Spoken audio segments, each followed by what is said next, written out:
Chapter 1960 Dropping the honorifics. Date the 18th of April 2321. Time 10:02. Location Card World, Southern Region, Blossom District, Sky Blossom City. As honorable as the Field Marshal was, she was equally despicable, otherwise it would be impossible for her to survive the battlefield from a young age. When faced with death, one has nothing, no honor, no shame, no pride, similar to when one was born with no honor, no shame, no pride. The Field Marshal's father, who had taught her about honor, was the one who had repeatedly told her this. Along with how foolish righteousness was contagious, it should be nipped in the bud. Now that the Field Marshal had shown Wyatt both her honorable and despicable sides, she felt a lot more comfortable around him, going as far as to ask him to ditch the honorifics when addressing her. Sure, if you say so, Wyatt agreed without a second thought, as he did not care for it since the beginning.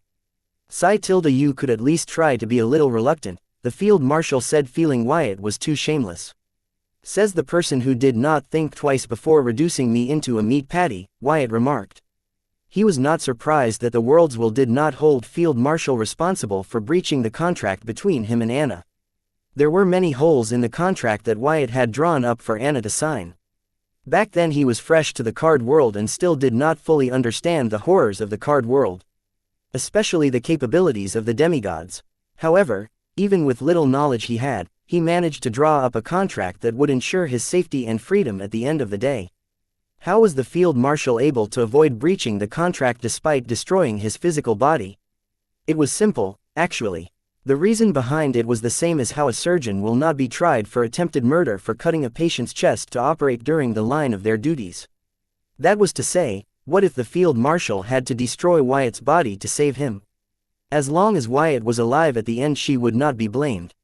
How did the Field Marshal manage to fool the Card World's Will into believing that her destroying Wyatt's body was to save him? Simply by erasing all the malice in her intent and replacing it with benevolence, using her advanced control over her powerful intent sense. Not many in the card world could pull off something like this.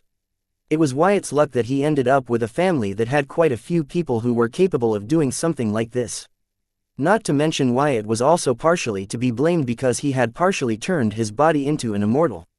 No matter how advanced the Field Marshal's control over her powerful intent sense was, it would all not be possible if not for his immortal physique. Regardless of the Field Marshal's intent during her action, if she were responsible for Wyatt's death, then she and her family would have to face the wrath of the Card World's Will, so she would not have attempted something like this in the first place if not for his partial immortality. Well, let us talk about the terms for our wager, shall we? The Field Marshal quickly changed the topic, as she did not want to continue talking about the incident. She knows she could get competitive, but showing it against a child, no matter how abnormal he was, it was embarrassing for her. Fine, let me make the new stakes clear. If you win, I will give up on the criminal rehabilitation program, embrace the title, Hope of the South, and become a part of your family. But if I win, not only will you support my criminal rehabilitation program but switch your alliance to me and swear your loyalty to me on your honor. Wyatt let the Field Marshal change the topic because he was waiting for her to bring up the wager, to not seem eager. Then, he recounted the updated stakes for their wager to the Field Marshal. These stakes would only be valid if they managed to agree on an updated wager.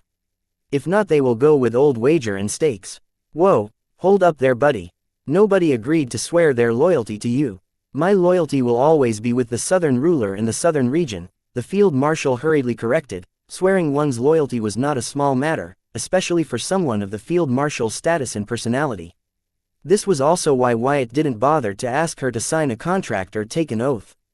Besides, the stakes are not equal, the Field Marshal added, feeling that Wyatt was getting the better end of the deal. How are they not equal? If anybody should be complaining, then it should be me.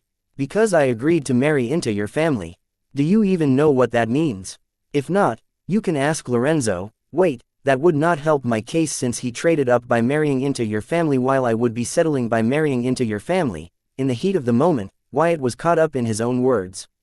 Boy, aren't you getting too comfortable with me? I asked you to drop the honorifics but don't remember asking you to treat me like one of your mates. And what the heck do you mean by Lorenzo traded up by marrying me? He and I are equal partners in this marriage. The Field Marshal was starting to regret permitting Wyatt to stop being polite with her. Who are you kidding, Your Highness? Lorenzo is not here, you can drop the act, Wyatt said, using honorifics to sound polite, but that only highlighted his rudeness. Listen to me, you brat. Lorenzo is a kind and brilliant man. At least, he knows to respect and listen to his elders," the field marshal raged, unable to control her emotions. Check out Reader's Quest board in the author's thoughts section for mass release. Chapter 1961 Loyalty Not for Sale. Date the 18th of April 2321. Time 10:05. Location Card World, Southern Region, Blossom District. Sky Blossom City is one of the strongest in the card world. The field marshal was enlightened and profound, detached from human emotions, or so she would like to think. Talking to Wyatt, she would always find herself getting in touch with her mortal side that would like to cover its helplessness with rage and such emotions. She wanted Wyatt to be comfortable around her but not overly comfortable. Not to mention, where does he get off belittling her husband to her? "Your Highness, I don't understand. Why are you getting so defensive? I was just implying that you were the best thing that ever happened to Lorenzo," Wyatt explained, feeling the field marshal's anger. "We both know what you were implying, brat. Don't try to whitewash it now." The field marshal was astounded seeing Wyatt imply that she was undermining Lorenzo, not him. "I don't know what you are talking about, but I feel, let us reduce the wager time limit by half. If you agree, we have a wager at our hands." The field marshal put forward her proposal for the updated wager, interrupting Wyatt, as she did not want to continue listening to him find creative ways to undermine her husband just to provoke her into a wager. "Does that mean you have agreed to the stakes I proposed?" Wyatt asked, feeling field marshal was trying to pull a fast one on him. "I stand by what I said before. I have sworn my loyalty to the southern region and its ruler. So, my loyalty is not up for stakes," the field marshal declared. "Then, I am afraid, we don't have a wager." Wyatt decisively pulled the plug on the wager, surprising the field marshal. After all, he had been pushing for this wager since the start, but now seeing him pull the plug on it over a little disagreement without even trying to negotiate, it all seemed absurd to the field marshal as the involved party in the wager. "Why call off the wager? Unless you are afraid you will not be able to free Clown Mask in the next 4 hours. The field marshal knew this wasn't it, yet she said to provoke Wyatt. After all, she wanted to enter the wager with Wyatt but not give him the stakes he asked for. Really? Wyatt rolled his eyes knowing what the field marshal was doing. Ignoring her, he hovered above the crowd in stealth in his rainbow fly monster form, scanning the crowd with his soul pupil, searching for Gideon's hypnotized puppets. This was important to Wyatt because if he found Gideon's hypnotized puppets among the crowd, he had nothing to worry about as long as Gideon was only resorting to such petty tricks. But if he was not, then that was bad because it meant he was patiently planning something big and devious. Which meant Wyatt would have to be on guard for him and be prepared for it. "Wyatt, you are being unreasonable here. My loyalty has always belonged to the southern region and its ruler. It will continue to be so in the future too, until my last breath." The field marshal's voice sounded in Wyatt's mind. She wanted him to agree to the updated wager. However, Wyatt nonchalantly replied, "Good for you," showing no interest in negotiating with her. This led her to wonder if Wyatt really could not free Clown Mask in the next 4 hours.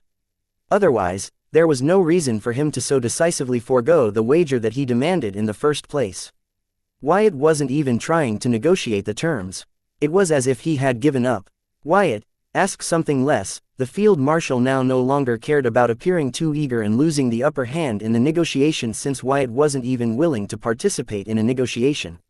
"Except for your loyalty, I think there isn't anything else you can provide me with that would be worth me taking the risk of updating the wager and making it harder for me when I am sure to win it as it was," Wyatt replied, making his intention clear to the field marshal. The only reason Wyatt went through the trouble convincing field marshal for an improved wager was because he wanted her loyalty, stealing her from Anna's mother. But since the field marshal was not willing to bet her loyalty, he saw no point in going through the trouble to update the wager. However, seeing the fish was hooked, Wyatt decided to tempt his fate and see if he released the fish, would it jump right into his fish bucket. Meaning, now that the field marshal was hooked on the idea of updating the existing wager, enticed by the stakes he proposed to her, would she be willing to bet her loyalty just to see it through? Wyatt had no idea what the field marshal would do. But, gambling has brought out the worst in the best of us, so Wyatt believed anything was possible. Was Wyatt investing in a sinking ship? Maybe, but he has no choice, as the only reason he proposed to modify the existing wager was to steal field marshal from Anna's mother. So, he had little choice but to invest in what he believed would make it possible, no matter how large the odds stacked against them were. Aren't you presuming too hastily?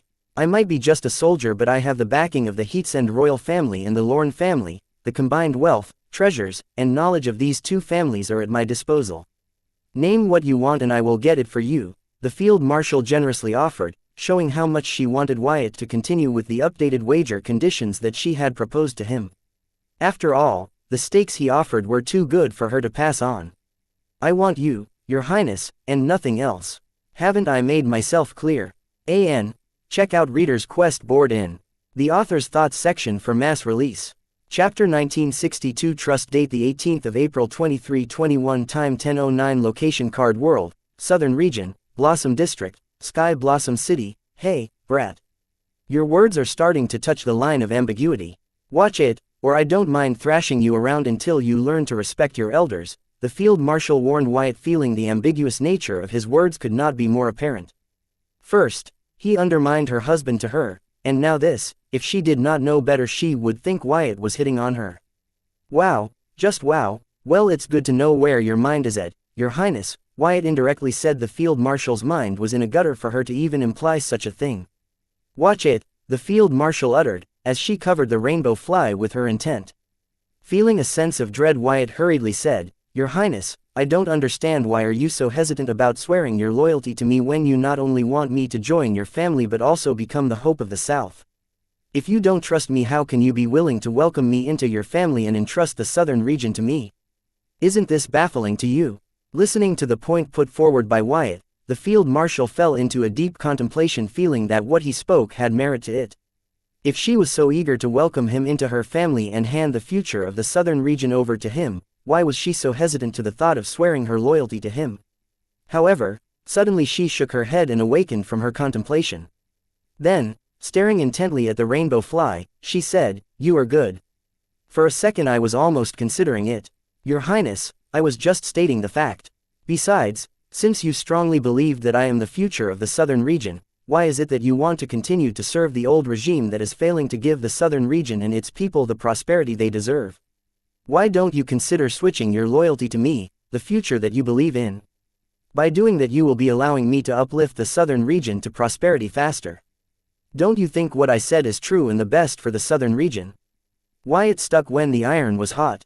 He believed the only reason the field marshal was having a hard time giving her loyalty to him was because she was being cautious around him.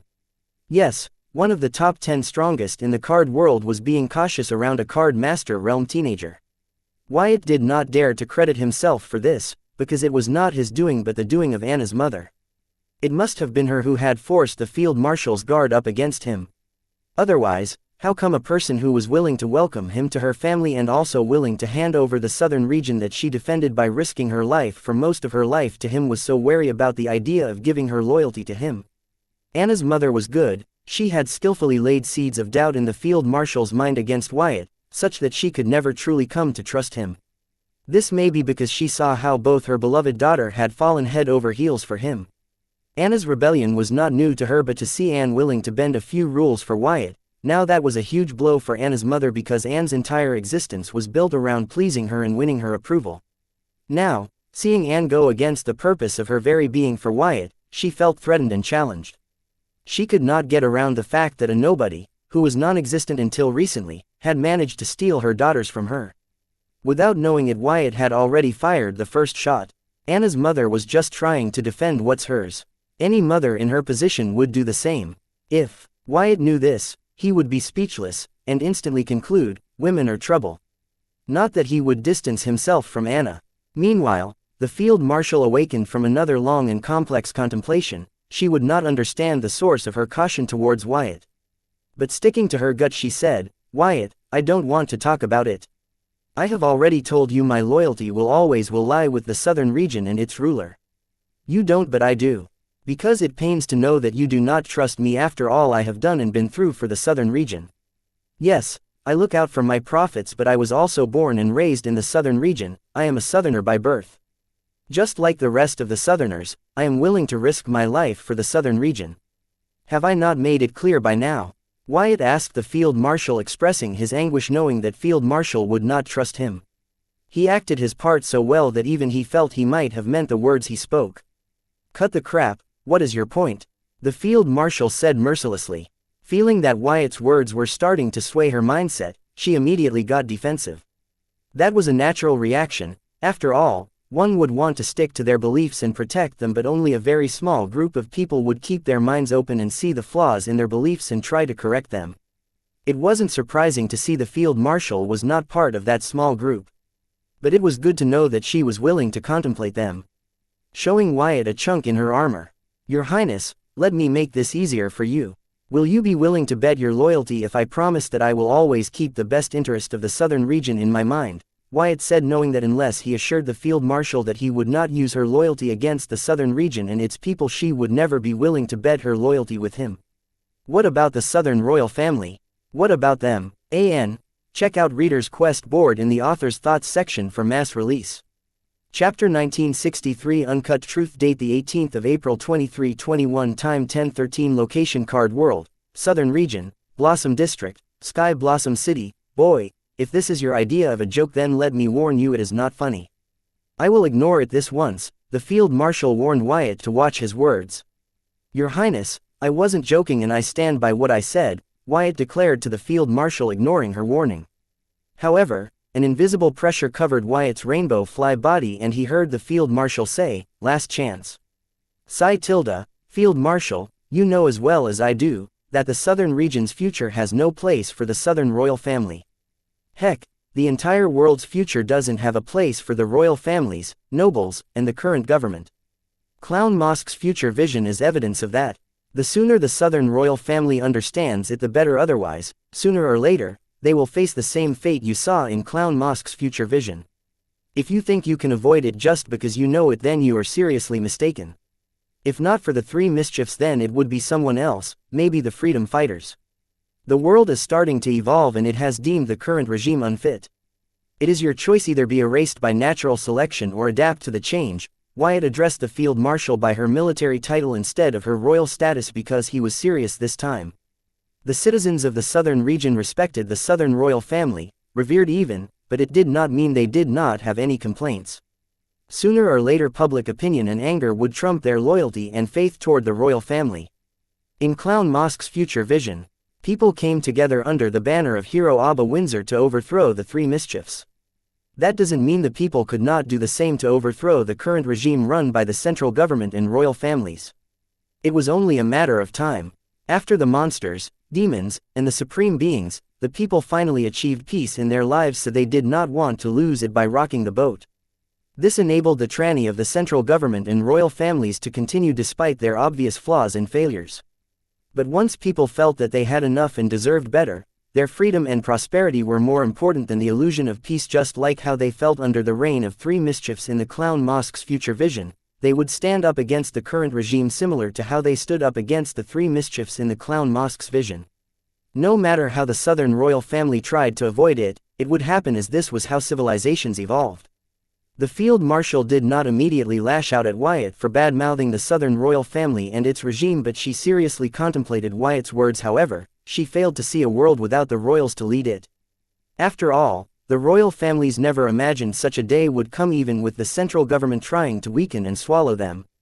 Even in the Clown Mosque's future vision, she was killed before she could witness the world Hero Abba Windsor had created. Since the Field Marshal could not imagine a world without the royal families, it was hard for her to understand what Wyatt trying to say. Knowing Wyatt was not some random teenager who would spout random nonsense, she carefully listened to his words and tried to grasp their meaning. After all, she had seen the future of the southern royal family in the Clown Mosque's future vision. They had been trying their best to think of ways to avoid it, and they too felt that if the three mischiefs can achieve it, then others can also do the same. This was why the Field Marshal seriously pondered on Wyatt's words. However, no matter how hard she tried, she could not fathom a world without royals leading it. She felt even if it was not the Heatsend royal family, some other royal family would take its place, but a world without any royal family felt absurd to her. Wyatt, don't do anything stupid.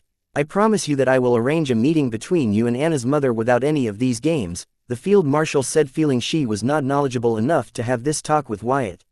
Field Marshal, I thought your loyalty was to the southern region first and then its ruler. Wyatt did not agree to the Field Marshal's request but reminded her that she would be looking out for people of the south rather than looking out for the southern royal family. Wyatt, what is your point? Are you planning on overthrowing the Southern royal family? The field marshal asked Wyatt in a grave tone. She really would not mind breaching the contract between Wyatt and Anna if he gave her a wrong answer here. No, I would not dream of it. My ambitions do not lie in the card world, to begin with. But I am willing to help prosper it because of my sentiments, Wyatt replied honestly. This might be the only sentence so far in his conversation with the field marshal without any deceit.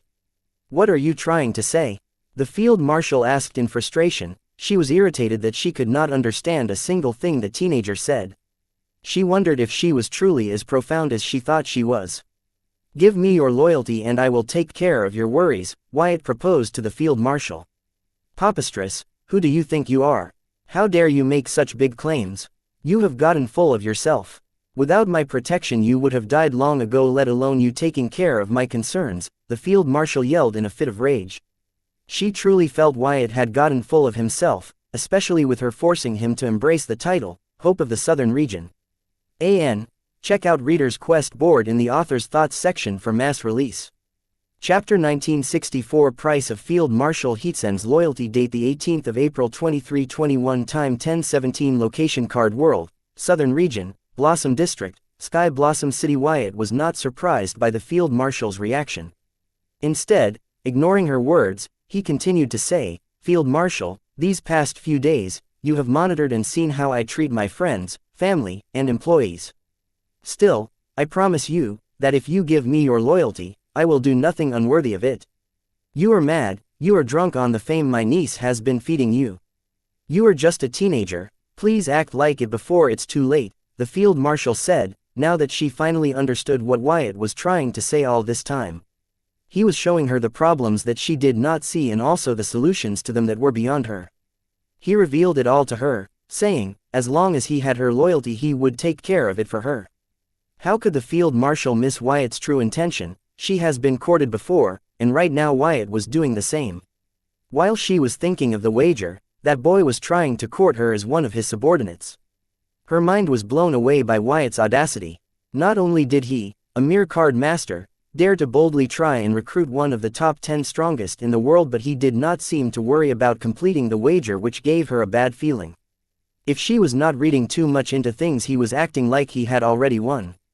How? The field marshal wondered in her mind and immediately contacted the facility and asked the personnel in charge of monitoring Clown Mask from up close for the next 8 hours to check if the clown mask in front of them was the real one or not. Receiving the confirmation from her people that the clown mask in the facility was indeed the real one and not a stand-in, Field Marshal felt that she was starting to get paranoid, wound up by Wyatt's games. When actually, all she was doing was trying everything to not give heed to what Wyatt proposed to her. After all, what Wyatt proposed was too good to be true and absurd. How can a teenager be the answer to all her troubles? However, still, she felt a sense of urgency to conclude the wager as fast as possible, which Wyatt was partially after. Field Marshal, you don't believe that. If I was just an ordinary teenager, you would not leave your post at way beyond and come to a third-rate city in the remote part of the southern region to protect me. Can an average teenager rescue a prisoner from the southern region's most secured facility? The question here is not if I can do what I claim, but if you are willing to take a chance. Wyatt did not let the field marshal just dismiss his proposal but asked her to give it a chance. You speak. Please like, share, and follow the Cultivation Audiobooks channel to motivate me to create more videos. Thank you. As if you have already rescued the clown mask, the field marshal had a strong will and had long decided to ignore Wyatt's words as a devil's whisper. But just like how the best of us fall for the temptation of the devil, Field Marshal too was starting to fall for Wyatt's words. Because Wyatt spoke just the words her heart wanted to hear and promised everything she wanted. I will have rescued her by now if not for me holding back to win you over, Wyatt said, not caring for the ambiguity in his words. He had become bolder the more the field marshal tried to ignore his words. The only reason she was trying so hard to ignore his words was because they were working. She was tempted to shake Wyatt's hand on the stakes he sought. Oh, really? Then you would not be worried if I were to decrease the time limit of the wager to an hour? The field marshal asked, feeling Wyatt was being too overconfident. If you are willing to bet your loyalty, sure, I don't mind giving it a try, Wyatt said nonchalantly, not giving the field marshal a definite answer. Leaving her guessing. Okay, then if you are willing to reduce the time limit of the wager to an hour, Then I am willing to bet my loyalty, the field marshal joked, feeling that Wyatt was playing one of his mind tricks on her again.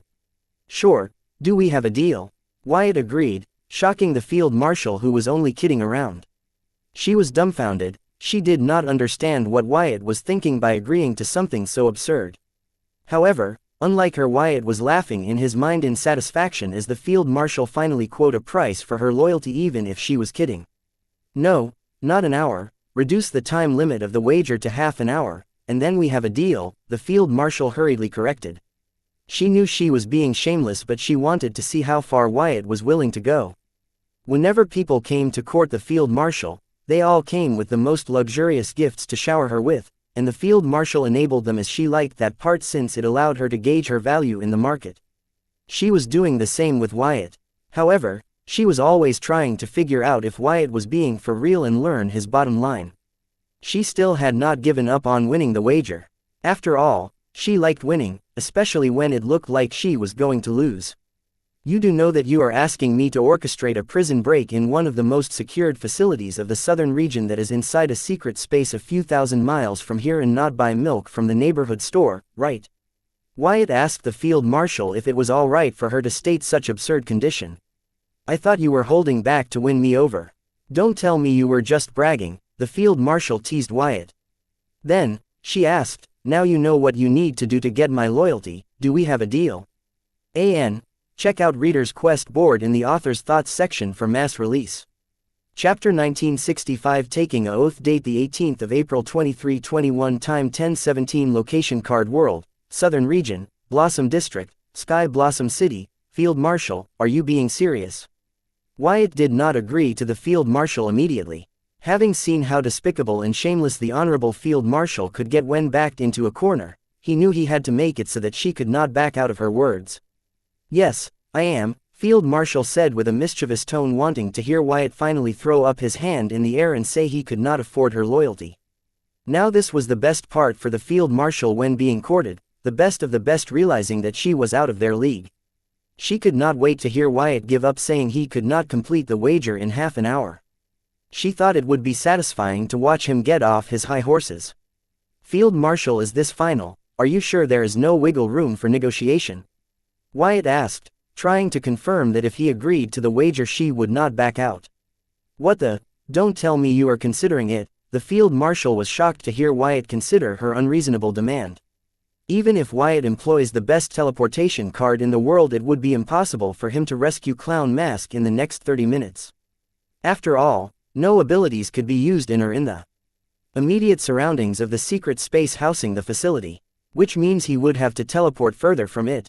Reaching it, he would have to find a way to break into the facility, handle the guards, search for Clown Mask, and rescue her. Not even she could achieve that in under 30 minutes. So she did not understand where Wyatt was getting his confidence from. If that is the price of your loyalty, then I have to, because I want your loyalty. Doing everything to get what we want, isn't what all this struggle is for? Wyatt asked the Field Marshal, only to hear her say, you are willing to risk everything, doing the impossible and unreasonable, just to get my loyalty. You are crazy, do you know that? So you agree what you demand is unreasonable and impossible, Wyatt pointed out, enraging the Field Marshal. Who then said, fine, do whatever you want. Those are my terms for the update wagers for the stakes you proposed, take it or leave it. I will take it, Wyatt responded, acting as if he got the short end of the stick. The Field Marshal was no longer surprised, just mad. She felt she could not trust any of Wyatt's words. Her niece warned her, but she was only beginning to comprehend it now. She even went as far as to say, let's make an oath so that neither of us can back out later. The Field Marshal knew Wyatt could not complete the wager in the stipulated time limit. Yet, seeing him agree to the update wager anyway, she thought worse and proposed to take an oath to secure her winnings. Low-key, she was even thinking that Wyatt might be doing this to marry into the Southern royal family while saving some face. How could such thought not cross her mind when she saw Wyatt, a mere card master, agree to do what was impossible even for her, one of the top 10 strongest demigods? Anybody in her place would think the same. Agreed, Wyatt was not a normal card master, but still, this was too much. Unless Wyatt could pull out a miracle from his ass, he was going to lose this wager. Even a child with a little common sense would know this. Do we have to go that far between us? Wyatt showed hesitance in taking an oath. Seeing this, the field marshal sighed and said, I am sure, we do. Follow my lead. In the presence of the world, I agree with the updated wager and stakes. In the presence of the world, I agree with the updated wager and stakes. Seeing that the field marshal took the oath without any reluctance, Wyatt smiled and also took the oath. The oath was straightforward with no deceit. Clearly, the field marshal did not want Wyatt to back out using a technicality. Good, now I will inform Anna of the good news that she is going to be a bride soon, the field marshal said as soon as Wyatt took the oath. She wasn't trash-talking to Wyatt to throw him off his game. She genuinely felt that she had won the wager. It was also her way of calling him stupid. Oh, congrats. Who is the groom? Wyatt asked, feeling pity for the field marshal who had no idea that she had sold her loyalty for pennies. Why you, of course, my dear great-nephew-in-law, the field marshal responded with glee. Wondering if Wyatt's delusion had grown to the point where he could not understand what she was obviously implying. If I were you, I would check on your subordinates. Or they should be trying to reach you right about now, Wyatt replied nonchalantly. Having finally dealt with Field Marshal, Wyatt continued to scan the crowd for Gideon Grimm's hypnotized puppet. He and the Hive AI had already scanned most of the crowd by now and were unable to find a single hypnotized puppet.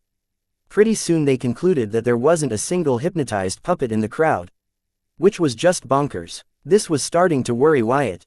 Because with so many hypnotized puppets at his disposal, Gideon Grimm could spare a few to keep Wyatt on his toes, but he did not. After all, Wyatt was his most hated enemy who foiled most of his plans and outed his existence to the card world.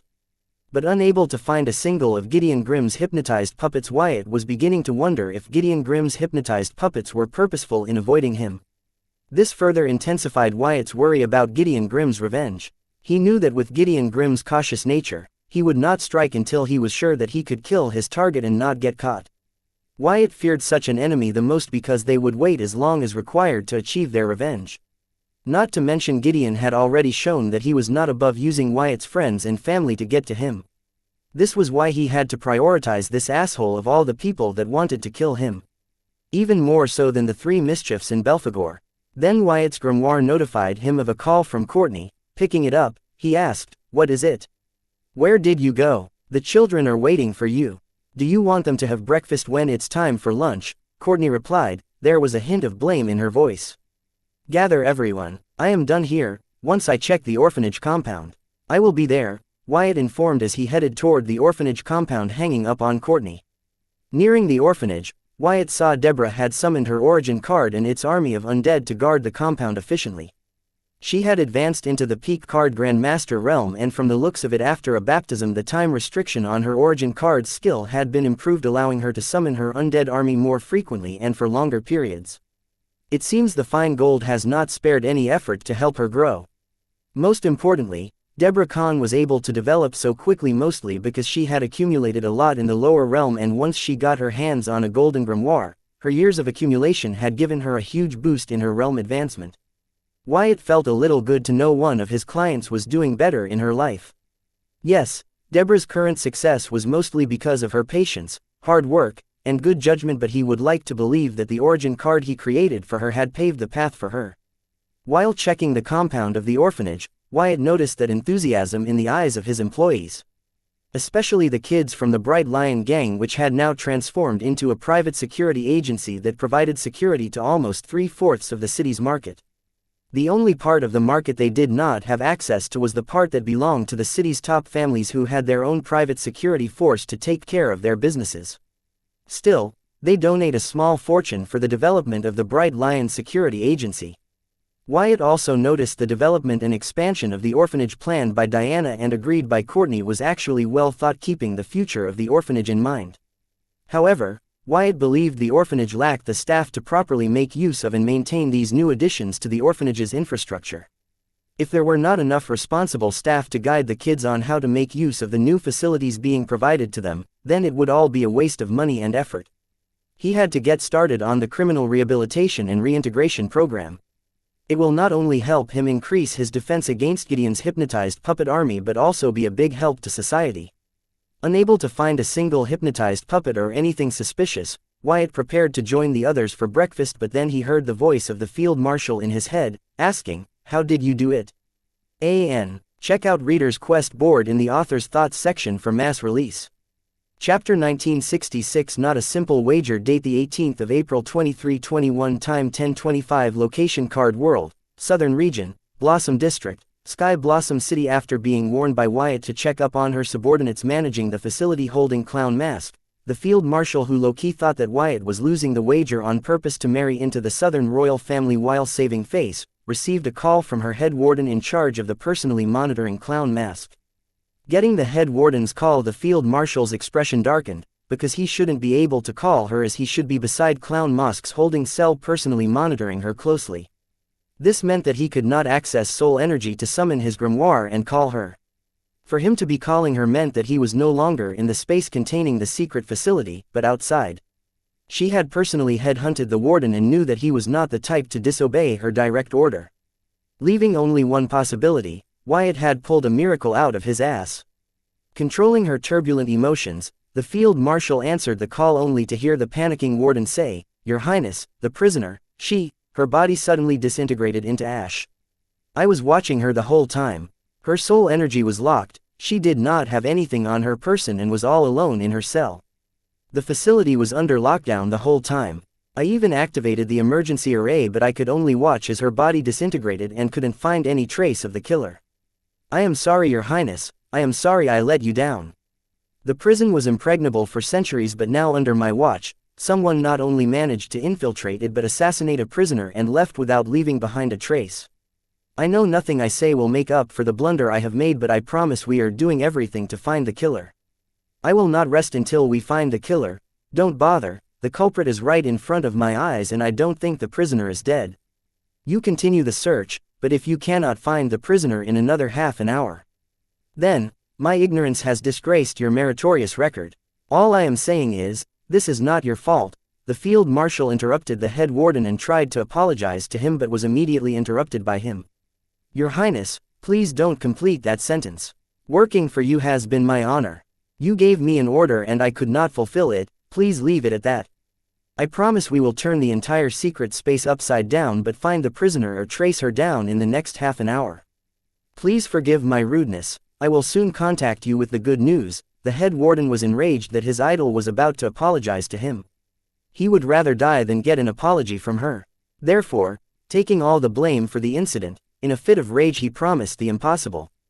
This might have been a simple wager for Wyatt, but the honor and lives of honest people were at the stake. The head warden was himself an accomplished card demigod, a realm blessed with amazing powers, but for the sake of the southern region and because his idol asked him to, he forsook the luxurious life of a demigod and served as a warden in space where soul energy, rule power, nor divinity could be used. Spending hours in that place could turn a person crazy, but he chose to stay there year-round guarding the prisoners, all for honor. The field marshal sighed as the head warden hung up the call to return with good news. But she knew that was impossible. Shaking her head, she looked at the time. It had only been a couple of minutes since she agreed to wager with Wyatt. Considering that the head warden wasted a few minutes trying to comprehend what happened and contact the field marshal, it can be seen that Wyatt completed his wager the very minute the field marshal agreed to the wager. As this dawned upon the field marshal, she understood what her niece had been warning her about had happened, and it was too late for her to do anything about it but to submit to her fate. She had been tricked by Wyatt into giving him her loyalty for nothing in return. The field marshal wondered how long Wyatt had been planning this, because she did not believe Wyatt decided to enter a wager with her on a whim and pulled out a miracle from his ass. He must have been planning this for long, even before he approached her with the wager. Then she recalled how the conversation started with Wyatt wanting to start a criminal rehabilitation program, and it ended with her taking an oath to give her loyalty to him in a wager.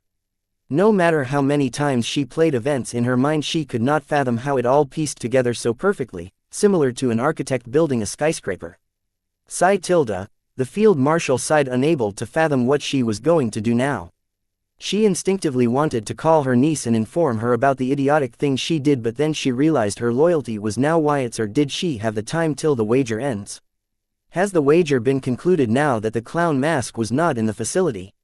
The field marshal's mind was in a mess. She did not know whether to get angry at Wyatt for tricking her or to get angry at herself for being stupid enough to fall for a teenager's trick.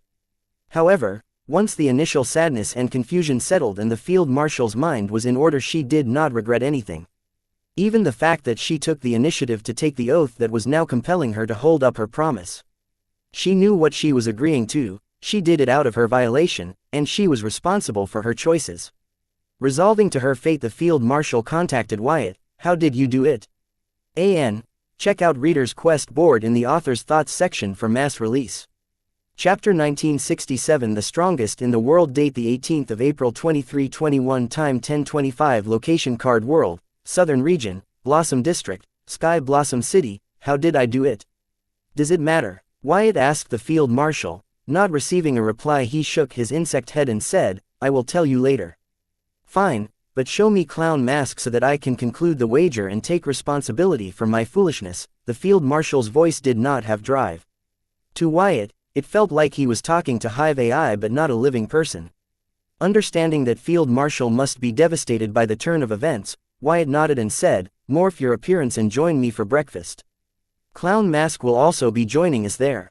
Sure. The field marshal wanted to reject Wyatt's invitation, but hearing Clown Mask would be there, she decided to descend from the clouds for a change and check if it was truly Clown Mask who would be joining them from up close.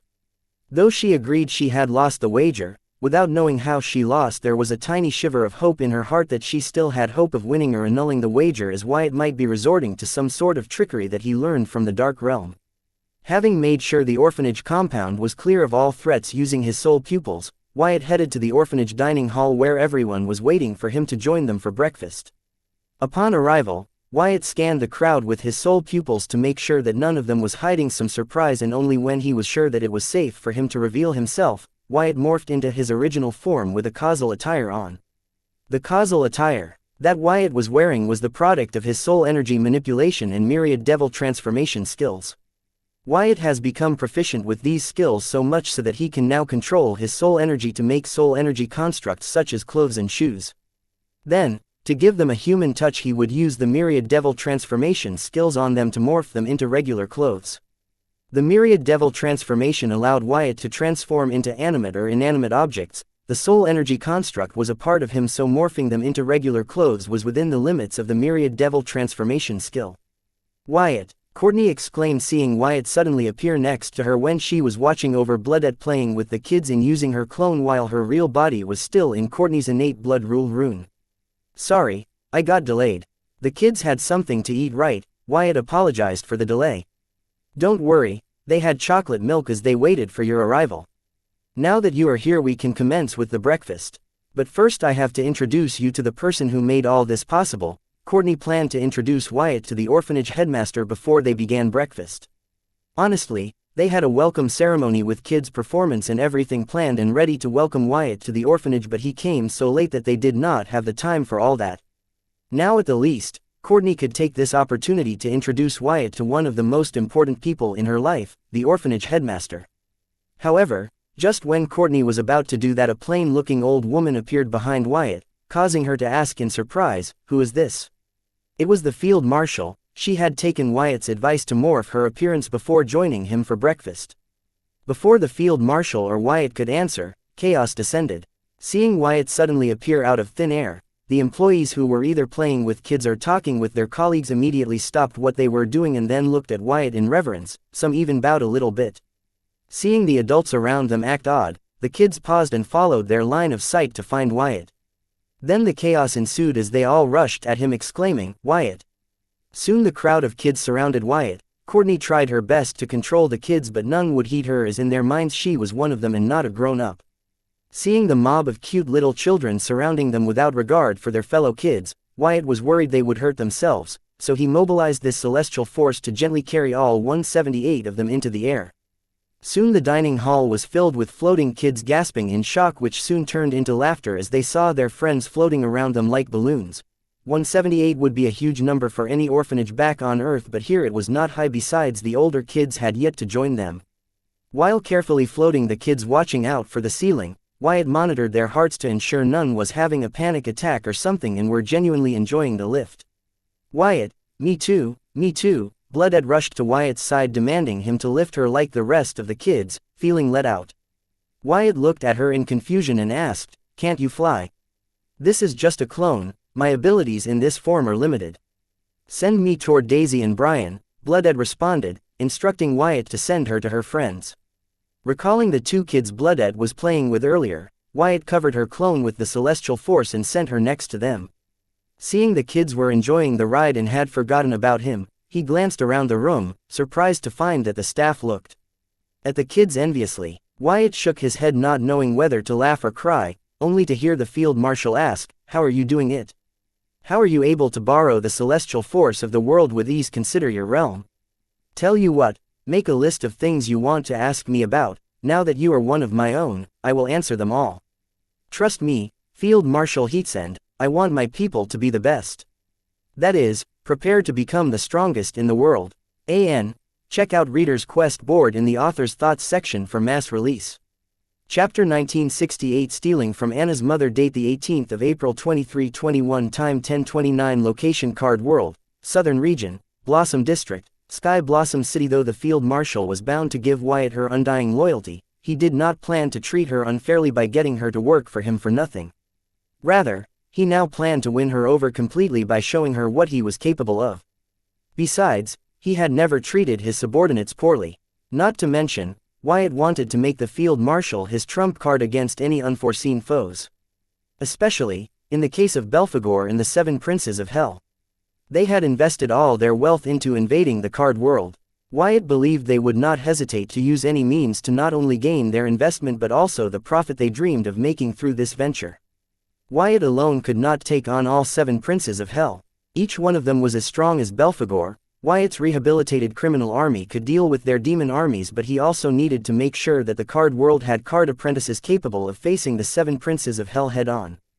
That was where the Field Marshal came into the picture.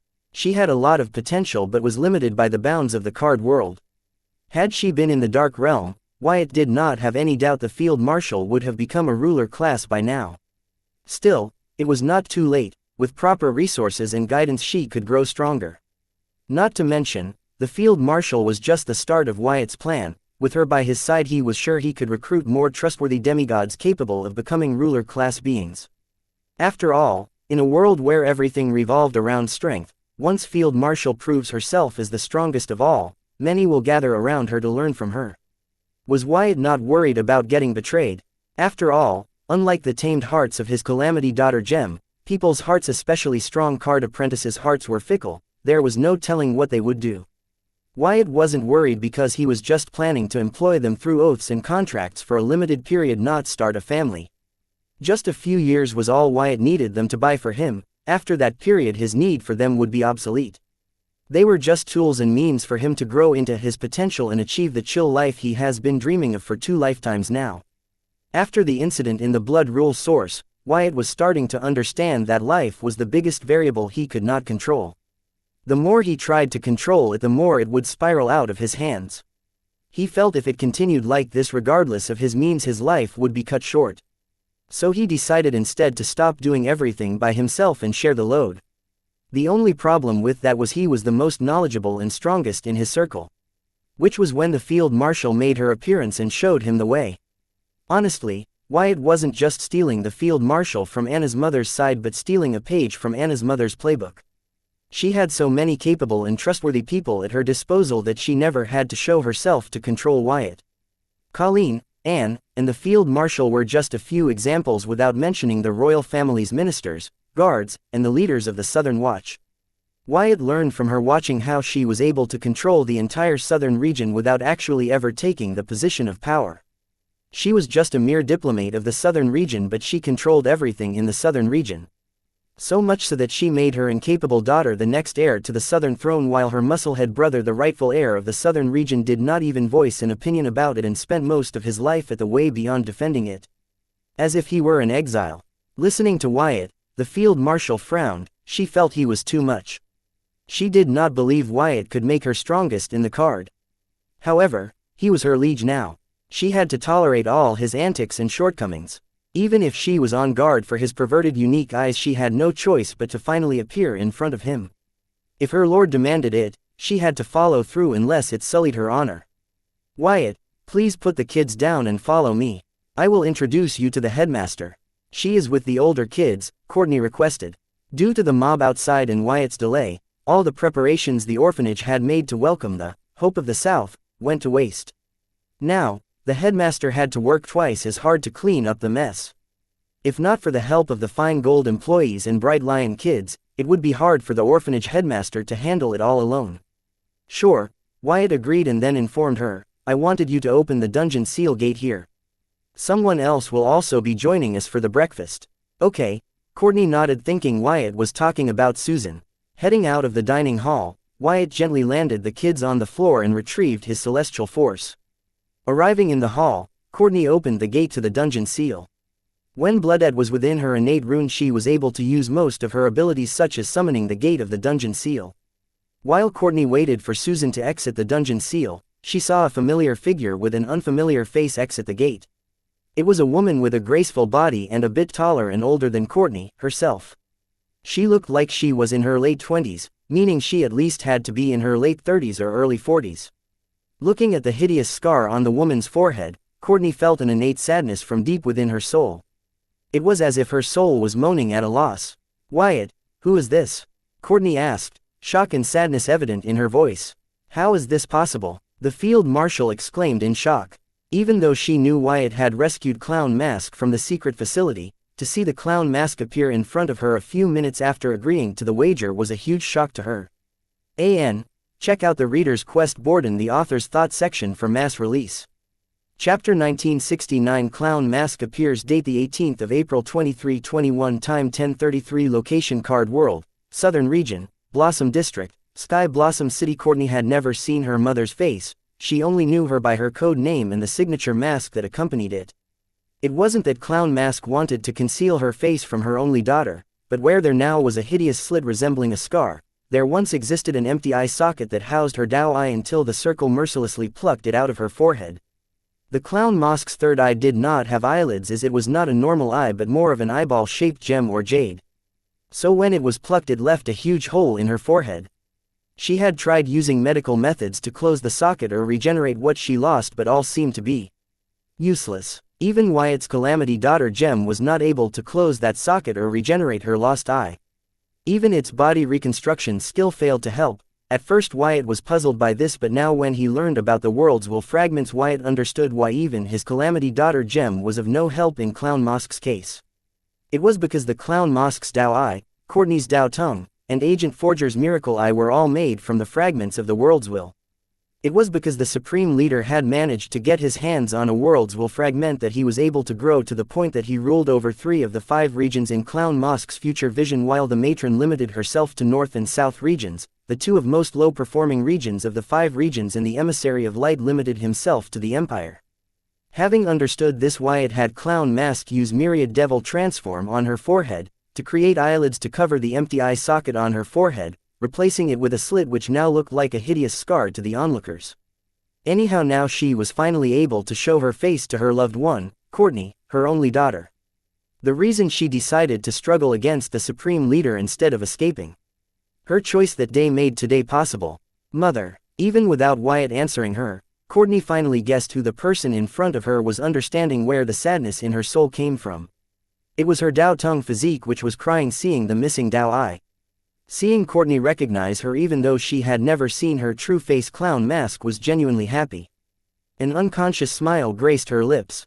But the same was not true for Courtney. She sternly gazed at her mother and yelled at the person she believed to be her best friend after Blooded, Wyatt, what is the meaning of this?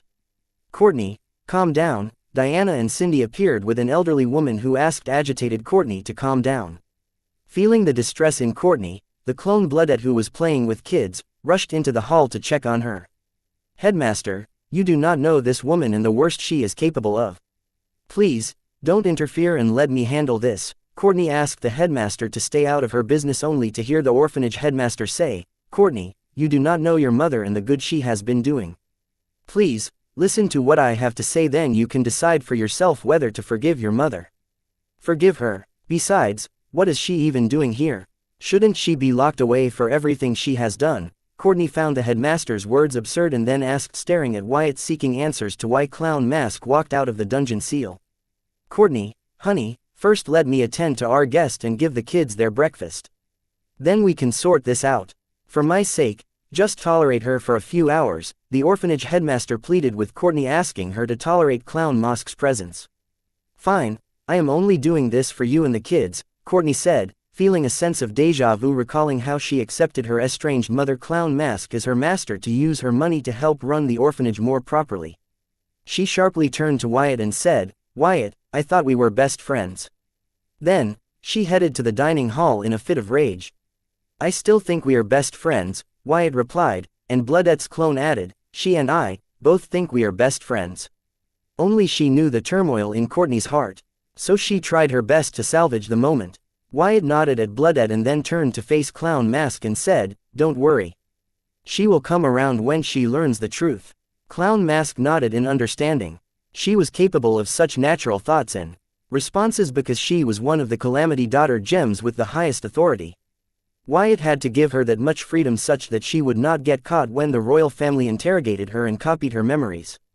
Not to mention, Calamity Daughter gems had their own life, but they centered it around Wyatt's convenience, making his safety, satisfaction, wishes, and demands their priority. "Forgive my rudeness, Master Wyatt, I could not give you a proper welcome deserving of the hope of the southern region," the orphanage headmaster apologized and began to bow, but Wyatt hurriedly stopped her, saying, "Senior, if anybody should be apologizing, it should be me. My delay has caused you a lot of trouble. Please forgive me, and please do not stand on ceremony around me. I would prefer it if you treat me like one of the kids." Seeing the orphanage headmaster was about to deny treating him as one of her kids, Wyatt looked into her eyes and said, "Please, it is my request." "Fine, if you insist, I will do that. But you still need to be treated with the proper respect as you represent the entire South." Check out Reader's Quest board in the author's thoughts section for mass release. Chapter 1970, Saintess of the South, Clara Cassidy, date the 18th of April 2321, time 10:37, location Card World, Southern Region, Blossom District, Sky Blossom City. Seeing the orphanage headmaster continued to insist on giving Wyatt the proper respect that was deserving of the hope of the South, the field marshal nodded in agreement, having fully acknowledged her defeat and submitting her undying loyalty to Wyatt. When she saw Wyatt bring the Clown Mask out of the dungeon seal, she did not believe it, but her unique eyes told her that the person she was seeing was indeed the real Clown Mask and not some duplicate that Wyatt arranged to dupe her. She could not fathom how the Clown Mask, who was supposed to be locked away in a secret facility in a special space thousands of miles away, would appear here in a few minutes. After wrecking her brain to make sense of what she was observing for a few minutes, she gave up, feeling utterly defeated. Unable to explain how she lost, not to mention how she got roped into the bet, the field marshal felt that Wyatt thoroughly defeated her. Hence a little of the reluctance she had in submitting her loyalty to Wyatt was erased, but there was still a lot of it left. However, what could she do? She took an oath with the world's will as the witness. She had no choice in this matter. "Fine, headmaster, please do as you see fit. After all, you are the host." Wyatt gave up, seeing how stubborn the headmaster was about treating him with appropriate respect, claiming that he represented the South. "Don't worry, child, as the host, I will not make my guest uncomfortable, but this is out of my hands. If it were up to me, I would do as you say, but it is not. Your visit to the orphanage is a trending topic in the southern region, not to mention I have to set an example for the kids. After all, they are not used to getting esteemed guests such as yourself," the orphanage headmaster explained, hoping it would help Wyatt understand why she was so insistent on treating him with appropriate respect, and also so that this experience would not stop Wyatt from visiting the orphanage in the future. "I understand," Wyatt nodded, deciding to follow the arrangement of the orphanage headmaster for the breakfast. He was so cooperative with the headmaster because, from the Clown Mask's future vision, Wyatt knew that she was not a simple mortal. Not that the orphanage headmaster was a hidden expert or something, but she was an exceptional mortal. When the matron took over the southern region, overthrowing the southern royal family, the economic state of the southern region was in turmoil. Because of this, a lot of families were thrown on the streets, and the southern royal family they trusted was nowhere to be found. But a saintess arose during this time of crisis in the southern region, Clara Cassidy, the current orphanage headmaster. If Clown Mask had not illegally brought her out of her hometown to become the headmaster of the orphanage in the Sky Blossom City to take care of Courtney, then, by now she would have started leading a charitable organization to help the needy around the southern region. For a mortal to run such an organization would not be simple in this world where only the strong were respected. However, with the Southern Watch as her backer, Clara would have no problem running the charitable organization. After Colleen's death because of Matron's conspiracy for the Forsaken Treasure at the Way Beyond, inconsolable Anna goes on a journey retracing the footsteps of Colleen, trying to be closer to her late grandmother. That was when she would run into Clara Cassidy, the last living descendant of Colleen's BFF. When meeting Anna for the first time, Clara would be in her late 60s, unmarried, dedicating her entire life to a small charitable organization as a low-level employee, pretty much similar to what she was now. However, she had no idea that the charitable organization she was working for was a front for the city lord's money laundering and tax evasion. Clara only becomes aware of this when Anna comes looking for her, as Anna's arrival spooks the city lord into doing stupid things. Finding the truth about the charitable organization she was working for, Clara felt like she was living a lie all this time, and her heart was torn into two, as even though the charitable organization was front for money laundering and tax evasion, it was doing some good for the people by providing food and clothes for those that could not afford them. However, she could not be a part of a criminal organization. Clara and Anna, both were going through their form of existential crisis. It was as if fate had brought them together to support each other through their tough time and climb out of the abyss together. They confided about their troubles with each other and helped each other overcome them. With Anna's help, Clara was not only able to hold the city lord accountable for his crimes, but she was also able to lead a bigger and better charitable organization. With Clara's help, Anna was able to deal with the loss of her grandmother and finally started taking the responsibility as the Southern Emperor seriously. However, they both would meet a different ending. Anna would fall prey to Matron's conspiracy and foolishly invade the northern region to hold her father Gainover responsible for Colleen's death, since he possessed the Forsaken Treasure. Meanwhile, with the fall of the Southern royal family and what remains of it going into hiding, Clara used the connection, reputation, and trust she had formed by leading the charitable organization supported and sponsored by the Southern Watch for years to gather funds and help those who had seen the worst of the regime change. Clara's role doesn't end there. When the hero Abba Windsor and her rebel army freedom fighters come to free the southern region from the tyranny of the matron, she uses the funds of the charitable organization to provide them with food and basic utilities. Since the Saintess of the South was supporting the hero Windsor, Abba was able to gain the trust and faith of the Southerners to overthrow the three mischiefs and form new government. Check out Reader's Quest board in the author's thoughts section for mass release. Chapter 1971 Hope of the South. Date the 18th of April 2321. Time 10:41. Location Card World, Southern Region. Blossom District, Sky Blossom City. Seeing how Clown Mask did not hesitate to mess with the future of someone destined to become the Saintess of the South, it was clear how much she cared about Courtney. If not for the burden of knowing what the future held, she might not have abandoned Courtney. Despite the Clown Mask's inconsiderate manipulation of people, everything worked out fine. Because of Clown Mask's warning, Colleen did not fall for the conspiracy of the matron, and as a result Anna never went on a journey to retrace the steps of Colleen to feel closer to her loving grandma. So she would never have found Clara Cassidy, which meant that Clara would continue working as a low-level employee in a fake charitable organization without ever knowing the truth about it. However, now that would not be the case. Clown Mask had changed her future and unknowingly brought her closer to people who could help her fulfill the destiny of becoming the Saintess of the South in place of Anna and Southern Watch, Wyatt and the Field Marshal. The Field Marshal was fully aware of Clara Cassidy and the destiny she held thanks to the copied memories of the Clown Mask. This was why when the orphanage headmaster talked with Wyatt, the Field Marshal paid close attention to her and agreed to them with a nod. She even felt that the orphanage headmaster was nothing short of the image of her she saw in Clown Mask's memories of the future vision. Field Marshal Heatsen found that Clara Cassidy was the embodiment of gentleness and patience. Unfortunately, she was a mortal and was closing her end. Utmost Clara had a good decade or two at her hands before she became unfit to continue doing what she was doing.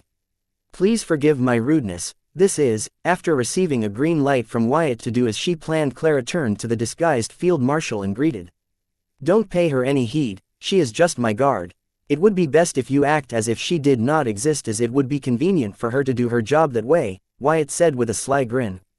Wyatt's response caused the Field Marshal to mentally gush her teeth, but on the surface, she remained indifferent. After all, she lost the proper moment to get in touch and form a casual connection with the person with the destiny to become the saintess chosen by the people of the South. However, Now that Wyatt had introduced her as a guard and asked Clara to ignore her so she could perform her duties properly, the field marshal could only play her role, as she couldn't let her actions prove the person to whom she had given loyalty to be a liar. So, will she not be joining us for breakfast? Clara asked. Wyatt laughed and said, she will be. She is a lot stronger than she looks. She can multitask, protect me while enjoying the breakfast with us. That's a relief, Clara nodded, not finding it odd that someone as important as Wyatt had a strong bodyguard. As a mortal, she had no sense of soul energy, but seeing the grace and elegance the field marshal held herself with, she believed her to be someone important and capable. Soon following Clara, Wyatt, field marshal, and the clown mask returned to the dining hall, where the older kids of the orphanage also arrived and joined the younger kids. Once everyone had arrived and taken a seat, Clara gave a small speech in honor of the Hope of the South. Clara's speech was very sincere and moving. Some employees were moved to tears.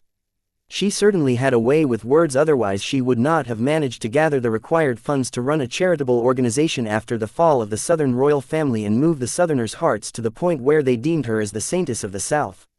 Claire kept her speech short, being mindful of the time, and asked Wyatt to speak. Please like, share, and follow the Cultivation Audiobooks channel to motivate me to create more videos. Thank you. A few words, putting Wyatt on the spot. Seeing this, the field marshal snickered, as without her doing anything, her mission to get Wyatt to embrace the title, Hope of the South, was being completed by Clara. However, to everyone's dismay, when Wyatt got up to say a few encouraging words, he declared, I am not the Hope of the South. People who think a 17-year-old orphan can be the Hope of the South are nothing but fools. Let me tell you who the Hope of the Southern region truly is. It is you. Yes, you, and you. Each citizen of the South is the Hope of the Southern region. Any one person cannot be the Hope of the Southern region. Have you ever seen a house built using a single brick? Have you ever seen a bridge built using a single beam? So how can you think that a single person can be the Hope of the Southern region?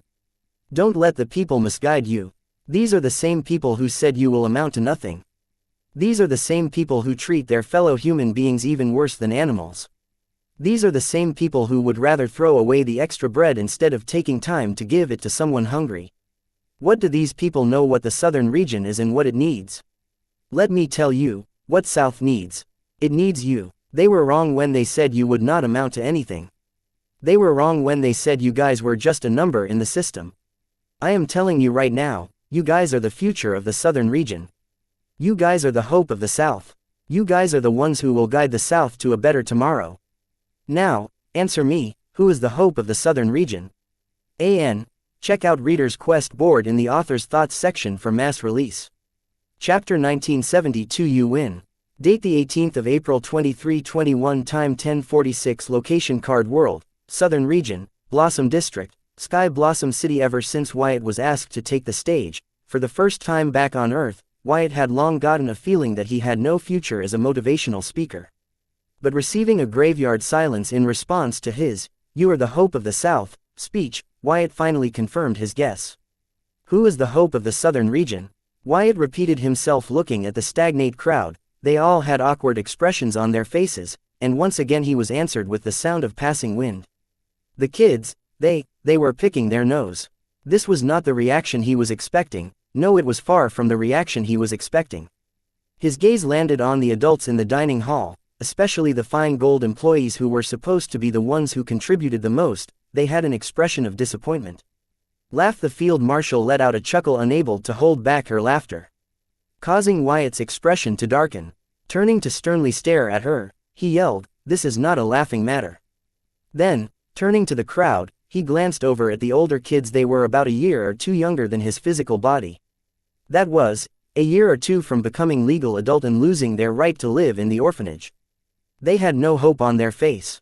Wyatt was not some ignorant person who did not know the difficulties of life these kids had seen. He had seen the worst and the best of humanity in his 2 lifetimes.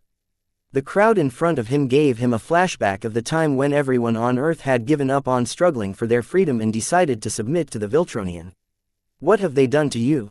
Wyatt's eyes turned red. Kids were supposed to be ignorant and naive, believing in fables and miracles, but the ones in front of him seemed to have grown numb, having seen and experienced the worst of life. Yes, he knows he was in an orphanage, but this was too his genius brain could not find a word for it. Wyatt, Courtney uttered, planning to console her best friend. However, Clara Cassidy pulled her back. Courtney turned to look at the orphanage headmaster. Seeing her shake her head, Courtney decided to trust her and stepped back. Wyatt, you done? Brain says he is hungry. Bloodette suddenly spoke from the crowd. She was sitting with friends, Daisy and Brain. The 8 or 9-year-olds were one of the few who were not afraid of her appearance and accepted her. Quote. Listening to her, Wyatt's expression darkened further. Son, why don't you warp it up? Clara walked next to Wyatt asking him to finish his speech so that they could start serving the kids. After all, it was almost noon and the kids only had chocolate milk since morning. Ha ha ha ha, Wyatt laughed, scaring the crowd, Diana, and Cindy. Then he turned to Field Marshal and said, you win. But I will still do it my way. Wyatt finally understood why Anna's mother wanted him to embrace the title, Hope of the South, at the orphanage of all places. It was not for the orphans, it was for him. Wyatt might have stolen Field Marshal from her side but she still won. I would not prefer it any other way, the Field Marshal said with a gentle smile.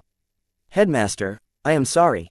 I was not what you promised them, Wyatt apologized, and looking into her eyes he asked her, I need your help to salvage the moment, would you please be my prop? My pleasure, anything for the Hope of the South, Clara agreed with a sincere nod, like a soldier prepared to kill for her country. Seeing this Wyatt's heart ached. This place was not Earth, here the monsters under the bed and in the closet were real and not some figment of imagination. So, here encouraging words were not enough, here fables of miracles were not enough. Headmaster, please swallow this pill, Wyatt said, handing a silver milk powder pill to Clara. Gulp. Clara swallowed the pill without hesitation. As soon as the pill touched her tongue it melted. Soon her body was brimming with an unknown power. This was a feeling Clara as a mortal had never felt. She closed her eyes and concentrated on it, trying to savor it while it lasted. Noticing that the time was right, Wyatt summoned 6 pairs of floating arms and 6 floating heads, gaining a gasp from the crowd. The floating heads and arms moved from behind him and surrounded Clara. Seeing this, the Field Marshal got up from her seat exclaiming, soul energy manipulation. Wyatt having a soul energy manipulation skill was not news to the Field Marshal or the Southern royal family. But the extent of Wyatt's soul energy manipulation proficiency came as a surprise to the Field Marshal, as she did not expect him to be able to use it to help elevate the active soul control percentage of a mortal. Now that was beyond anything she had imagined. It was even more surprising than seeing him create a casual attire from pure soul energy. Headmaster, Courtney uttered in panic seeing the sudden surge of soul power in the headmaster. Such an amount of soul power was not something a mortal could handle. However, she noticed that the soul energy in the headmaster was not trying to escape from her body, instead it was enriching her soul, increasing its active soul control, which was nothing short of a miracle. The silver milk powder pill that Wyatt had fed Clara was a high-grade pill that would help a card lord with their active soul control percentage, but for a mortal, it was a death sentence.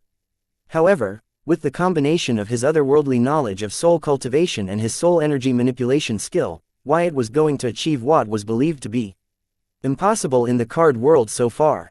He was going to give the people the miracle they desperately sought. Check out Reader's Quest board in the author's thoughts section for mass release. Chapter 1973 Soul Sensitivity. Date the 18th of April 2321. Time 10:52. Location Card World, Southern Region, Blossom District, Sky Blossom City. By the age of 16 or 17 most humans in the card world reach 10% active soul control and awaken as card apprentices, but then there were a few who awaken faster than others, and then there were those who awaken slower than the rest. However, as they continue to grow old over time, sooner or later they will achieve the requirement of awakening, like in Susan's case. But then there were mortals like Clara Cassidy. She was in her early 60s and her active soul control was still at 4%. Her chances of becoming a card apprentice in her entire lifetime were non-existent. It took her 60 years to achieve 4% active soul control. That was like 12.5 years for 1% of active soul control. This meant she needed another 70 years to meet the requirements of awakening. Considering that the average lifespan of mortals was about 8 to 90 years old, following the natural order of things, Clara would never be able to awaken. It was never meant to be. It was best if she did not hold her breath on it. However, Clara was about to awaken today, amidst the people she loved. Becoming the miracle they all sought. Wyatt's 6 slave consciousnesses came together and concentrated, giving their all to precisely manipulate the soul energy in Clara's soul introduced by the high-grade silver milk powder pill. They accurately followed the soul cultivation knowledge sorted by the Hive AI to help enrich Clara's soul, increasing her active soul energy control to not only meet the minimum requirement of awakening but also go further. The large amount of soul energy introduced in Clara's soul was finally stabilized by Wyatt's 6 slave consciousnesses. Then they circulated it following the instructions of the Hive AI, enriching Clara's soul slowly and stably, increasing her active soul energy. Soon Clara, herself, began to feel her active soul control elevate, which was impossible unless one had achieved 10% of active soul control minimum. It was thanks to the advanced soul nurturing method Wyatt's slave consciousnesses were using to enrich her soul. When Clara awakens, she was in for a lot of surprise. Because the method used to awaken her was not simple and she stood to gain a lot of benefits from it. 4% greater than 5% greater than 6% greater than 10% greater than 11% greater than.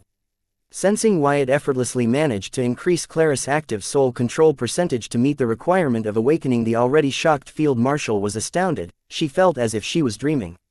Noticing that Wyatt did not stop there but continued to increase Clara's active soul control further, she felt her knees go weak and with a thud, she fell to her seat in utter disbelief. In the whole dining hall, only she knew what Wyatt was truly doing. 10% greater than 11% greater than 18% greater than 19% bring Clara's active soul control to 19%. Wyatt stopped and asked his 6 soul consciousnesses to help Clara hold the excess soul energy in her soul. As he had other plans for the remaining soul energy, it was not surprising that there was still soul energy left after elevating Clara's active soul control to 19%. A high-grade pill was enough to help a card lord practice their active soul energy. The power contained in it was a lot, and the pill would prove deadly even for an average card master and card grandmaster if they consumed it carelessly. I think I can contract a grimoire now. Surrounded by floating heads and arms, Clara exclaimed, opening her eyes. They were teary, as she could not believe she had awakened. Though she had given up on ever awakening, she always hoped that one day she too could awaken like the rest. Wyatt nodded at her with a gentle smile. Then, he took out a silver grimoire and passed it to Clara, saying, "Here, contract it." Clara did not take the silver grimoire. Instead, she looked at Wyatt and said, "It's a silver grimoire." Even though Clara was a mortal till now, she had the basic knowledge of becoming a card apprentice. She knew only the talented ones could contract a silver grimoire after awakening, but a late bloomer like her could contract the bronze grimoire. "Trust me," Wyatt assured and pushed the grimoire into her hands. Holding the silver grimoire in one hand, Clara dropped a drop of her blood soul on its cover to initiate a soul contract with it. To her surprise, as her blood came in contact with the grimoire shined brightly and started to hover in front of her as it slowly opened and revealing her status page to her. "Impossible," multiple voices uttered together, seeing Clara managed to contract a silver grimoire on her first try. Not only that, once Clara contracted the silver grimoire, it helped her use the excess soul energy in her soul to increase the active soul control to 27%, helping her become a high-level card soldier in a single bound. Completing his job, Wyatt recalled his floating arms and heads. "I gained a trait, soul sensitivity. I can feel the soul of everyone in the hall," Clara revealed to Wyatt aloud in shock. "Soul sensitivity," Field Marshal exclaimed and rushed next to Clara. Without her permission, she checked Clara's grimoire to see if the trait Clara had received was the same as she was thinking of. Trait name: Soul sensitivity. Trait type: innate. Trait effect: the user is sensitive to souls and their intent. "Impossible, how can a late bloomer have the potential to become a demigod?" The Field Marshal exclaimed aloud, losing all her grace and elegance, that she had practiced and trained for centuries. Because, being able to sense the intent of other souls was something only demigods could do because of their intent sense. But Clara, a late bloomer, had awakened it as her innate trait, proving that she had the potential to become a demigod. The Field Marshal looked at Wyatt with complicated eyes, as he basically turned a lump of coal into the most precious diamond. Check out Reader's Quest board in the author's thoughts section for mass release. Chapter 1974 Atlas Bear Spirit Guard. Date the 18th of April 2321. Time 11:03. Location Card World, Southern Region, Blossom District, Sky Blossom City. Honestly, it wasn't Wyatt who gave Clara the soul sensitivity trait. It was her soul, her patient and understanding soul, that she had honed through decades of perseverance and benevolence, that had awakened the trait soul sensitivity. Yes, Wyatt did use an advanced soul cultivation method to enrich her soul, but there was more at play here. Even though mortals cannot feel their souls, their actions and choices affect and mold their souls. It was similar to how a scammer happens to be the most worried about being scammed, a thief happens to be most worried about someone stealing from them. Their actions and choices dedicate their mindset and heart. Clara Cassidy might have been just a mortal, but whenever a troubled soul came to her, she tried to understand their pain and help them to the best of her strength and knowledge. Sometimes she failed and sometimes she did okay, but she never stopped trying to help others. The kids of the orphanage were a living example of this. The life she had led had helped Clara understand people, see through their complicated exteriors, and see them for who they really were. She would know a troubled soul when she saw one and a cry for help when she heard one. In a way, this helped her become more passionate about what she did. And this very skill she honed would allow her to become the Saintess of the South. All Wyatt and his advanced soul cultivation method did was help the skill Clara had honed to advance into her innate trait. That was to say, if Clara's soul did not have that capability, no matter what Wyatt did or how miraculous his advanced soul cultivation method was, she would not have received the soul sensitivity trait. If one were to romanticize this, one could say that Clara Cassidy, though a mortal, lived her life worthy of a demigod. She might not have been a demigod in terms of realm, but her will had the quality of a demigod. She was the true demigod, born by overcoming the test of life with the most brilliant grades. It is not me, it is her. She truly lives to her persona, the Saintess of the South, Wyatt explained to the field Marcia, who was staring at him as if she saw a ghost, pointing at Clara. Clara no longer looked like a weak elderly woman, rather she looked like a woman in her early 40s and still in her prime. If she had a few beauty cards equipped then, she could easily pass as a young woman in her late 20s. Becoming a card soldier, her physical body had undergone a visible metamorphosis. Not to mention, Clara, who had lived a hard life from an early age, had a very strong body for her age. With the boost from the soul energy, she had basically been rejuvenated, almost as if she had regained her youth. Then, choosing to ignore the field marshal whose gaze kept switching between him and Clara, Wyatt removed a card from his card holder and passed it to Clara, saying, "This is one of the first few cards I created. I have upgraded it a few times since then, I want you to have it. C-Rank Atlas Bear Spirit Guard card. I can't take something so precious." Clara tried to return the card to Wyatt, but Wyatt shook his head and turned to look at the confused crowd who were trying to understand what just happened, and said, "Equip it and show them that miracles are possible as long as they persist. I don't have to teach you on that front, do I?" The C-Rank Atlas Bear Spirit Guard card was none other than the upgraded form of the E-Rank Abyssal Giant Bear Spirit Guard card Wyatt had created. Wyatt, back when he still had free time on his hands, had upgraded the E-Rank card because its star rating was too high, 26 stars. When he created this card, he was still figuring out card creation and soul pupils. If he wanted to keep using it, he needed to decrease its star rating. So, he had to upgrade it, but with his current abilities, he had no need for it, so he decided to gift it to Clara so she put it to good use. As a silver grimoire holder, she could use C-Rank cards. Card name: Atlas Bear Spirit Guard. Card type: Skill card. Passive card. Rank: C-Rank. Uncommon grade. Card ratings: 4 stars. Card durability: 100/100. Card effect: the user gains Grandmaster level mastery in Beast form, martial arts, Atlas Bear form.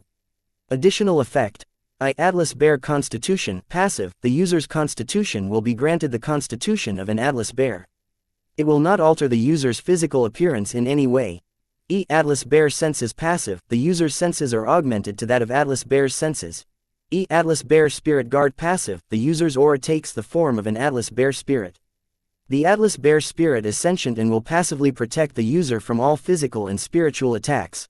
Atlas Bear's Roar. Passive: the user can roar like the Atlas Bear, rendering all nearby enemies unconscious or stunting them for 1 to 3 seconds based on strength difference. Innate Aura. Passive: the user can choose to exert their aura on the surrounding units. The user's presence grows strong. "Don't worry, child, I will restore their faith in the hope of the South." Saying that, Clara equipped the card and took the stage. Wyatt quietly faded into the background and returned to Courtney's side, who was still trying to comprehend what just happened. Equipping the card, Clara's presence instantly became stronger and gained the attention of everyone in the dining hall. Soon her eyes became sharp and an apparition of a ginormous bear almost touching the hall ceiling covered her. Despite its giant and ferocious form, the Atlas Bear spirit guard did not appear threatening at all. Rather, it appeared benevolent, enlightened, and a little cute. Instantly gaining the interest of the little kids. Wyatt guessed this was because the Atlas Bear spirit guard was made from Claris aura, which was the most compassionate aura Wyatt had ever come across. Having gained everyone's attention, Clara began to put an end to the crowd's confusion and speculations by explaining what they had just witnessed. Guys, this chapter is a little motivation for those trying for the Reader's Quest. As for those who aren't aware, please check out Reader's Quest board in the author's thoughts section for mass release. Chapter 1975 Losing Credibility. Date the 18th of April 2321. Time 11:07. Location Card World, Southern Region, Blossom District, Sky Blossom City. Silver milk powder can be procured in 2. by buying from the local market and the other way as a subsidy. However, not everyone will be getting the subsidy. Only the meritorious citizens will get them. For example, students who are performing well in their school. This is just an example. There will be other ways for every citizen to obtain the subsidies. The Southern royal family will soon update all citizens of the South about this. Sliver milk powder, subsidy, meritorious citizens. What was Clara talking about?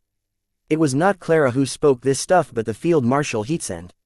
Clara explained how Wyatt used a pill to help her become a card apprentice to the crowd and displayed her silver grimoire and powers to assure them that she was not lying. However, she had no idea what the pill Wyatt had fed her was, so she could not answer when the older kids who were yet to awaken as card apprentice eagerly asked about the pill.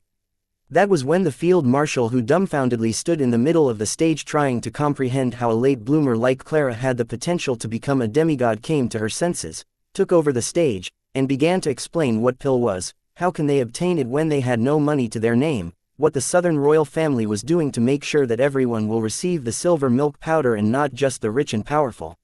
Lastly, she did not forget to praise Wyatt, who discovered such a miraculous powder and invented a way to mass produce it at the fastest speed, helping everyone in the room understand why Wyatt was the hope of the Southern region. Wyatt might not agree with this, but his speech, "You are the hope of the South," had seriously damaged his credibility as the hope of the South. The media and adults in these kids' lives talk so grandiosely about Wyatt and his achievements, but when they met him and heard him spouting nonsense that even 3-year-olds would not believe, they felt if this was the hope of the South, then they were doomed. But seeing their mortal headmaster, who had no hope of becoming a card apprentice, directly awakened as silver-grade card soldiers, they were shocked and moved to the point of believing that miracles do exist. Most of them were worried that they would not be able to awaken before they became of legal age and would have to move out of the orphanage without proper arrangements. Yes, the orphanage had many programs to help them integrate with society, but they had seen where their seniors were and knew unless they became a card apprentice their future was bleak. They would be lucky to be alive a month after leaving the orphanage. Now, seeing the miraculous powder they heard so much about work with their own eyes, they had a spark of hope in their heart that ignited into flame when the field marshal promised that the Southern royal family was going to give sliver milk powder subsidies to any and all meritorious citizens to ensure equal opportunities to all its citizens. Wyatt, who is this elderly lady? Can she guarantee what she is talking about? Does the Southern royal family really plan to provide the silver milk powder subsidies for its citizens?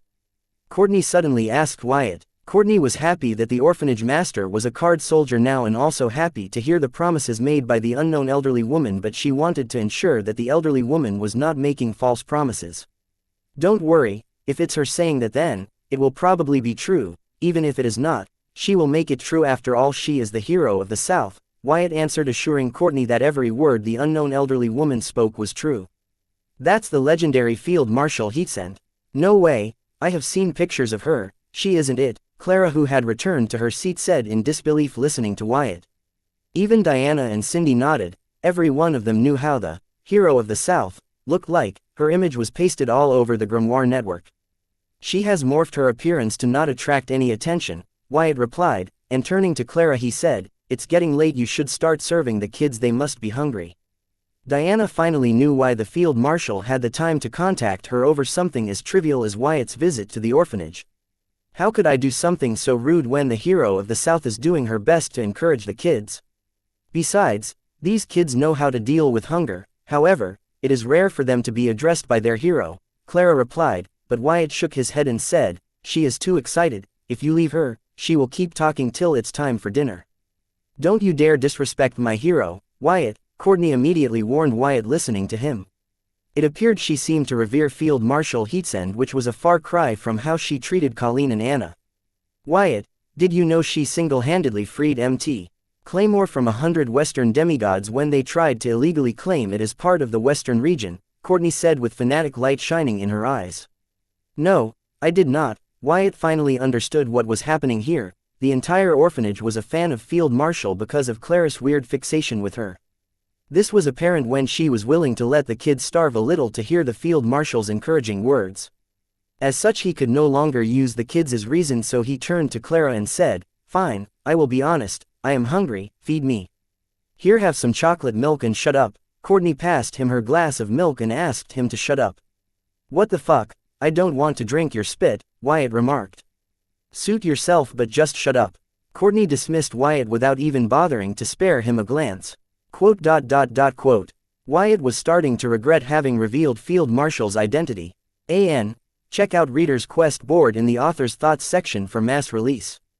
Chapter 1976, declaring South as his territory. Date the 18th of April 2321. Time 11:33. Location Card World, Southern Region, Blossom District, Sky Blossom City. Don't worry, they will edit all the embarrassing stuff out, I guess, the Field Marshal said as she ate a sandwich sitting next to Wyatt. She was in a great mood for someone who lost her loyalty to a teenager in a wager at that. I could care less about that.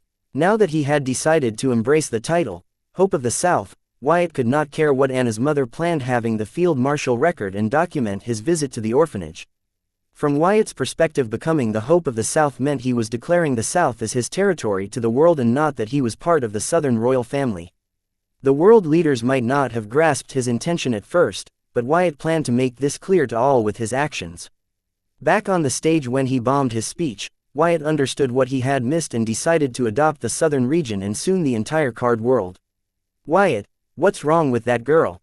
Why does she keep staring at me from time to time? Am I consuming too much food?" the Field Marshal asked, pointing at Courtney from the corner of her eyes while licking her figures. She was so happy today that she decided to indulge in a little gluttony. Not to mention, it had been ages since she had consumed food, so it felt a lot tastier to her. She wants your autograph but doesn't want to expose your identity. It must be killing her right now. Wyatt took joy in Courtney's misery, recalling how she dismissed him when he was hungry. "Some friend you are." The Field Marshal rolled her eyes at Wyatt and mentally informed Courtney to meet her later. After all, Courtney was the Dao Tung, kind-hearted, and capable. It would not hurt the Field Marshal to get acquainted with the future pillar of the South early. "Boss, if you may, we have gathered the employees who contributed the most to your various organizations in the gymnasium and would like you to meet them," Diana gathered her courage and awkwardly informed Wyatt. Knowing that the elderly woman next to her boss was the hero of the South in disguise, she did not know how to act. "They still want to meet me after hearing my speech?" Wyatt asked. Diana laughed awkwardly and said, "Yes, if anything the speech made you appear more human to them. Let us expect it. Your achievements are too godly to whoever has heard of them. People can't help but get overwhelmed. But seeing your naive, humble side, they are starting to see you for what you are, a 17-year-old who chooses to see the best in everyone. Only someone like you will be willing to give criminals like us a second chance. I am sure the world will understand your ideology and accept it one day. Besides, the speech wasn't that bad, it's just that you said it at the wrong time at the wrong place. If you had started with the silver milk powder miracle and ended it with that speech, then you would have been a huge hit," Diana added what she thought after a short pause. "The girl makes a good point. I will ask the media people not to edit the speech out. Let the people see who you are and what you stand for. But for someone narcissistic, you are overly humble about your strength and what you are capable of. It doesn't add up," the Field Marshal said, looking at Wyatt suspiciously, wondering if Wyatt was up to something. "I know you guys are only saying that to cheer me up, but I will take it." Saying that, Wyatt got up to follow Diana to the meet, but before leaving he turned to the Field Marshal and said, "Please help me complete all the necessary procedures to start a criminal rehabilitation and reintegration program. I want to get started as soon as possible." "Fine," the Field Marshal nodded and agreed with Wyatt without any question. After all, she had agreed to support Wyatt's idea of starting a criminal rehabilitation and reintegration program if she lost the wager. As Wyatt followed Diana, he saw Clara taking Courtney and Clown Mask to her office. It seems Clara had decided it was time Courtney knew the whole truth about Clown Mask. However, just as Wyatt was about to exit the dining hall, Bloodette stopped him saying, "I need silver milk powder and lots of it." Wyatt looked at the kids that had followed Bloodette and said, "Bloodette, silver milk powder is strong substance, it needs to be consumed with caution. If these kids consume it excessively they might explode from having too much silver milk powder in their system." Diana also spoke assuring Bloodette, "Blood Supreme, this orphanage is now being sponsored by Master Wyatt. So when we get enough stock of silver milk powder we will help each kid in the orphanage get their share under proper administration. So, please do not worry. No, we want it now. Our elder sister is going to turn 16 in a week and she still has not awakened. She is too weak. If she leaves the orphanage she will not survive," a 9-year-old boy yelled at Diana. Wyatt recalled that the kid was Brain, one of Bloodette's friends. "Boy, don't worry, if your elder sister has attended the reintegration program then she should have joined Fine Gold as a sales intern. She will be provided the necessary housing and incentives by our company to help her integrate with society," Diana patiently explained to the kids. "My sister tried to attend the reintegration program but the staff rejected her saying she was not fit for the program," Brain revealed with rage visible in his eyes. Wyatt was not surprised by Brain's frustration, at least this kid was showing some emotion. The kids during his speech were emotionless like lifeless dolls. However, he did order Diana, "Check if what the boy is saying is true." Then looking at the boy he said, "Brain, what is your elder sister's name?" "Marcy Davis. A.N. Check out Reader's Quest board in the author's thoughts section for mass release. Chapter 1977 Marcy Davis. Date the 18th of April 2321. Time 11:39. Location Card World, Southern Region, Blossom District, Sky Blossom City, Davis. Wyatt uttered in surprise, recalling Ada Davis. The last time he saw her was during the Southern Capital incident. He heard that she vanished in the Double Gate dungeon. Apparently, the soldiers stationed there claimed that she had escaped to the demon realm, but the city lord of the Double Gate dungeon city, who was the last person to meet her, refrained from making any comments. There can be different families with the same surname, Wyatt thought. Then, shaking his head, he looked at Brain and said, "If your sister is here, go call her. I will see how I can help her." Any friends of Bloodette were his friends. Besides, their friendship was sincere and pure. Wyatt liked that part a lot. "Really?" Brain asked in disbelief. It appears he did not expect Wyatt and Diana to do anything. Yet, he came with Bloodette just to let his frustration be known. "Yes," Wyatt nodded. "Daisy, go call big sis Marcy, I will make sure he doesn't leave," Brain instructed his friend, who nodded with a firm expression and dossed out of the dining hall. "Bloodette, you seem to make some good friends," Wyatt was happy for her. Clara was doing her best to keep the kids on the right path, but there weren't many kids in the orphanage that still had some fight felt in them, let alone go out of their way to help their fellows. Daisy and Brain seemed to be special, no wonder they could accept Bloodette despite her appearance. "Yes, but I am not so sure about Brain," Bloodette said, making faces at Brain. Provoked, he yelled back, "What did you say, you walking hot dog? Take it back or I will make you eat dirt again," Bloodette warned, making a fist. Even though Bloodette's realm had decreased to that of a mortal, she was still more than what a 9-year-old would handle. "Boss, I have talked to the person in charge of the orphanage's reintegration program. Marcy Davis's case is special, there wasn't much our people could do to help her. Overstaff offered to recruit her in the special needs program considering her condition, but she rejected it," Diana reported, having talked to her subordinates. "You are lying, there is no way big sis Marcy would reject it," Brain yelled, staring hard at Diana. Having been in Brain's shoes in the past, Diana did not take offense to Brain's words. "Brain, calm down, Wyatt will handle it. Trust me," Bloodette assured her friend. Since Wyatt had never let her down, she believed he would not let her friends down too. "What sort of condition are we talking about here?" Wyatt asked, wondering what kind of condition would stop a person from working a regular job. From what he gathered so far, Marcy didn't sound to be disabled or mentally challenged.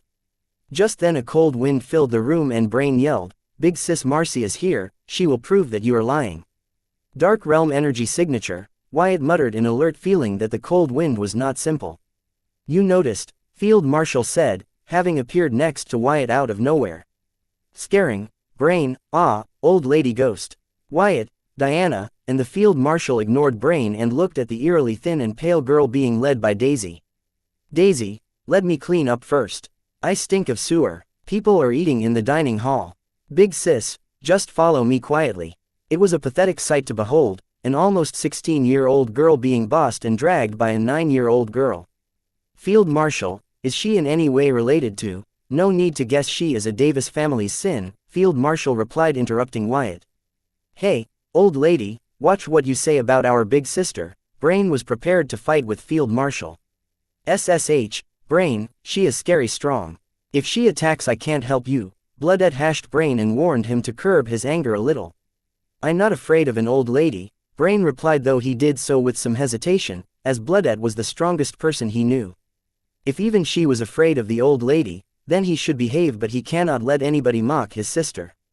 Brain, that is not the way to talk to your elders. How many times have I asked to watch your manners? Apologize to her now. Marcy, who saw Brain arguing with a few adults, hurried over. Hearing his rude words, she reprimanded him, and then turning to the field marshal, she repeatedly bowed and apologized. Madam, he is just a kid. He doesn't mean it. Please forgive him this once. Marcy had noticed the head of fine gold, Diana Keith, and the boy wonder, Dalton Wyatt, next to the elderly lady, and guessed her status was not simple. This was why she did not bother to ask what happened or who was at fault here, and pressed her brother to apologize. Orphans like them stood no chance against people with high status. Marcy, don't apologize to her, she was bad-mouthing you, Brain informed, feeling wronged. After all, he stood up to defend his sister. Why was he getting scolded?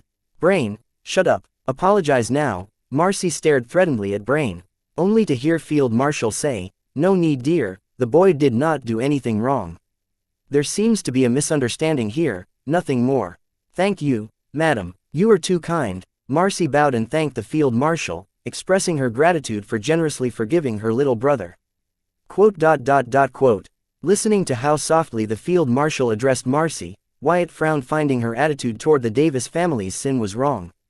Hold on, with the Field Marshal's strength she should have long noticed Marcy Davis's existence. Wyatt felt he was missing something here. Besides, didn't Anna slaughter the entire Davis family? How come people were popping up carrying the surname of the supposedly dead family? Marcy Davis, I am Diana Keith. We would like to talk about your reintegration program. Diana stepped forward, introducing herself, and she stretched her hand out to shake hands with Marcy as a courtesy on their first meeting. However, March, who instinctively extended her hand to shake Diana's hand, hurriedly took it back and explained, please, don't misunderstand. I just returned from my part-time job cleaning the city sewers. I could not wash up afterward since the shower there was busted. Please, forgive me about the smell too. Check out Reader's Quest board in the author's thoughts section for mass release. Chapter 1978, The Davis Family's Sins. Date the 18th of April 2321. Time 11:45. Location Card World, Southern Region, Blossom District, Sky Blossom City, cleaning sewers. Now I understand why you rejected the special needs program. Diana was impressed by Marcy's personality and continued to hold her hand out, saying, how long are you going to wait for a handshake? My arm is about to fall off from the pain.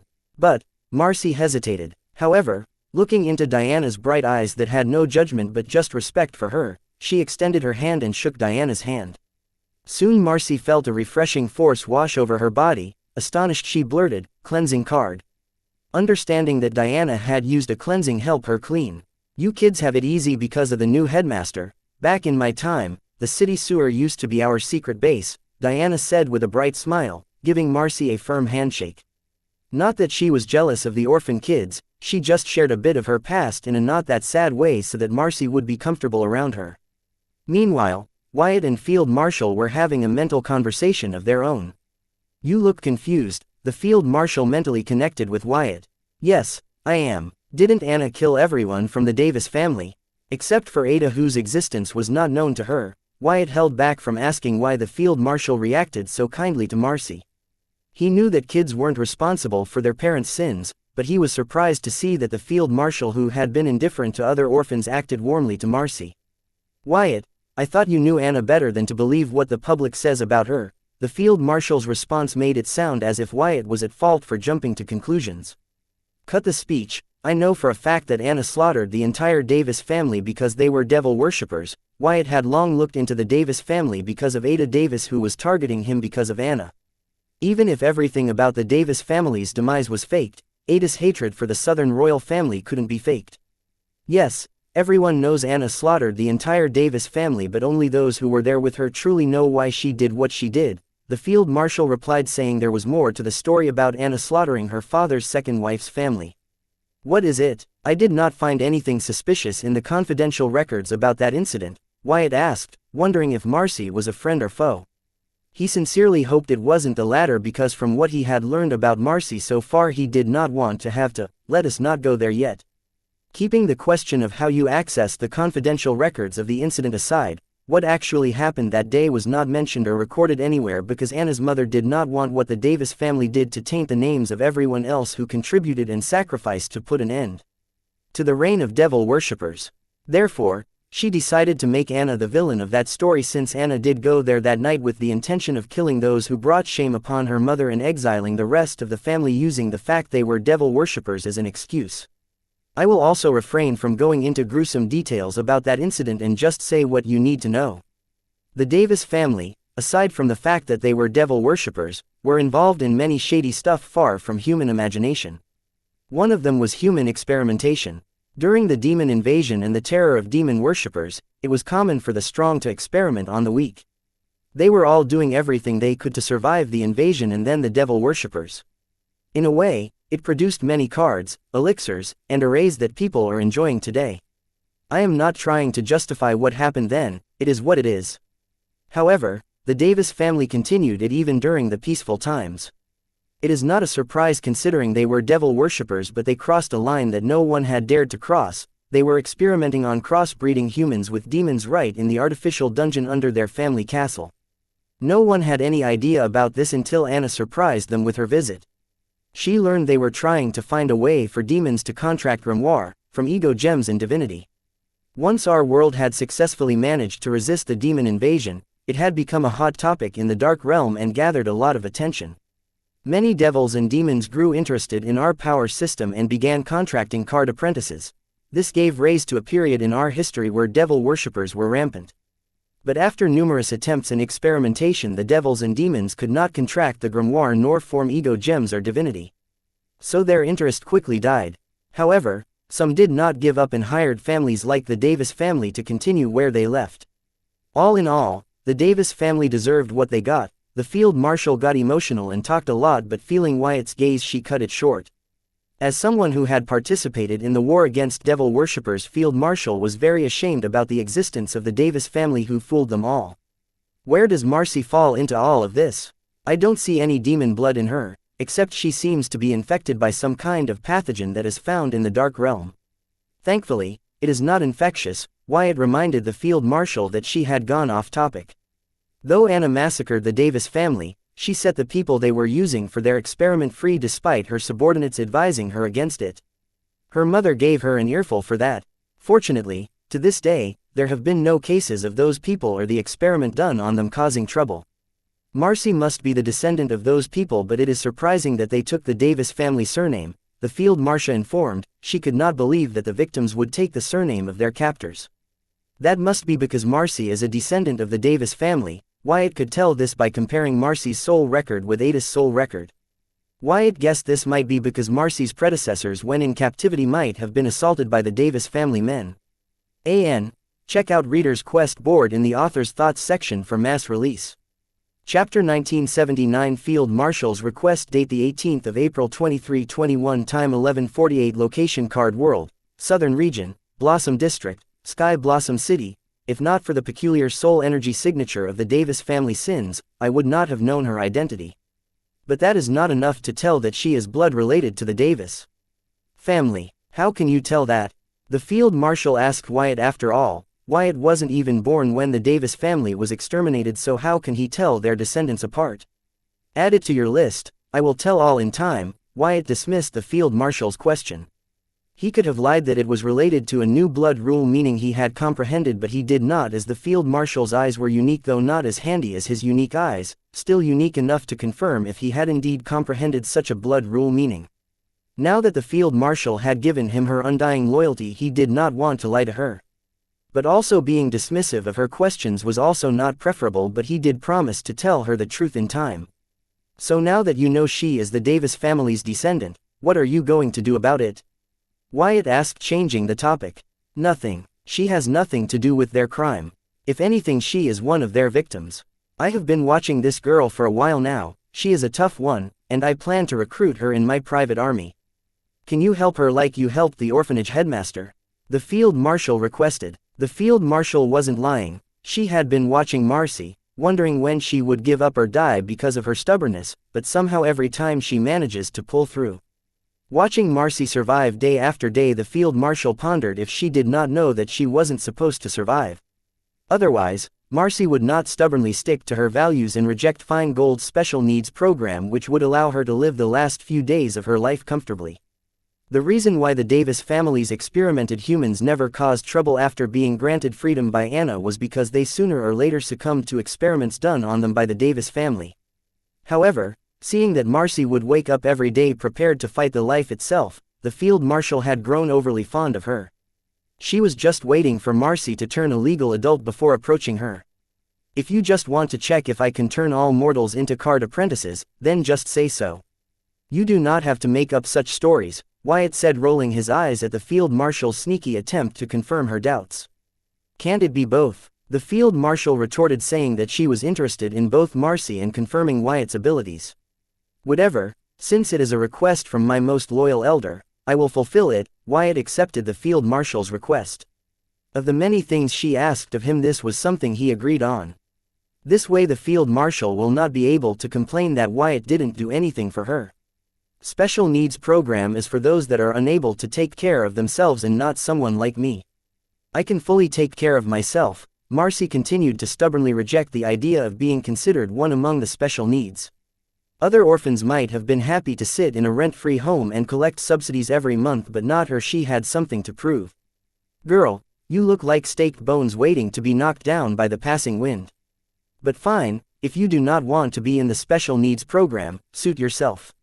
However, if you are willing to clean the city sewers, then you would not mind being a janitor at the Feingold's tower, right? Though it is a dead-end job with average pay, it comes with full medical insurance, housing allowance, and other benefits.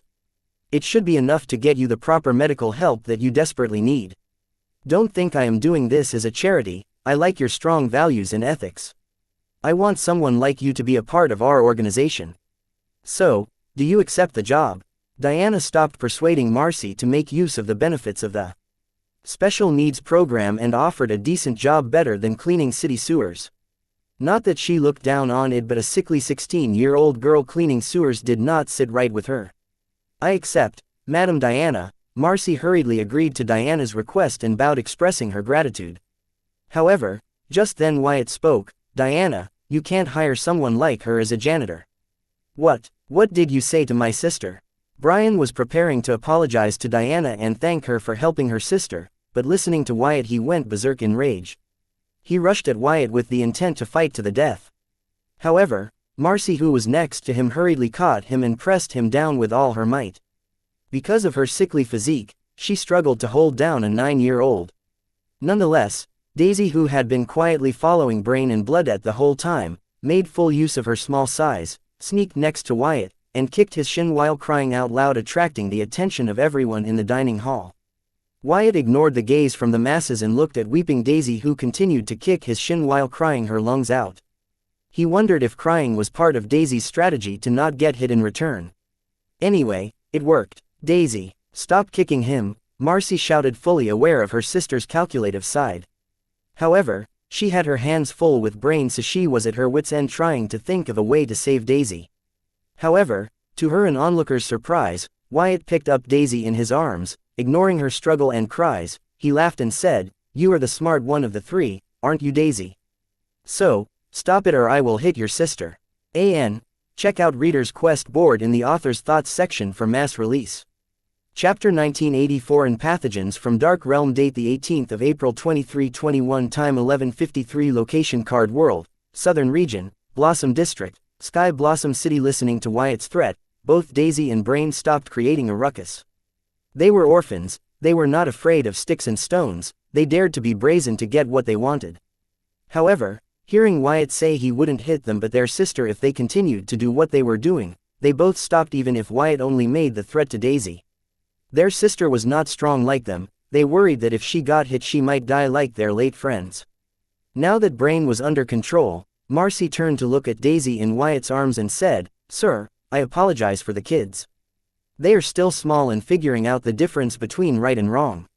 Please kindly forgive them. I think they know the difference between right and wrong, they just don't care because they believe everything is forgiven because they are kids," Wyatt said looking into Daisy's eyes, carrying her in his arms. Daisy pretended to be pitiful and sobbed silently with teary red eyes, staining her pink cheeks with tears. "Sir, it is not like that, they are genuinely good kids." "Wyatt, stop it. You are making Daisy cry." "I asked to help not make them cry," Bloodette interrupted Marcy and yelled at Wyatt. Ignoring Bloodette's anger, Wyatt bent down and picked little Bloodette in his arms. Bloodette's clone had taken the form of little kids to play with them. Wyatt now carried an 8-year-old in each of his arms. Ignoring the sobbing Daisy on his right and angry Bloodette on his left, Wyatt looked at Marcy and said, "Enough about the kids, let us talk about you. So, where was I? Yes, someone like you is overqualified to be a janitor. You have a unique power, it hasn't blossomed fully and is the leading cause of your deteriorating health condition. Fortunately, I know how to help it blossom properly and these kids brought you to me in time. If they had been slow by a day or two, even I could not be able to help you. Because even I cannot revive a dead person." "I knew it, our sister was special," Brain exclaimed in excitement, and then turning to face the dining hall he yelled, "Suck on it, you suckers. You heard him, my sister is not sick or dying, she has yet to awaken her unique powers. She is going to become the strongest card apprentices, mh. Waking up from the stupor of learning about having unique power, Marcy hurriedly closed her brother's mouth. Then apologized to everyone in the dining hall. I am sorry. An unconscious smile graced Diana's lips, she was honestly shocked when Wyatt said Marcy was not fit for the janitor job. However, she knew her boss wasn't a shallow person and believed there was reason for what he said and patiently waited for him to explain it. And it was worth the wait. "Mr. Hope of the South, does my sister really have a unique power? Will you help her awaken it?" Unlike Brain, Daisy double-checked with Wyatt with hope-filled eyes. Looking into them, Wyatt felt it was not a bad idea to help a few people on his way to achieving his chill life. "Why should I tell you? You kicked me." Wyatt pretended to be angry with Daisy, causing her to genuinely feel guilt. Then, she sincerely apologized to Wyatt. "Mister, I am sorry. I will do anything you want but don't hurt my sister because of me, okay? Don't say such things otherwise people will misunderstand and call authorities on me," Wyatt said, finding Daisy was scary. Shaking his head he answered her, "Your sister does have a unique power and I will see to it that she awakens it. See, Daisy, I told you Wyatt will help. He always helps me and Courtney." Bloodette anger toward Wyatt had cleared as he cleared the misunderstanding. "Sir, is my condition really because of an unawakened power in my body?" Marcy asked Wyatt in disbelief even if she heard him say it twice. Who could blame her? She had lived with her condition as far as she could remember. Learning that there wasn't just a solution to her condition but it was a boon to her, she found it hard to believe it. Wyatt lied. Marcy did not have any unique power. Instead, she was infected by a foreign pathogen from the dark realm which was killing her slowly by feeding on her soul. This was the reason why, despite hailing from a big card apprentice family like the Davis family, she had not awakened yet. If not for her being naturally talented in cultivating active soul control percentage, she would have been sucked dry by these pathogens. However, with time, the number of pathogens in her body increased but her soul's active control percentage remained the same as it was being abused by the pathogens. With his soul pupils, Wyatt saw that in a week or two she would die unless some strong like the field marshal helped her cleanse the pathogens in her body. She cannot get rid of them but she can reduce their numbers, prolonging Marcy's life by another year or two. The only reason Wyatt lied about Marcy's condition was not because of orphaned kids but also because of the orphaned kids. Wyatt did not mind telling the hard truth to Marcy, Brian, and Daisy since he planned to help her, but then he did not tell the truth because then every sick person would come to him asking him to cure them. Yes, Wyatt did not mind occasionally helping people he met on his journey to achieving his dream of a chill life, but that did not mean he would invite every troubled person in the world to come find him for a solution. If he did that, then even a third lifetime would not be enough for him to solve those problems.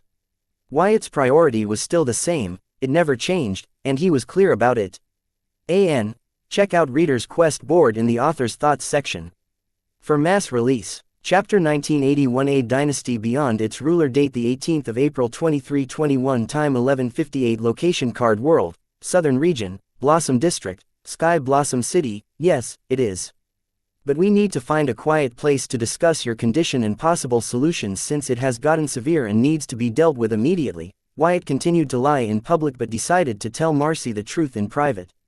However, getting confirmation from Wyatt, Marcy suddenly broke into tears, puzzling the onlookers. Brain and Daisy did not know why their sister was crying and looked at her in concern. Soon, controlling her tears and emotions, Marcy replied, "Headmaster said that my mother suffered from a similar condition and ultimately succumbed to it. If only there was someone as knowledgeable and generous as you present back then, maybe she would not have died." Listening to Marcy, the onlookers nodded in understanding. Most of them knew what she was talking about as they or their friends had suffered something similar. Though their condition was not as unique as Marcy's, even though the card world had a proven solution to their condition, no one was willing to give it to them for free. They were starting to understand what the Hope of South was. Like Wyatt, even the Southerners were still figuring out what the title, Hope of South, meant. Anna's mother used Wyatt's achievements to justify his title, Hope of South, to the general public by painting a better tomorrow. However, she never told them what a better tomorrow would be like. How the Hope of South would lead them to it. Like every politician in history, Anna's mother just sold them a dream but never exactly told them how it was possible except for pointing out who was going to lead them there, the Hope of South. Marcy, let us not waste time on what could have been and deal with the matter at hand. You heard Master Wyatt right. Your condition is severe, let us deal with it first. Diana spoke up, not bothering to console Marcy. She asked her to stop looking back and continued forward. At least Marcy knew her mother did not abandon her and had a stable orphanage to grow in. Diana had neither. Yes, Madam Diana, Marcy nodded. Seeing Marcy pull herself together, Diana said, Master Wyatt, let me lead you to a quiet place where you can discuss her condition and solutions. No need. Lead us to the gymnasium. I can meet with the employees and talk with Marcy at the same time, Wyatt said, planning to show his trusted employees another miracle. Sometimes people did not need to be rewarded or recognized for their work, it was enough if they knew they were working for something bigger than themselves. That was what most of the employees wanted from Wyatt. They needed to know that their little struggle and sacrifice were part of something bigger and greater. They might not be able to become great, but a part of them was part of something great. Just like how teachers and parents take pride in the achievements of their students and children. Wyatt planned to use Marcy to give them that assurance. After all, the only way for what he had built to last beyond him or in his absence was if he could get his employees' help. Otherwise, everything Wyatt did and built would vanish with Wyatt. A dynasty that could fall with its ruler can never be considered strong. Not that Wyatt was preparing for things after his death, he was preparing for the time when he would take the battle to the Dark Realm. He could only continue to fight in the Dark Realm when he knew everything was alright back home. For that to be possible, it was not enough that he trusted his people, but his people should also trust him. Today Anna's mother was set on making him Hope of the South, but come tomorrow if she were to make him Villain of the South, the public opinion should not bend with her but oppose her. That was what Wyatt was after now. He knew he could not control everyone's opinion, but by doing little things like this he could ensure the opinion of those that were in his favor would continue to remain in his favor. Which could be enough to keep his dynasty strong even in his absence. Sure, Master Wyatt, Diana nodded. Then, Wyatt gently set Blooded and Daisy down, saying, You guys go play without any worry. I promise I will help your sister get better. Daisy and Blooded nodded in understanding, but Brain yelled, No, I want to come too. Only to be hit on the head by Daisy and dragged away by her. He struggled, but Daisy was stronger. After all, despite her young age, Daisy already had achieved 6% active control. If she was fed a small dose of low-grade silver milk powder regularly, then she might awaken before turning 10 years old. She was very talented and would make a strong card apprentice, unlike Brain, who had only 1% active control. After the kids left, Wyatt and Field Marshal followed Diana and Marcy to the gymnasium. As soon as they exited the dining hall, the children who were eating their fill were no longer interested in the food but engaged in a heated discussion about Hope of the South and the silver milk powder subsidies. They all hoped that the Southern royal family would announce the silver milk powder subsidies as fast as possible, so that they had better chances of awakening as card apprentices before they became legal adults and had to leave the orphanage. Heading to the gymnasium, the field marshal spoke. "I can't believe you are planning to use the poor girl as a prop. Funny, considering how you are using this matter to get something from me." "Speak, what is it?" Wyatt replied, fully aware of the field marshal's intentions. "Nothing. All I wanted to say was, since you plan on using the girl as your prop, do not cheap out in treating her condition," the field marshal revealed. She was only seeking benefits for Marcy, who had no idea that Wyatt was planning to use her. "Have you ever seen me hold back in any project I have taken interest in? I less than ABDHYQUXLALXKVKHA greater than the first 10 users to redeem the code GET10FP. You can find the Redeem Center at Profile Redeem. Don't forget to check out Reader's Quest board in the Author's Thoughts section for mass release." Chapter 1982. Aurelia Malvin. Date the 18th of April 2321. Time 12:03. Location Card World, Southern Region, Blossom District, Sky Blossom City. Arriving at the gymnasium, Wyatt found a few familiar figures such as Deborah Kahn, Dan Malvin, ex-leader of the former Great Eagle Gang, Kane Kaga, etc. Wyatt said hello to and shook hands with all of them, as Cindy introduced them and their contributions to Wyatt one by one. "Boss, this is Rob Fielding. He has the most contribution in helping our fine gold branch into most cities in the Blossom District." "Madam, you flatter me. If not for Boss's popularity and prestige, those stuck-up city lords and family leaders from second-tier cities would not even meet me. It was all Boss's doing. I was only the messenger." "Mr. Fielding, you are too humble. Keep up the good work." After a long line of fine gold employees, it was finally the turn of the kids from Bright Lion Security Agency. Wyatt remembers seeing these kids during the city tournament or the Bright Lion Gang's parties. They all used to dress like roadside ruffians or whatever they considered cool, but now all of them were neatly dressed in black tuxedos and had a sense of professionalism to them. Wyatt felt that turning the Bright Lion Gang into a security agency worked out for the best. However, one among them, these kids, stood out. She was covered in bandages like a mummy except for her head and eyes, and wearing a tuxedo above it. She looked like an anime character that Wyatt remembered seeing back on Earth. She also oozed a calm and authoritative aura like the anime character. The resemblance was uncanny. When it was her turn, before Cindy could introduce her and her contributions to Wyatt, he stared into her eyes and praised, "That's a sick look, impressive." However, the girl was flustered meeting Wyatt's eyes and listening to his praise. She began fidgeting, erasing the calm and authoritative aura she once had. Seeing this, Cindy smiled mischievously and introduced her to Wyatt. "Boss, this is Aurelia Malvin. Your #1 fan." Listening to Cindy introduce Aurelia was Wyatt's #1. There were various groans among the Bright Lion Gang members expressing their disagreements with Cindy's statement. One of them, Kane Cage, even fearlessly spoke up in protest. "Madam Cindy, I am Boss's #1 fan." His remark ensued a series of protests, each claiming to be Wyatt's #1 fan. It was total chaos. The once peaceful gymnasium was now noisier than a fish market. However, Aurelia, who was fidgeting, sharply turned to face the crowd and yelled, "Silence." Listening to it, everyone immediately went silent and her voice echoed in the gymnasium. She was no longer a shy girl facing her idol, but a lioness commanding her pride. As her gaze swept through the members of the Bright Lion Gang, everyone looked away, not daring to lock eyes with her. Even Dan Malvin and Kane Kaga did not dare to stand against Aurelia. Seeing that Kane Kaga, who had Ivy, a summon-type origin card created by Wyatt himself, did not dare to go against Aurelia, Wyatt was surprised. What surprised him even more was that Kane summons Ivy did not come out to confront Aurelia when the latter was challenging her master openly. "Kane, what's wrong with Ivy?" Wyatt asked in concern, seeing she did not come out to defend him. After all, Kane's origin card was overpowered for his realm. He found it hard to believe that Ivy was afraid of Aurelia. So much so that she did not come out to protect her master. As far as Wyatt remembered, Ivy was sentient and very loyal. Something like fear should not be able to hold her back. As the creator of Ivy, Wyatt was willing to stake his name to guarantee that Ivy would definitely come out to protect Kane in any circumstance. Ivy, she lost to Aurelia. She was killed in the battle and is still recovering in my grimoire. I am sorry boss, we let you down, Kane apologized. Meanwhile, seeing Wyatt inquire about Kane's summons, Aurelia hurriedly came forward to explain, I did not mean to kill her but she was too weak. Her words did not help explain anything but only made things worse. Kane and the other members of the Bright Lion gang stared at her but none dared to talk back to her. Dan, who had been silent so far, immediately came forward and apologized to Wyatt. Boss, forgive my cousin, she did not mean any disrespect. She is just too straightforward and does not have basic social maturity.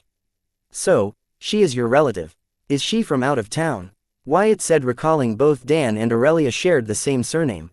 And also that if the city had someone as strong as Aurelia, then why did she not participate in the city tournament? Yes, boss, she moved her when she heard about you and since then she has been doing her best for the gang, Dan explained, only to hear Aurelia warn him, Dan, stop calling us a gang, we are a private security agency. Boss, you see what I mean, Dan said helplessly. I see. Wyatt nodded and stared at Aurelia and used his soul pupils on her to check if she was truly strong enough to defeat Ivy. To his surprise he found that Aurelia wasn't strong at all. Instead, she was the weakest among all the members of the Bright Lion members. Her talent for active soul control was also subpar and she had just recently entered the Card Master realm. However, she had a very sturdy physique. So, Wyatt asked her, Aurelia, do you possess a physique? Listening to Wyatt, the members who were staring at Aurelia out of rivalry, looked at her in pity. Even Dan and Cindy looked at Aurelia in pity. However, Aurelia replied with a confident smile, yes, boss. I do. I less than ABDHYQUXLALXKVKHA greater than the first 10 users to redeem the code GET10FP. You can find the Redeem Center at Profile Redeem. Don't forget to check out Reader's Quest board in the Author's Thoughts section for mass release. Chapter 1983 Martial Card Apprentice. Date the 18th of April 2321. Time 12:12. Location Card World, Southern Region, Blossom District, Sky Blossom City. Looking at the sudden turn in the expression of the members, Wyatt frowned. Then, he used his soul pupil to gather more information on Aurelia's physique. Learning in depth about her physique, he uttered, oh, I see.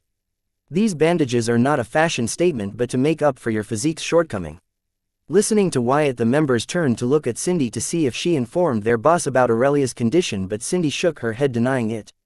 This surprised the members. They heard that their boss had perceptive eyes, but this was just godly.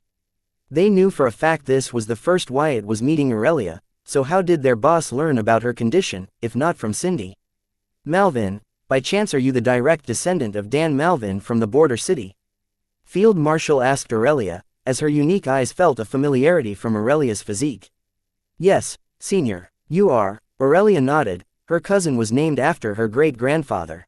An acquaintance of your ancestor, the Field Marshal vaguely replied and then mentally requested Wyatt, see if you can help this girl.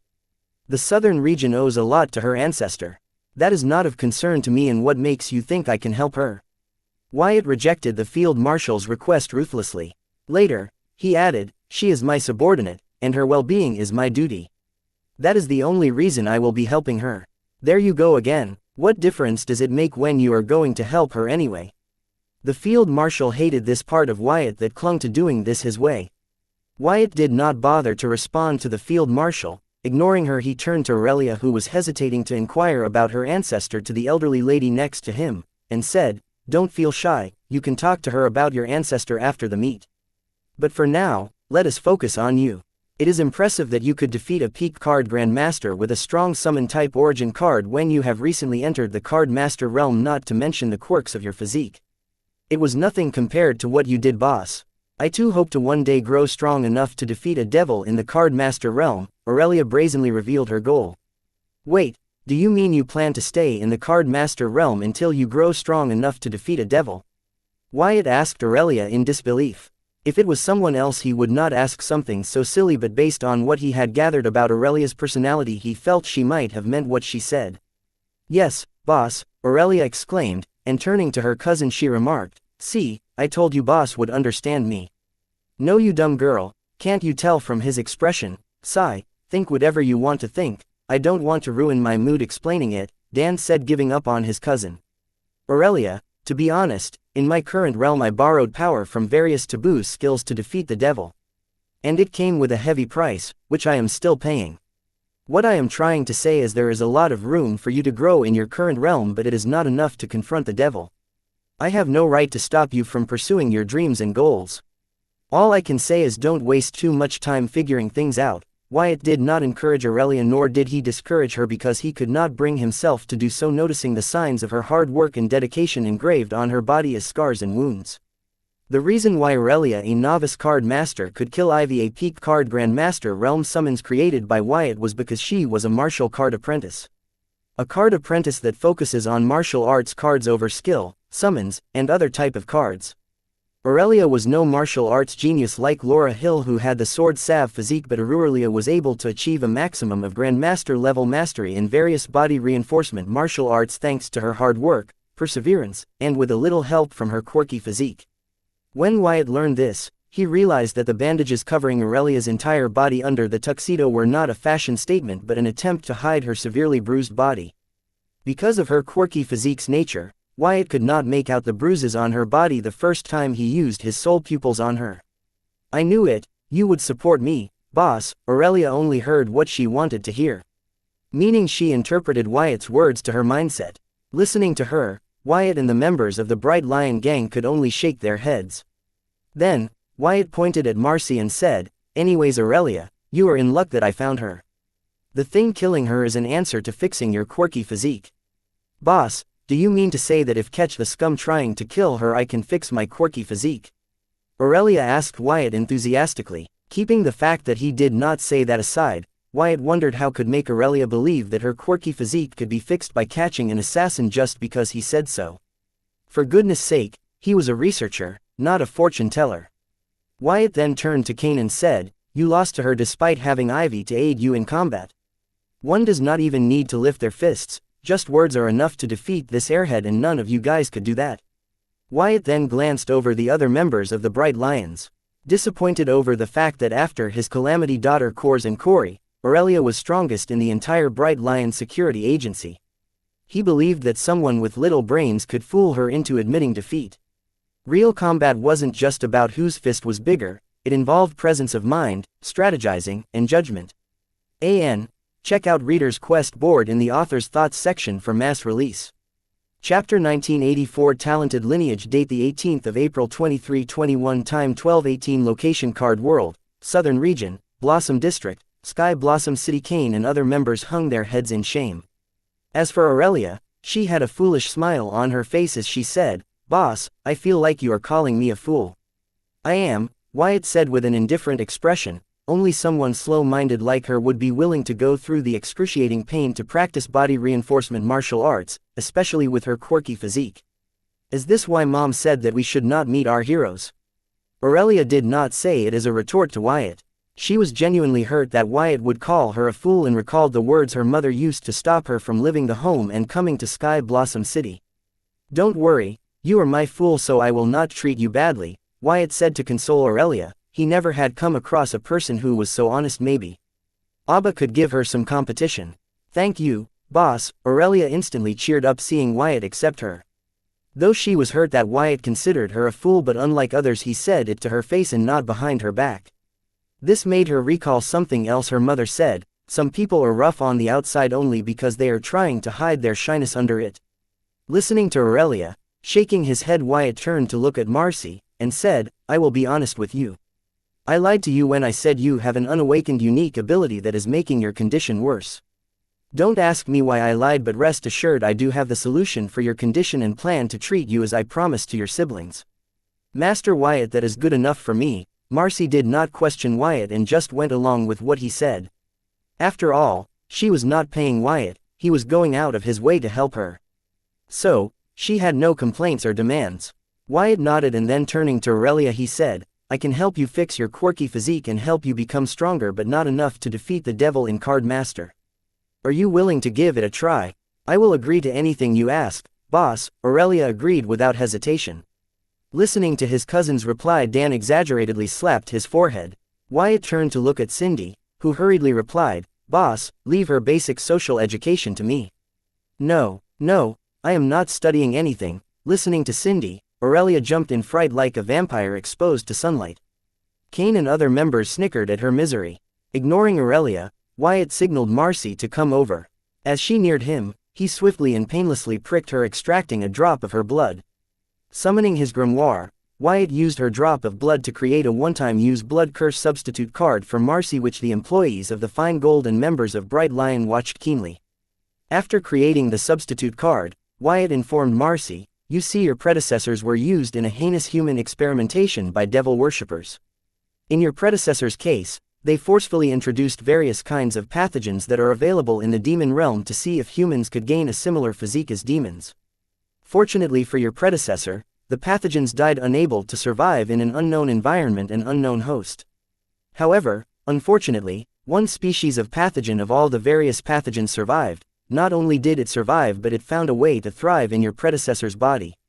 It was only able to thrive in your predecessor's body because of their incredible talent for active soul control. This is also why the pathogen never chose to be transmitted to other humans.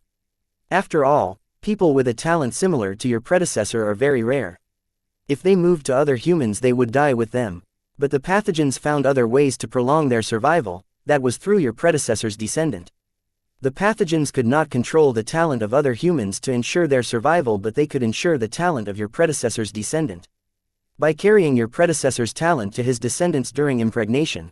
By doing so, they ensured your predecessor had a lineage of talented descendants, but your predecessor's descendants were never able to rise to a better fate because they were all plagued by pathogens and doomed from birth, just like you are. The reason I am telling you this is because I thought you would like to know about your family history. Though it is tragic, it is your family history. Now let me put an end to that tragic story with a happy ending." Then, Wyatt summoned 9 floating heads and 9 pairs of arms. They moved from Wyatt's behind and surrounded Marcy. Seeing this, she did not panicking, having decided to trust Wyatt. Soon Wyatt's slave consciousnesses mobilized their spiritual energy and used soul energy vibration to form a bridge between Marcy and her blood curse substitute card. Similar to a placenta. Then, Wyatt introduced an abundant quantity of high-quality refined soul energy in the blood curse substitute card. Sensing the refined soul energy, the pathogens in Marcy's body rushed into the blood curse substitute of Marcy without suspecting anything.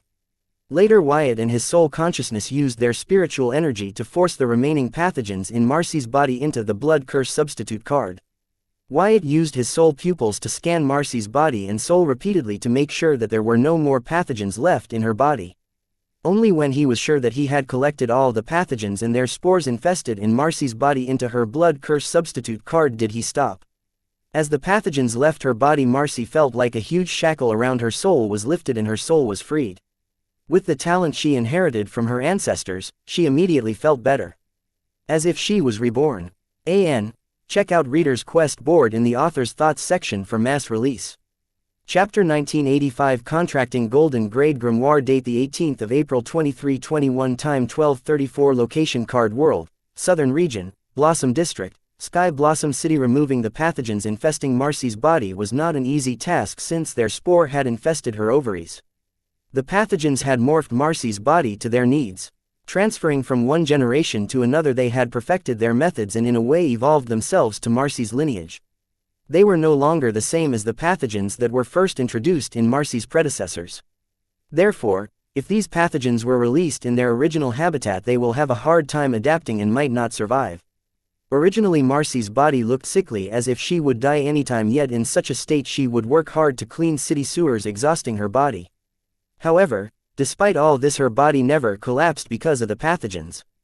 After all, Marcy's body was the hive of these pathogens, so whenever their hive neared, they would repair it to their minimum. Unlike bees and other beings that build, protect, maintain, and repair their hive lifelong, the pathogens only act when the situation turns desperate, and they do not even see it to the end but would do only the bare minimum. The pathogens only cared about maintaining her body till they could move on to her descendants. However, the pathogens seemed to be unaware that because of their predatory actions, their food source, Marcy's soul, was near exhaustion after being abused for over a decade and a half. So even if they barely kept her body from collapsing, the soul running it was about to extinguish. That was, Marcy was about to die without reproducing, which meant with her demise the pathogens would also meet their end. Usually, to avoid such situations, pathogens would have a failsafe to force their host to reproduce by dominating the hormones in their body. But the pathogens in Marcy's body did not do that, showing that they had not prepared for something like this. This could only be possible because, during their evolution to fit Marcy's lineage, they never faced a problem where their host did not give birth to descendants. Since they were not aware of this problem, they did not find a solution or prepare for it. In a way, the pathogens had crippled their evolution when they limited themselves to only infecting Marcy's lineage. But that decision also enabled them to live till today, because if the pathogens were to infect others, then Marcy's predecessors would be killed for being the patient zero, the carrier of pathogens. However, these pathogens had a good run compared to the other pathogens that died at the very beginning. The ending of these pathogens was more like, all good things come to an end. "How are you feeling?" Wyatt asked Marcy, who was shedding tears. Controlling her emotions, she soon replied, "I finally feel free." "Good, take this pill, I will show you the true freedom," Wyatt said, passing Marcy a high-grade silver milk pill. Taking the pill from Wyatt, Marcy swallowed it without hesitation. Seeing Aurelia, nudged her cousin with her elbow and whispered, "He is doing it again." Dan nodded, his eyes glued on the sickly girl surrounded by their bosses' floating heads and arms. Unlike Clara, who had 6% active soul control, Marcy had none, as until recently it had been constantly abused by a foreign pathogen that Marcy's body had inherited from her predecessors. So Wyatt had to help her build her active soul control percentage from the very beginning. However, he found it easier to elevate Marcy's soul compared to Clara's soul because Marcy's soul had a strong talent for active soul control, which only further improved under constant abuse of the pathogens. When Marcy introduced the high-grade silver milk pill into her system, her soul began to devour it like a hungry ghost. After all, it was starved by the pathogens for over a decade and a half. Even without Wyatt's intervention, Marcy's soul began to use the soul energy from the pill to elevate its active soul control at a fast speed. Yet, Wyatt's slave consciousnesses remained and helped guide Marcy's soul to follow the advanced soul cultivation method, allowing it to digest the soul power from the high-grade silver milk pill efficiently. 0% greater than 1% greater than 7% greater than 10% greater than 10% greater than 11% greater than 11% greater than 16% greater than 19%. Under the influence of the silver milk pill and following the guidance of Wyatt's consciousnesses, Marcy's soul instantly got rid of its mortal status and became a card student. If not for Wyatt stopping it, it would broken through to the card soldier realm. Marcy's predecessor's talent was a lot scarier than Wyatt had estimated. It seemed to have undergone constant evolution along with the pathogens. Taking out a golden grimoire, Wyatt awakened Marcy and passed it to her, saying, "Contract it." Seeing Wyatt hand a golden grimoire to Marcy to contract, the onlookers were all surprised. They all had witnessed that Marcy was immortal and sick on at that, so they could not help but be puzzled why Wyatt asked her to contract a golden grimoire. Marcy was high on silver milk pill, right now she could not tell up from down, let alone respond to Wyatt. The feeling of having her soul rapidly grow was too much for her to handle. It was like she was having multiple orgasms in a row. Thankfully her heart could handle it. Seeing that Marcy was in no state to respond, Wyatt helped Marcy contract the golden grimoire by dropping her blood on it. Once Marcy's blood came in contact with the grimoire, the golden grimoire shined brightly, radiating an amber glow. It started to hover in front of Marcy, but since she was out of it, it did not open to reveal her status page. Instead it was recalled, and Wyatt allowed Marcy's soul to do its thing. 19% greater than 25% greater than 29%. Arriving at the peak of the card soldier realm, Marcy's soul had completely digested the high-grade silver milk pill. If not for most of its power being used to contract the golden grimoire and consolidate her status, the soul could have broken into the mid-stage of the card master realm before exhausting the power of the silver milk pill. However, following Wyatt's arrangement, Marcy stood to gain the most. Check out Reader's Quest board in the author's thoughts section for mass release. Chapter 1986, 2 Traits in 1. Physique. Date the 18th of April 2321. Time 12:48. Location Card World, Southern Region, Blossom District, Sky Blossom City. She contracted a golden grimoire on her first try.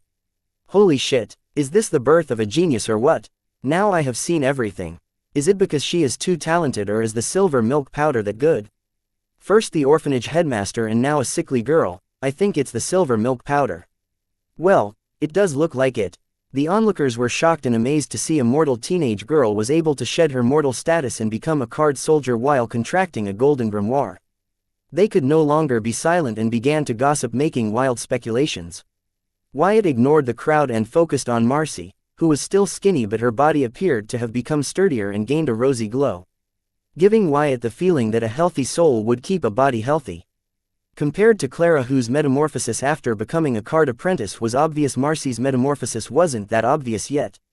After all, Marcy's body was at the death's threshold. Her appearing like she could take a punch or two was already a huge change, not to forget with proper nutrition, the true change in her body would begin to show. When Marcy regained control of her elements, Field Marshal was quick to act. She passed an elixir to her saying, "Here you go, child. Drink it, you will feel better." "Senior, this appears expensive." Marcy did not take the elixir and hesitated, looking at its extravagant appearance. "It's nothing, child, just drink it." The Field Marshal had specifically prepared this elixir for Marcy. She planned to give it to her on the day she recruited her, but now plans had changed. Unlike Wyatt, who had managed to remove all the pathogens from Marcy's body thanks to his keen soul pupils, the Field Marshal planned to kill all the pathogens she could find in Marcy's body and have her drink in this elixir. The Field Marshal knew she could not totally rid Marcy's body of all the alien pathogens, but she thought she could help Marcy get stronger than pathogens before they once again grew in her body. This way the pathogens could no longer abuse her soul, instead they would form a symbiotic bond and live in harmony like many other friendly pathogens in the human body. The Field Marshal's idea was possible. If Marcy's soul had grown stronger than the pathogens before their recovery, then like the demons in the dark realm that have managed to live in harmony with these pathogens and as a result gained strong physique, Marcy too stood chances to develop a demonic physique, fulfilling the original goal of the human experimentation. Seeing Field Marshal insist, Marcy took the elixir and drank it. Soon, the loose clothes became too tight for her, revealing that Marcy not only had inherited a high talent for active soul control from her predecessors but extraordinary beauty too. The elixir helped her truly showcase the metamorphic change she had undergone, getting rid of the pathogens in her body and becoming a card soldier with golden grade grimoire. Noticing the change in Marcy, the female onlookers could not help but ask, "What elixir is that? I want one of those." After coming to terms with the change in her body, Marcy turned to Field Marshal and "Thank you for the elixir, Senior. I will definitely repay you someday." "Don't mention it." The Field Marshal shook her head, acting aloof. She was happy. How could she now be? Wyatt did all the work and she got the credit by gifting an elixir. Wyatt rolled his eyes at the Field Marshal. How could he not be aware of her intentions? But she was forgetting who he was. Marcy turned to Wyatt to thank him too, but he dismissed her and said, "Summon your grimoire." "Grimoire," Marcy blurted, but soon recalled that when she was out of it, Wyatt seemed to have helped her contract a grimoire. Intuitively Marcy summoned the grimoire. Seeing its grade, she exclaimed, "Golden grimoire. What are you making a fuss about? Open your status page and let me see that my efforts were not in vain," Wyatt said coldly. Hearing him, Marcy nodded and opened her grimoire to show him her status page. Wyatt, indifferent, went through Marcy's status page to find the following: trait name, prodigious soul; trait type, innate passive; trait effect, the user's soul has an extraordinary talent for soul cultivation. Trait name, unbreakable; trait type, innate passive; trait effect, the user's body and soul will not collapse until the user's will is extinguished. Physique name, gifted lineage; physique type, innate passive; physique effect, the user's descendant will inherit the user's innate talent, prodigious soul. 2 traits and 1 physique, not bad, Wyatt uttered, going through Marcy's grimoire. Then returning the grimoire to Marcy, he said, "You did not embarrass me." Of the 2 traits and 1 physique that Marcy had, the trait, prodigious soul, she had inherited from her predecessor. As for the physique, gifted lineage, she inherited it from the pathogens that had been plaguing her since her birth. Lastly, her trait, unbreakable, was a testament to her life so far. Just like Clara, who gained the trait, soul sensitivity, because of the way she lived her life, similarly, Marcy gained the trait, unbreakable, as a product of the way she had lived her life. Marcy never let her condition break her conviction and values. She had lived her life the best way she knew without letting her circumstances compromise her. Listening to Wyatt say that Marcy had 2 traits and 1 physique, the Field Marshal almost drooled. Wiping her drool, the Field Marshal cleared her throat. "Ahem, child, can I have a look at your status page?" "Sure, Senior." Marcy passed the grimoire to the field marshal with a gentle smile even though she had not gotten a proper look at her status. Going through Marcy's status page, the field marshal's aloof expression was replaced with utter disbelief. Check out Reader's Quest board in the author's thoughts section for mass release. Chapter 1987 Neglected Field Marshal. Date the 18th of April 2321. Time 12:56. Location Card World, Southern Region, Blossom District, Sky Blossom City. Another mortal with the potential to become a demigod, the field marshal uttered in disbelief. She could understand Wyatt helping people to enrich their souls with silver milk pills and elevate their active soul control to awaken and contract grimoires to become card apprentices, but to help them awaken traits and physiques that too with limitless potential. Her understanding of the new reality, that was created with Wyatt in mind, had been shattered by Wyatt again. The field marshal returned Marcy her grimoire and then grabbed Wyatt by his collar to desperately ask, how are you doing it? What do you mean? I just helped her digest the silver milk pill, the rest was her talent. You did see those traits and physiques were all innate and not acquired, right? Wyatt wanted to brush her off saying, add it to the list of things she wants answered by him. But he refrained, as she seemed too agitated by the turn of events. So much so that she was talking to him openly without telepathy and creating a scene ignoring the heated gaze of onlookers. Fearing that if he were to dismiss her again the scene might turn into a drama, he narrated what the onlookers thought they saw instead of telling her what he had done. What are you complaining about? Weren't you the one who asked me not to cheap out on her? There, I did everything in my power to help her. Shouldn't you be happy now? Wyatt disintegrated the collar of his shirt, freeing himself from field marshal. Taking a few steps back, he restructured his shirt while the field marshal tried to find holes in his story to get him to tell her the truth. Ignoring the field marshal, Wyatt turned to Aurelia Malvin and said, your turn. Boss, will I also be getting traits and physique like my little sister? Aurelia asked, shamelessly calling Marcy her little sister even though this was the first time they had met. This was her announcing her interest in having Marcy join Bright Lions under her wing. Meanwhile, Marcy could not come to terms with the sudden changes in her life. She tried to but failed as the changes kept coming at her one after the other. 1 second she was disease-ridden, struggling to survive, and cleaning sewers for a living, but now she was a healthy and talented card soldier with 2 traits, 1 physique, and a golden grimoire. It was just too much for her little mind to process. All I am going to do is try and fix your quirky physique, whether or not you awaken extra physique or traits that depend on your innate talent. But considering that you haven't awakened them already, it is unlikely that you will awaken any. Wyatt wasn't honest with Aurelia. He not only planned to help fix her innate physique but also help her acquire 1 trait and another physique. The reason Wyatt lied could not be more obvious. He did not want others lining up to ask him to help them acquire traits and physique. Listening to Wyatt's answer, the field marshal, who had perked up her ears taking interest in Aurelia's question, shook her head in disappointment. However, she did not give up, knowing Wyatt wouldn't just give up the truth so easily. Therefore she planned to catch him in the act and confront him. Right now the torment the field marshal was going through only she knew, as she had promised her loyalty to the most mysterious person who doesn't seem to accept her. Yes, she knew his basic birth and citizen records, but apart from that Wyatt was a total enigma to her. Having promised her loyalty to him, the field marshal did the courteous thing of asking Wyatt what she did not understand, not caring about the disparity in their realm and status, as she had given her undying loyalty to him. Realm and status did not matter anymore. However, Wyatt kept dismissing her and didn't share anything with her, as if he was still wary of her. The worst part about it was that Wyatt was being subtle about it and not doing it outright, not giving her a chance to confront him about it. His actions were starting to cause her mental and emotional torment. She had given him her loyalty, yet he still treated her as an outsider. The field marshal felt like a dog neglected by its master. As for her actions concerning Marcy Davis, the field marshal had taken fancy to that girl long before Wyatt even knew about her existence, and did not want Marcy to be smitten by Wyatt and take the wrong path just like Anna and Anne. That was all. Unable to tolerate Wyatt's treatment towards her, the field marshal grew desperate, yet Wyatt gave her the runaround and did not tell her the truth. Driven to the corner by Wyatt, the field marshal had 2 choices: wait for Wyatt to accept her, do something to gain Wyatt's acceptance. The field marshal was not a big fan of waiting around, so she decided to do something. That was confront Wyatt with evidence, get him to confess, and demand his acceptance. If he still did not accept her, then she would ask him what she had to do to gain his acceptance. She was willing to complete all her labors to prove her loyalty to Wyatt. She would rather die trying to prove her loyalty than be neglected.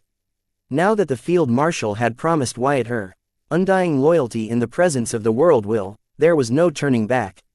Whether Wyatt accepted her or not, the field marshal's loyalty belonged to Wyatt. If Wyatt was still not willing to accept her after all her attempts to prove her loyalty to him, she could only ask him to kill her and set her free. But before she drew her last breath she would ask him, "Why did you trick me into giving you my undying loyalty to you if you did not want it?" Chapter 1988 This life is yours to demand. Date the 18th of April 2321. Time 12:59. Location Card World, Southern Region, Blossom District, Sky Blossom City. The field marshal then turned to look at Marcy was surrounded by Diana, Cindy, and a few other people. She made her way to Marcy, taking out a card from her grimoire. She extended it to Marcy saying, "Girl, I have no more use for this card. Take it, it will help you." "No, senior, you have already done enough for me," Marcy rejected, feeling burdened. First the elixir and now an A-rank card. She felt that if she took the card then she would owe the elder too much and feared that she would not be able to repay her. "Little girl, just think of it as my investment in you. Use it to pay me back what you owe when you are strong enough," the field marshal added, knowing Marcy would not take the card if she did not put it that way. Diana and Cindy, who were aware of the field marshal's identity, signaled Marcy to accept the card. Feeling pressured, Marcy took the card saying, "Senior, I will not let your investment in me go to waste." Equipping the card given by the field marshal, Marcy went through its card info. Card name, pyrokinesis. Card type, skill card. Card rank, A rank. Rare grade. Card rate, 9 stars. Card durability, 84/100ths. Card effect, the user can use their soul energy as fuel to create a flame and control with their spiritual energy. Additional effect, fire manipulation, the user gains the ability to create, shape, and control fire at will. Fire affinity, the user gains an innate affinity for fire, granting them bonuses or enhanced abilities when using fire-based attacks or abilities. Fire resistance, the user gains a natural resistance to fire damage, reducing the harm taken from fire-based attacks or environmental hazards. Inferno blast, the user can unleash a powerful explosion of flames, engulfing enemies in a fiery inferno. Flame burst, the user can create a sudden burst of flames in a targeted area, damaging all nearby foes. Blazing arrow, the user can shoot an arrow with fiery energy, causing it to ignite upon impact and deal additional burning damage. Firestorm, the user can summon a raging storm of fire, raining down flames upon enemies over a wide area. Scorching ray, the user can emit a focused beam of intense heat, searing enemies with sustained fire damage.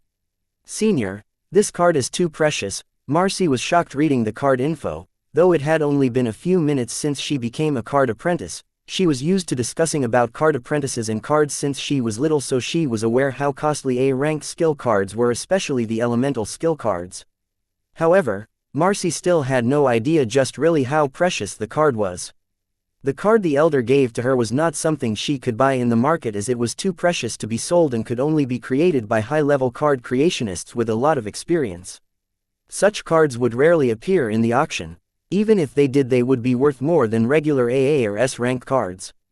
Even though Marcy had no idea how precious the card was, she knew it was more than she could owe, but before she could return it to the elder interrupted her sternly, saying, "That card is nothing compared to the elixir you drank. If you plan to repay me, just use it, grow strong, and come find me." While saying that, the field marshal signaled Diana and Cindy, and they nodded, understanding her intent to have them guide Marcy for the time being. Marcy, unaware of all of this, was in a predicament, as unknowingly she owed more than she was worth. She was indebted to Wyatt and the unknown elder. Others in her place would be too busy savoring the stroke of fortune upon them, but she was busy worrying that she was indebted to too many people. "Little girl, don't tell me you plan to dine and dash," the field marshal said, trying to provoke Marcy. Previously the field marshal wanted to throw Marcy in the Southern Watch after she became a legal adult, but now she did not want to reveal Marcy to the rest of the world, as her traits and physique were too tempting, especially the physique-gifted lineage, so she wanted to keep her under her protection until she was strong enough to survive in the way beyond. Planning to train Marcy just like how her father trained her. "No, senior, I did not mean that," Marcy tried to explain from her end, but the field marshal interrupted her and said, "Little girl, with your current strength you can never repay me. With that card, you have some hope. Use it to grow strong. When you are strong enough I will come to you to collect the debt. Got it? Yes, Marcy firmly nodded. The foolish girl only cared about repaying her debt but never once stopped to consider the hardship she would have to go through, as hardship was not new to her, but being cared for was. How could she not understand what the elder was doing? It was too obvious. Therefore, she did not hesitate to agree to the elder's proposal. Good, now go meet your sister and bother, they should be worried about you. The field marshal nodded and instructed Marcy, having sensed the kids' worry for their sister through her intense sense.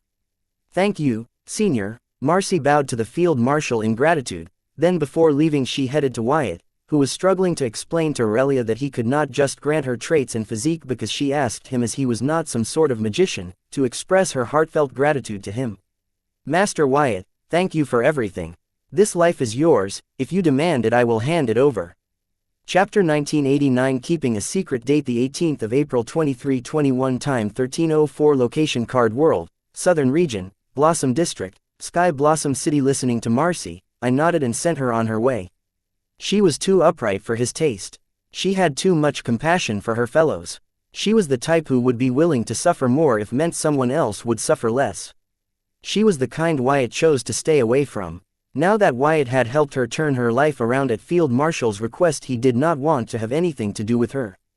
People like Marcy made loyal friends and subordinates, but Wyatt's history with such people always ended up with them asking him to compromise for the greater good. Having offered his first life for the greater good, now he had reserved his second life for his good, which was why he chose to stay, not use Marcy. Boss, I am begging you, give me 2 traits and 2 physiques. Oh, please, boss, please.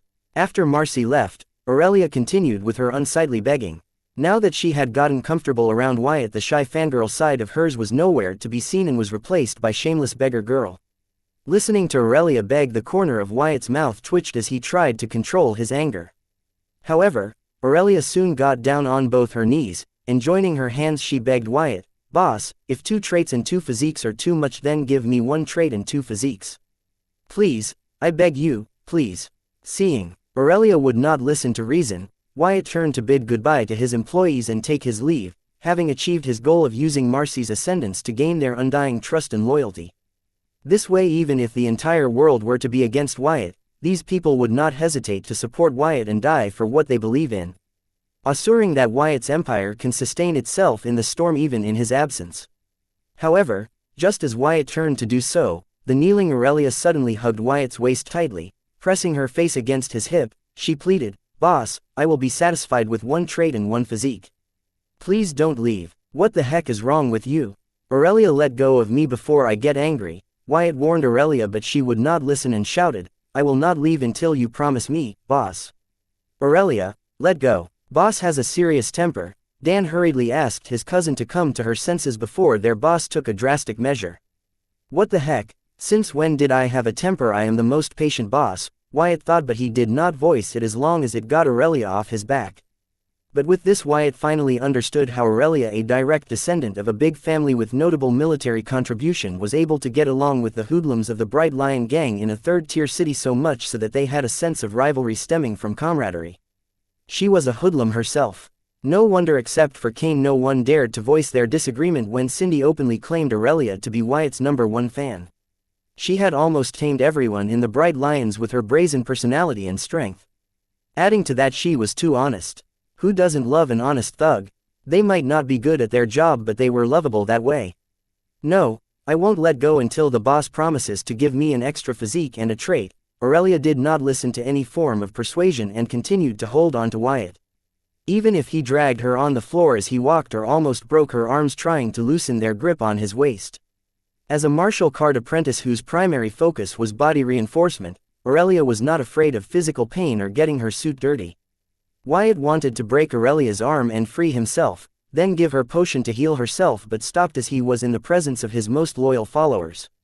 These guys were willing to sacrifice their life for his dream. Such a violent response to Aurelia's childish tantrum in front of them was too much. As Wyatt's most loyal followers, they deserved some perks. Not that everyone wanted to act spoiled like Aurelia, but it was to let them know that in Wyatt's heart, they held a different place compared to the average public. Therefore, he could not resort to violence.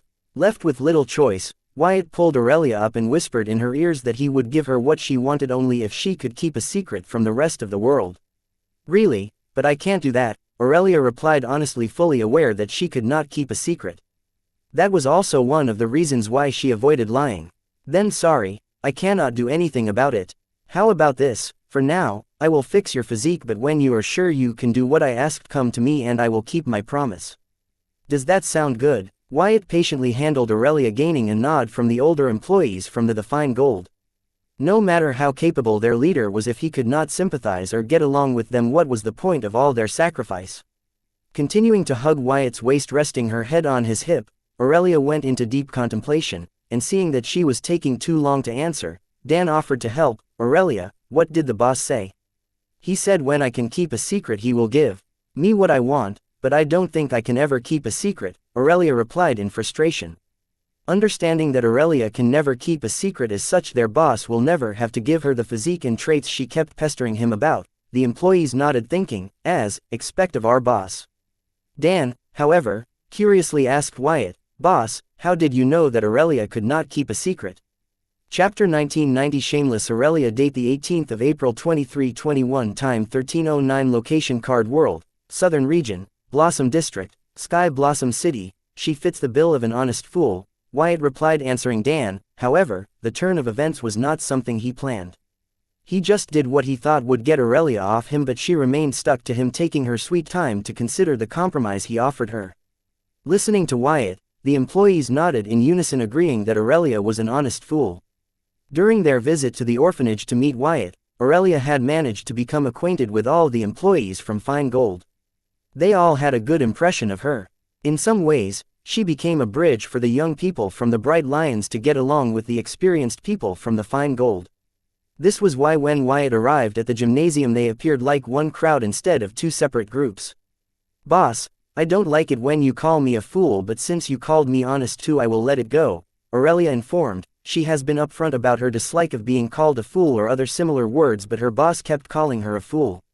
He reminds her of her annoying elder brother. She just wanted to thrash him, but her martial artist instincts told her she would die before her punch even landed at him. As such, she was learning the meaning of the words, don't meet your heroes the hard way, but just like how she learned to love her elder brother, she also found a way to love her boss. The fact that her boss was a lot stronger than she thought made it easier. Just let go of me already, Wyatt said, trying hard not to lose his patience with Aurelia. Fine boss, for now, I will just be satisfied with fixing my physique, Aurelia said, letting go of Wyatt's waist. Standing up as she dusted herself, Aurelia could not help but say, boss, I like your fragrance. Dan, who was standing next to her, slapped his forehead helplessly, letting out a deep sigh. After all, Aurelia was only able to enter the Bright Lion gang based on his recommendation. So he felt responsible for every stupid thing she did. Honestly, when his parents said his distant cousin was coming from the main branch to join the Bright Lions gang, he thought it would be someone stuck up who would get him in trouble with their arrogance, but he never expected to get in trouble because of their stupidity. I am starting to hate your guts, Wyatt said, finding Aurelia intolerable. To the point where he wondered why he chose to help her in the first place. Nah, not because of the field marshal. He planned to help her even before the field marshal asked him to. It was because he was blown away by Aurelia's costume. Wrapped in bandages under her tuxedo, she appeared like a hero from one of those comics back on Earth, causing him to instantly take an interest in her. Learning about her quirky physique, he grew more interested in her, and learning that the pathogen in Marcy's body could help her, he decided to help her. And also a part of him wanted to lock Aurelia and Abba in a room and see what happens. They had identical honest and foolish personalities, but Aurelia was a bit shameless like a thug and Abba was a bit upright like a hero. Wyatt could not help but wonder what happened to Aurelia in Clown Mosk's future vision, maybe because of the stubborn pursuit of body reinforcement. Martial arts to get stronger, she succumbed to the quirky nature of her physique. You remind me of my elder brother, Aurelia retorted. Just shut up, and let us get over this, Wyatt said in annoyance, and summoning his grimoire he said, send me a party invitation so we can begin. Boss, I admire what you have done, but when I become strong I will thrash you, Aurelia said, sending Wyatt a party invitation. What the fuck is wrong with you? Why would you say something like that to someone who is helping you become strong? Aren't worried in the slightest that they will not help you but punish you or even kill you. What is going on in that muscle brain of yours? Dan yelled anxiously, feeling that Aurelia would be the death of him. Dan, relax. Boss has a tough exterior, but he is not petty enough to do something like that. Am I right, boss? Aurelia asked Wyatt with a bright smile.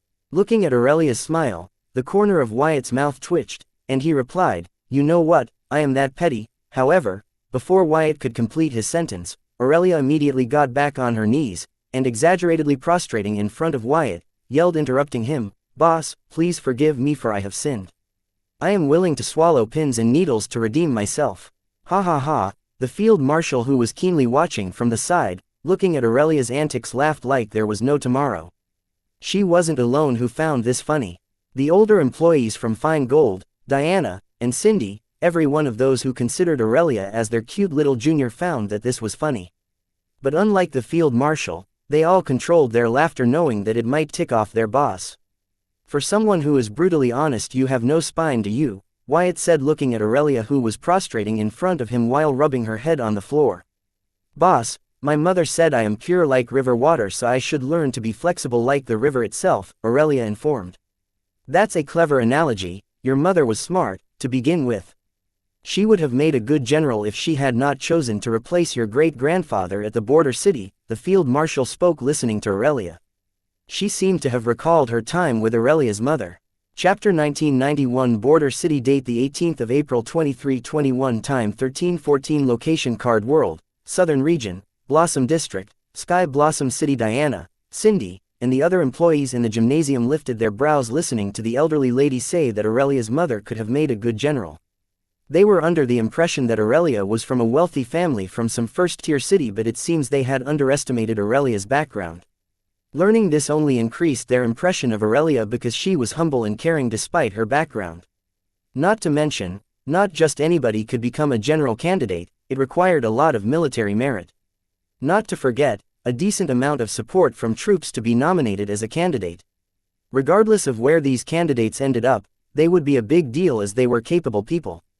It seems Aurelia's mother had rejected the general position for her family. This alone said a lot about Aurelia's mother and her family.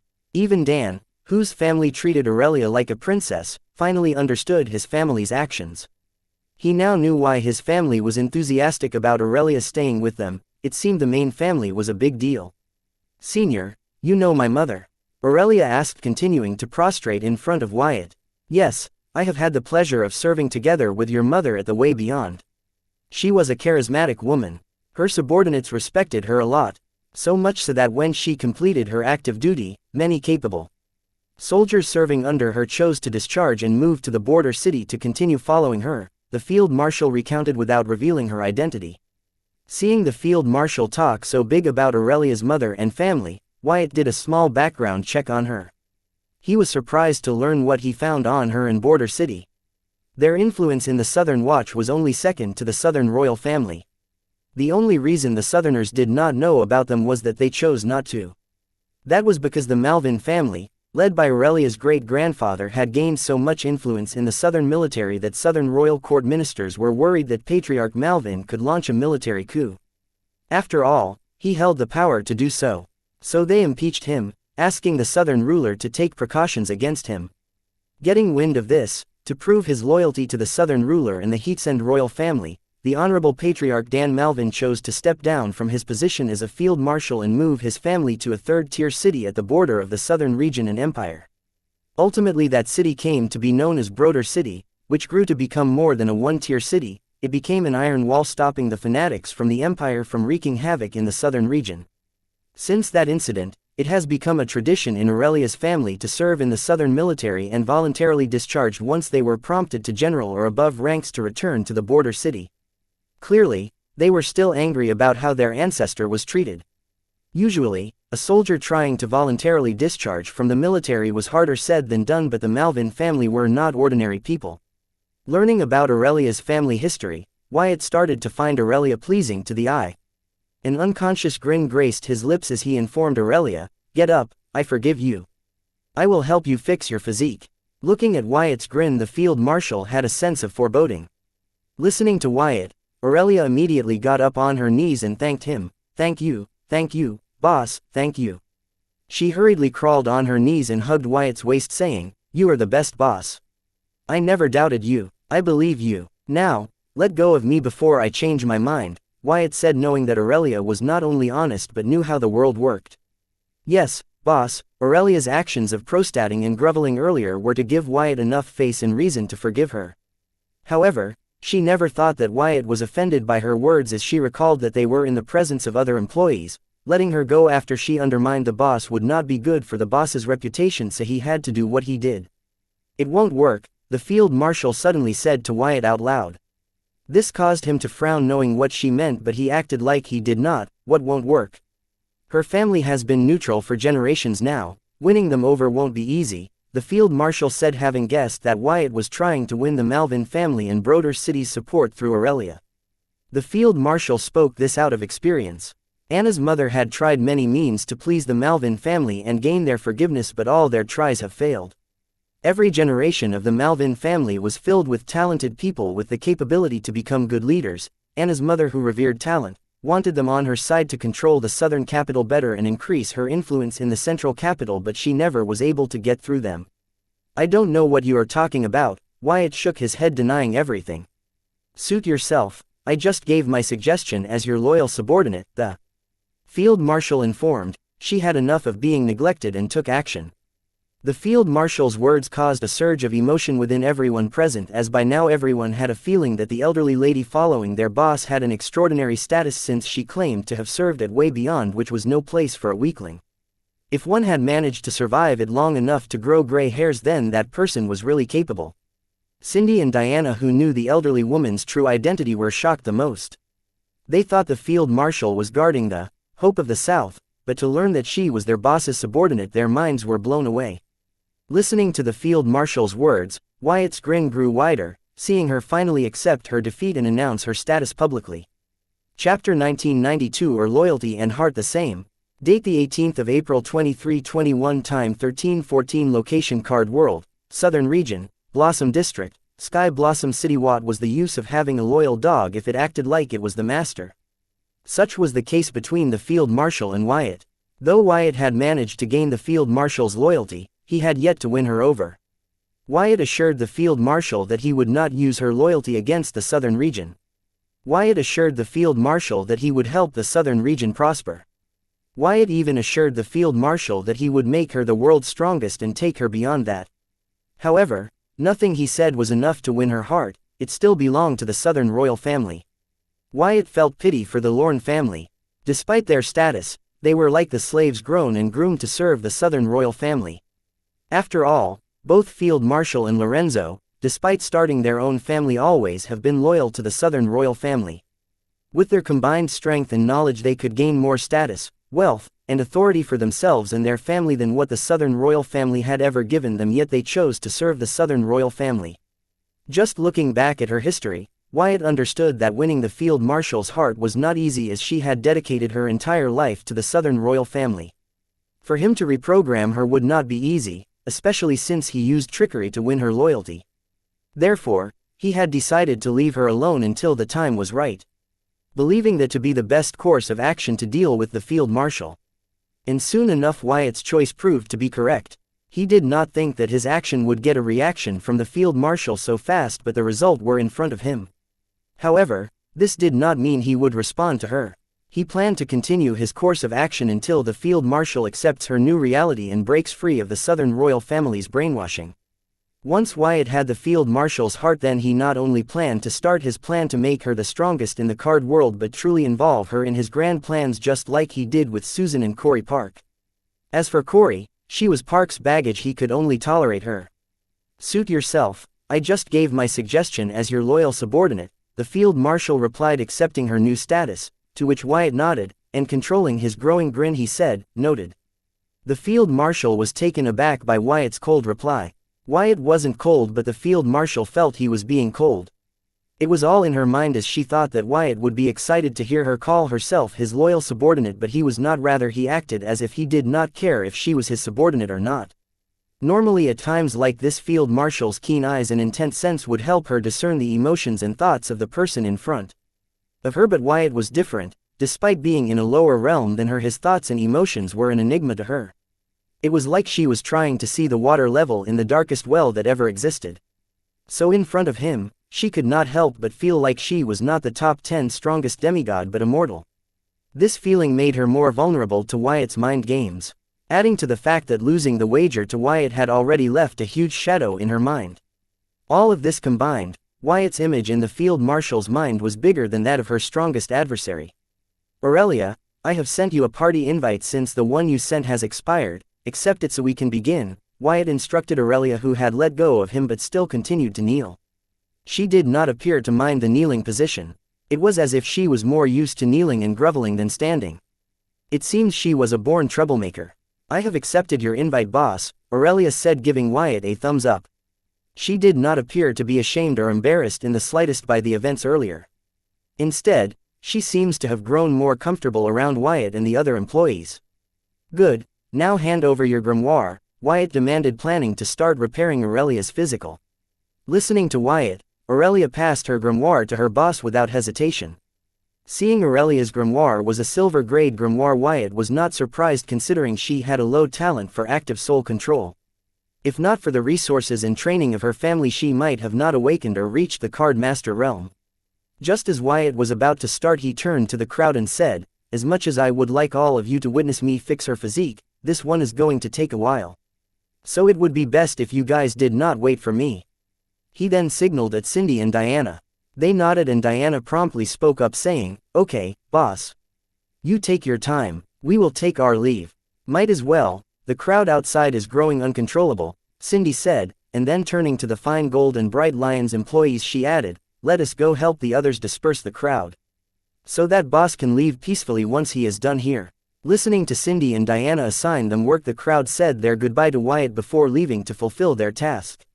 As the crowd left, Aurelia asked Wyatt, boss, will it take too much time? I hate waiting. Aurelia, I like that you are honest, but you should learn about time and place.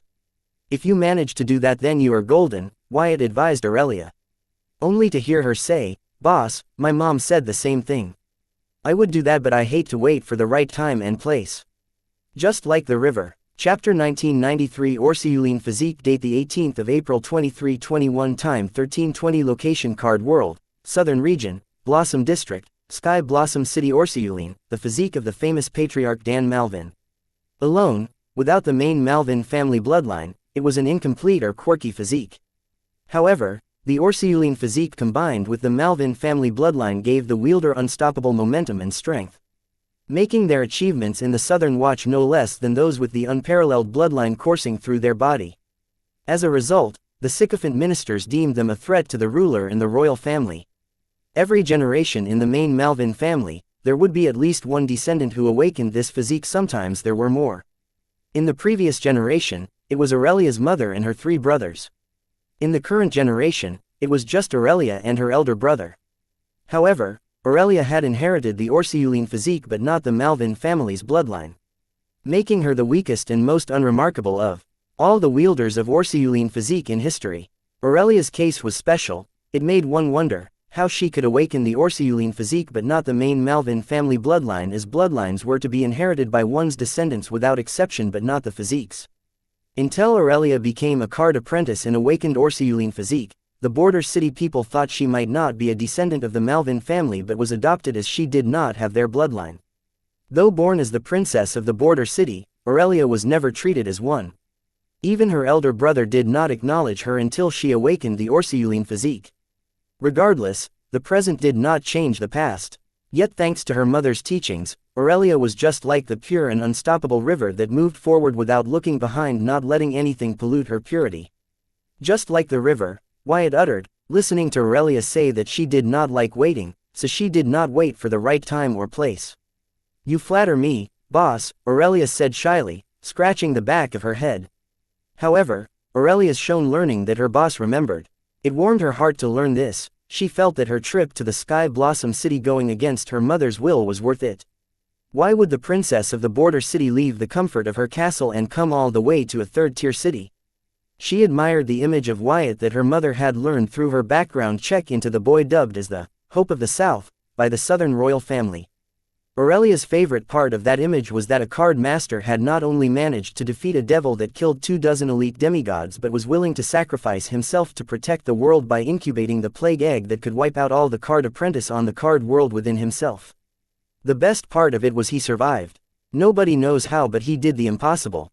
Unlike the rest of the Southerners who were only aware of Wyatt as a talented card creationist who gave the world silver milk powder, the VR universe, and the soul energy digestion skill cards, Aurelia knew the other lesser-known side of him, which allowed her to gather the courage to break the unspoken tradition of the main Malvin family. Instead of joining the Southern Watch as a grunt and take post at the way beyond to climb to the general or above rank, she became a thug in the Bright Lions.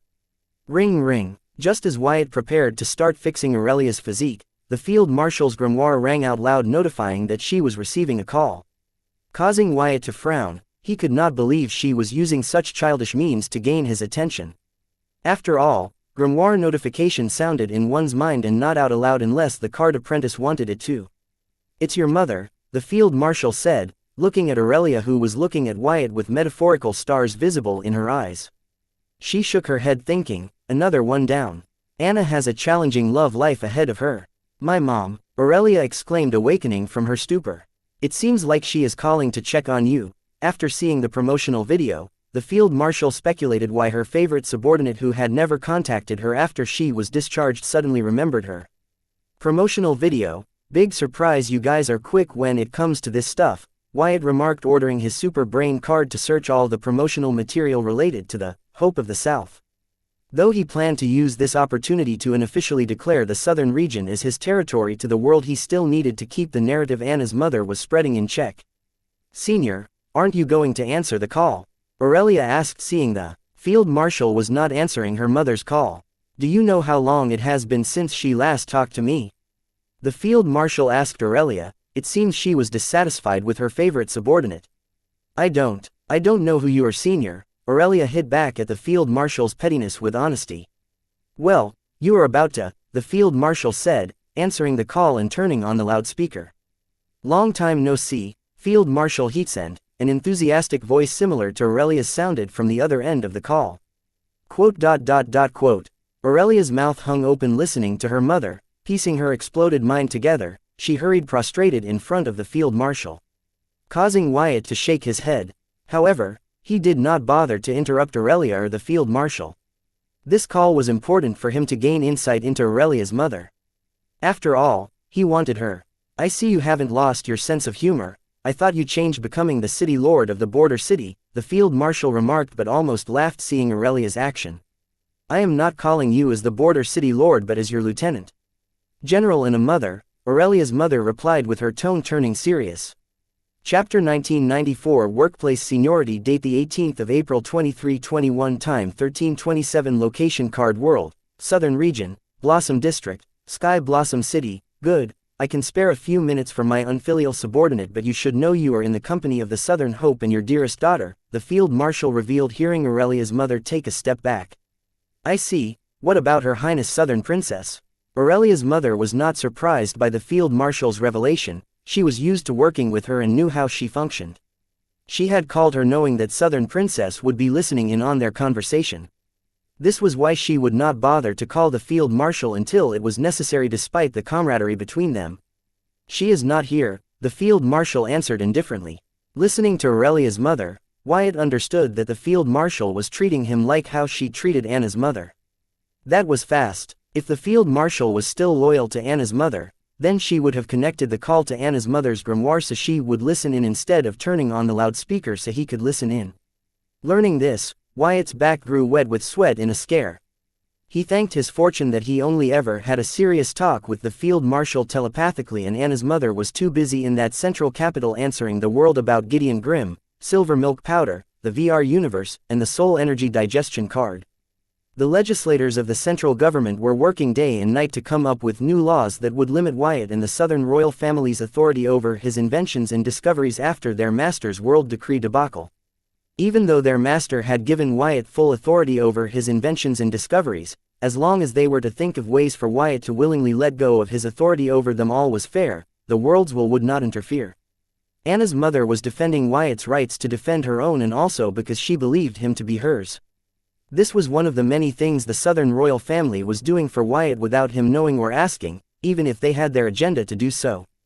Listening to the field marshal claim that the Southern princess was not listening in on their conversation, Aurelia's mother paused as if taking her time to contemplate something. She knew the field marshal would not lie, otherwise she would not have bothered to inform her that the call was on speaker.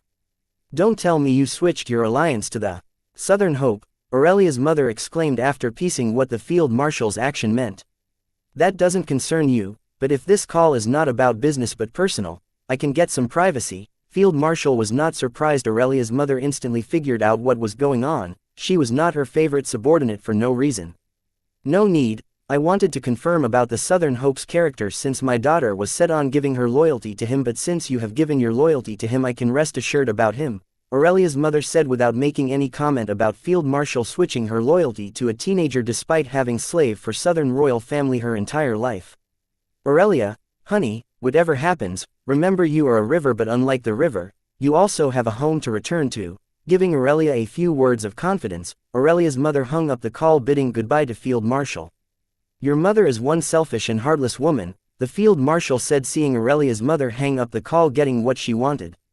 "Your Highness, please forgive me and mother our insolence," Aurelia apologized, continuing to prostrate in front of the Field Marshal.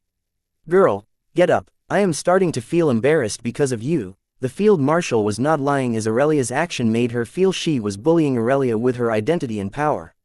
"Field Marshal Heatsend, my mother was right, you are the most generous. I am honored to work with you," Aurelia replied, getting up on her knees. "Work with me?" the Field Marshal asked in confusion. "Yes, we both are boss's subordinates. If you don't mind me asking, can you tell me when you joined?" Aurelia asked, trying to figure out the seniority in the workplace.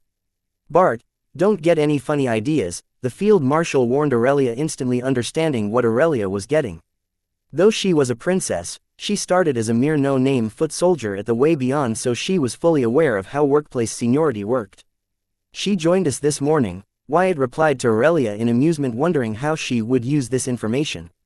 "Really?" Aurelia asked Wyatt excitedly, and getting up on her feet she then turned to lock eyes with the Field Marshal, who was staring at her with a threatening gaze, and informed her without any fear or hesitation, "Marshal Heatsend, don't worry, since you know my mother I won't treat you badly." "Girl, do you want the beating of a lifetime?" Field Marshal asked Aurelia with a menacing gaze. However, to her surprise, Aurelia ignored her, and turning to Wyatt, she complained, "Boss, the new recruit acting out. That is it, I will let you experience what a beating of a lifetime is so that you won't dare to wag your tail at me again," the Field Marshal said, taking a step forward. Aurelia was quicker. She hid behind Wyatt and yelled, "Know your place, newbie, I am your senior. How dare you threaten me?" "Ha ha ha," Wyatt burst out in laughter, looking at the steaming Field Marshal, adding, "Now this is funny. Boss, the new recruit is resorting to violence. This is no laughing matter, she doesn't know her place," Aurelia hurriedly informed, hugging Wyatt's neck while an invisible force was pulling her to the Field Marshal's side.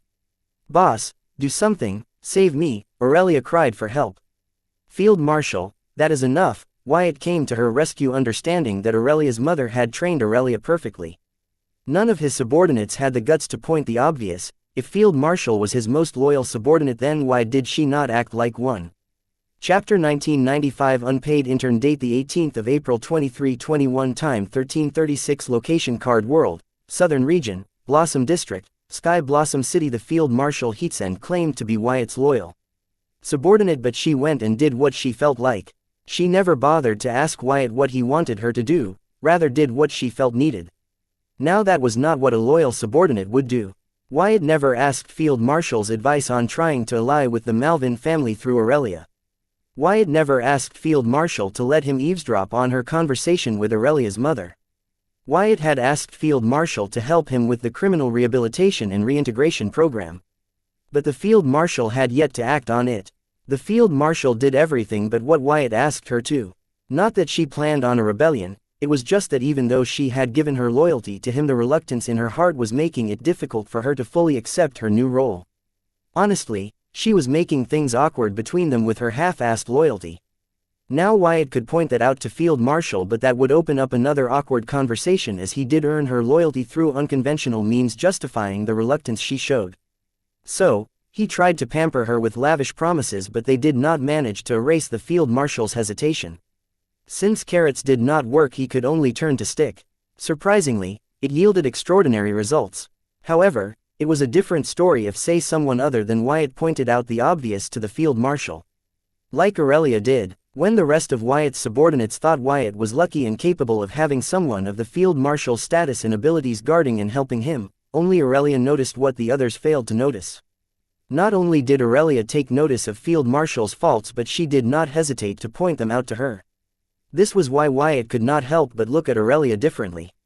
Underneath her honest personality, along with her spineless and shameless act, she hid the knowledge and training she gained from her mother, the city lord of Border City, the iron wall between the Empire and the southern region. Field Marshal, that's enough now, Wyatt said, and pushing Aurelia off him as the field marshal ceased her pull on her, he wanted to whisper to Aurelia, "Nice assist." Instead, he added, "Field Marshal, she is right. She does have seniority over you." Being pushed off by Wyatt, Aurelia fell on her butt. However, she did not take offense and immediately got on her feet.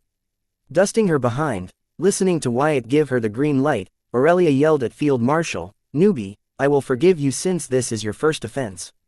However, in the future, I will not tolerate such actions. Workplace hostility is a serious offense, and appropriate actions will be taken against offenders." "Really?" The field marshal menacingly stared at Aurelia, and with a sneer, she sarcastically asked her as an invisible pressure emitted from her and covered Aurelia, "Senior, may I know what actions you are taking about?"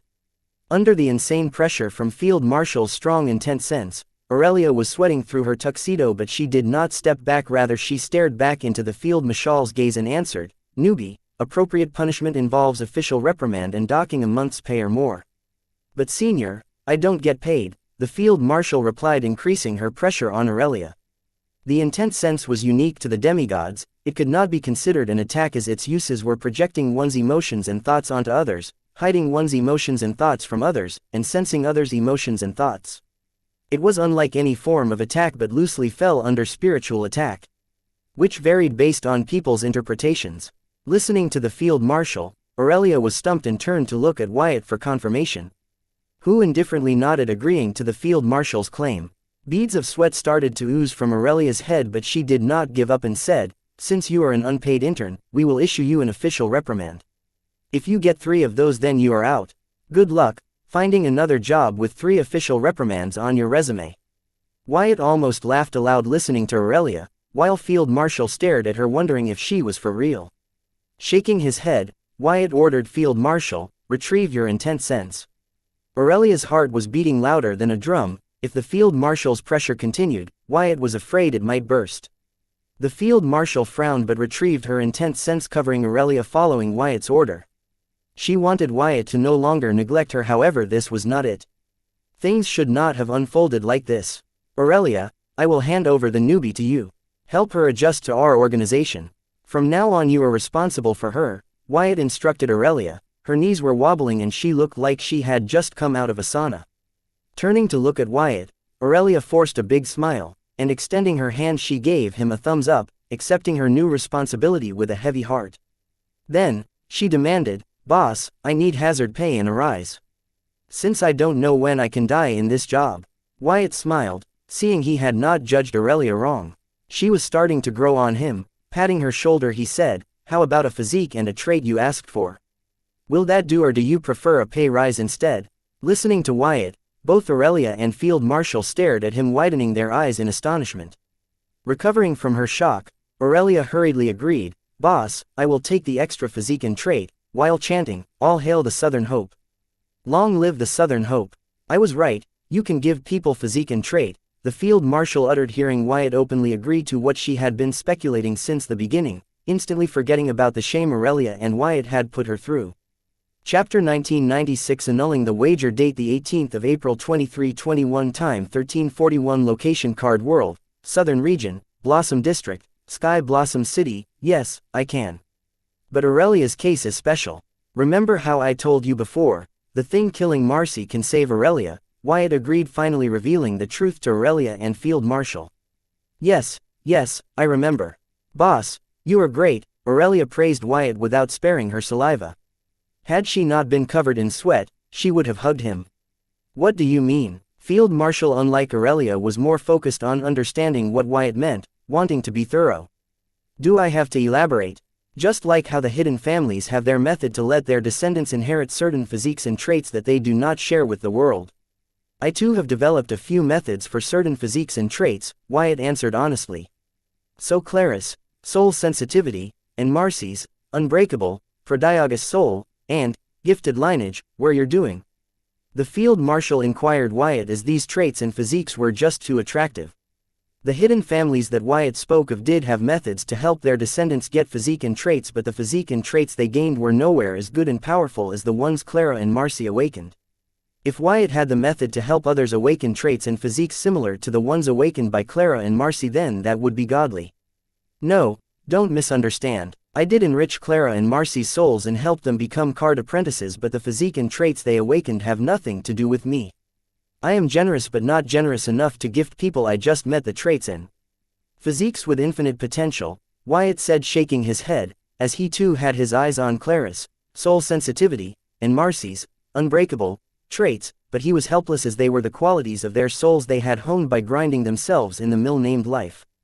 The field marshal nodded, feeling what Wyatt said made sense. She did not believe him when he said he was not capable enough to grant those traits and physiques, but she believed him when he said he was not generous enough to gift those traits and physiques to strangers.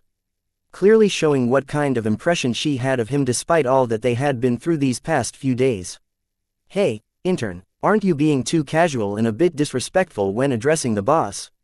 Do you even need me to teach you the basic manners? Your actions will reflect badly on you since I am responsible for you. Aurelia suddenly snapped at the field marshal. Were you speaking to me? The field marshal responded threateningly, staring at Aurelia. What kind of attitude is that? Believe it or not, I will write an official reprimand. Remember, 3 strikes and you are out, Aurelia yelled back. By now the field marshal should have taken the hint that Aurelia would not back down to such tricks. Field marshal, if I were you I would take her words seriously, Wyatt said, supporting Aurelia. Feeling that the field marshal was not taking Aurelia seriously, the field marshal intently looked at Wyatt without saying anything, only to hear him say, if you want to give me your loyalty, do it my way. Otherwise, I don't want your loyalty. What do you mean you do not want my loyalty? What do you take me for? I am not a plaything that you can discard after playing with it. I am the Southern hero, damn it. The field marshal yelled in frustration. I don't care if you are the Southern hero. I wanted a loyal subordinate who could follow my orders, not someone who did what they wanted and when they wanted while claiming to be loyal to me. Speak, please like, share, and follow the Cultivation Audiobooks channel to motivate me to create more videos. Thank you. Now, if you cannot be mine complete in heart and mind, then I will annul the oath so you can go where your heart and mind are. If worst comes to worst I will think that I bet on the wrong person. Wyatt gave the field marshal a chance to regain her freedom.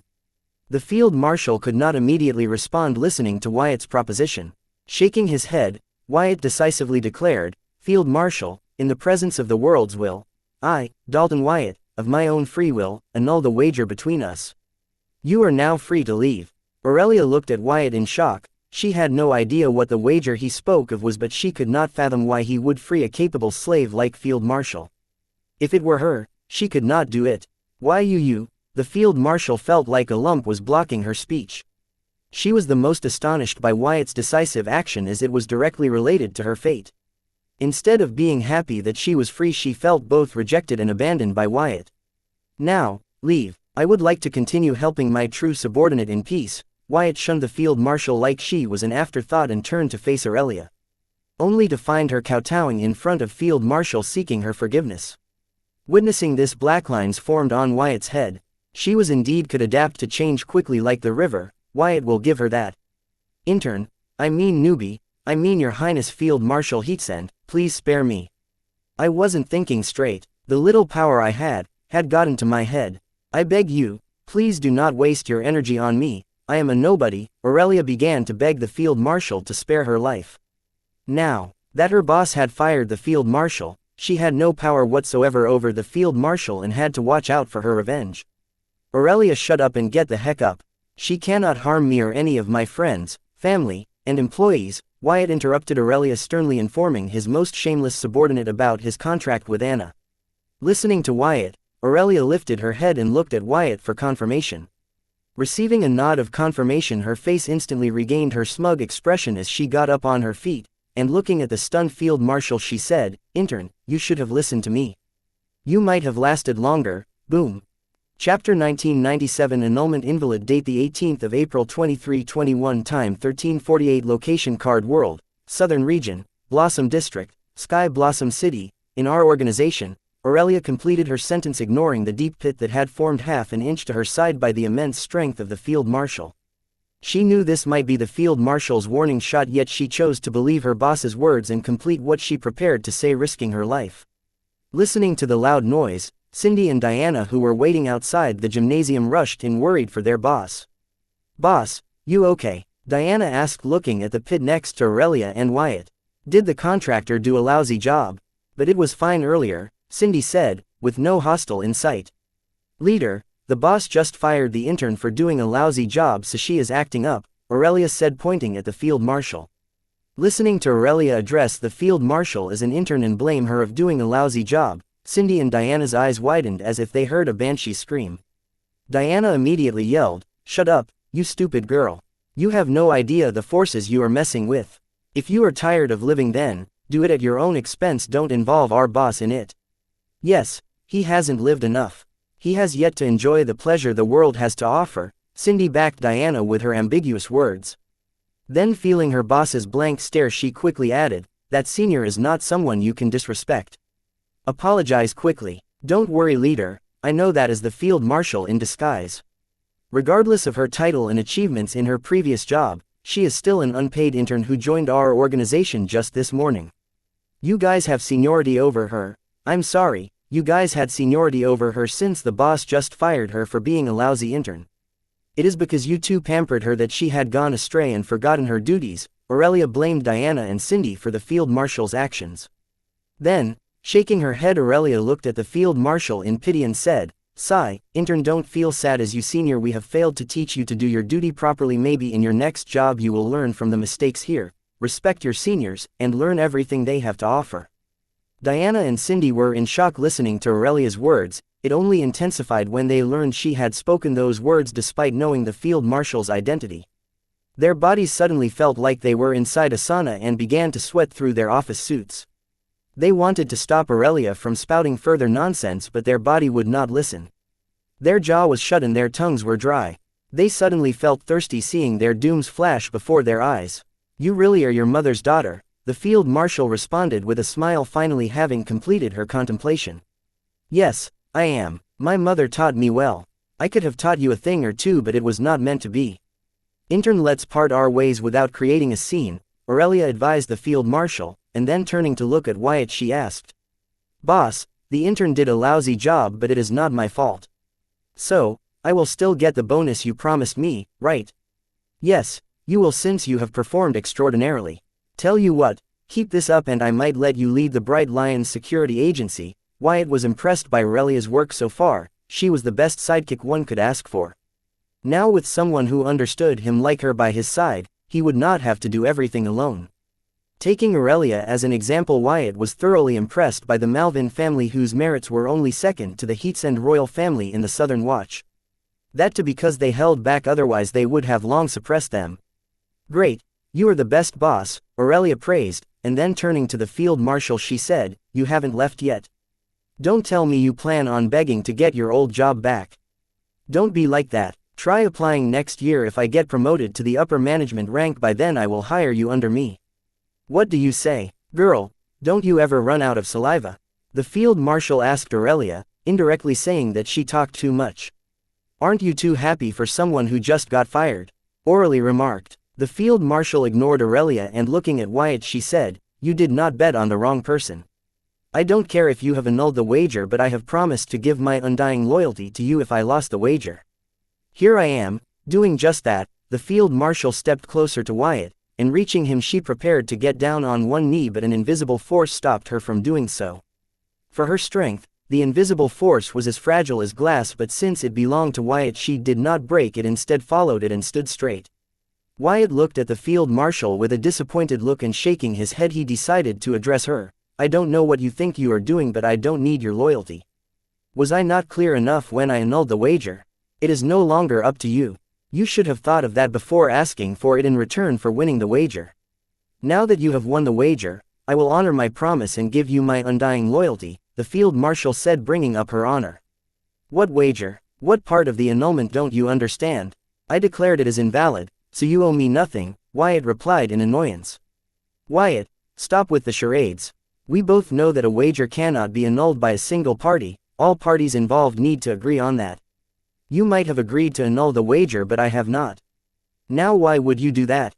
Chapter 1998 Rose and Thorn. Date the 18th of April 2321. Time 1356. Location Card World, Southern Region, Blossom District, Sky Blossom City. The field marshal was right. Any agreement cannot be just annulled by one of the involved parties but needs to be agreed upon by all the involved parties.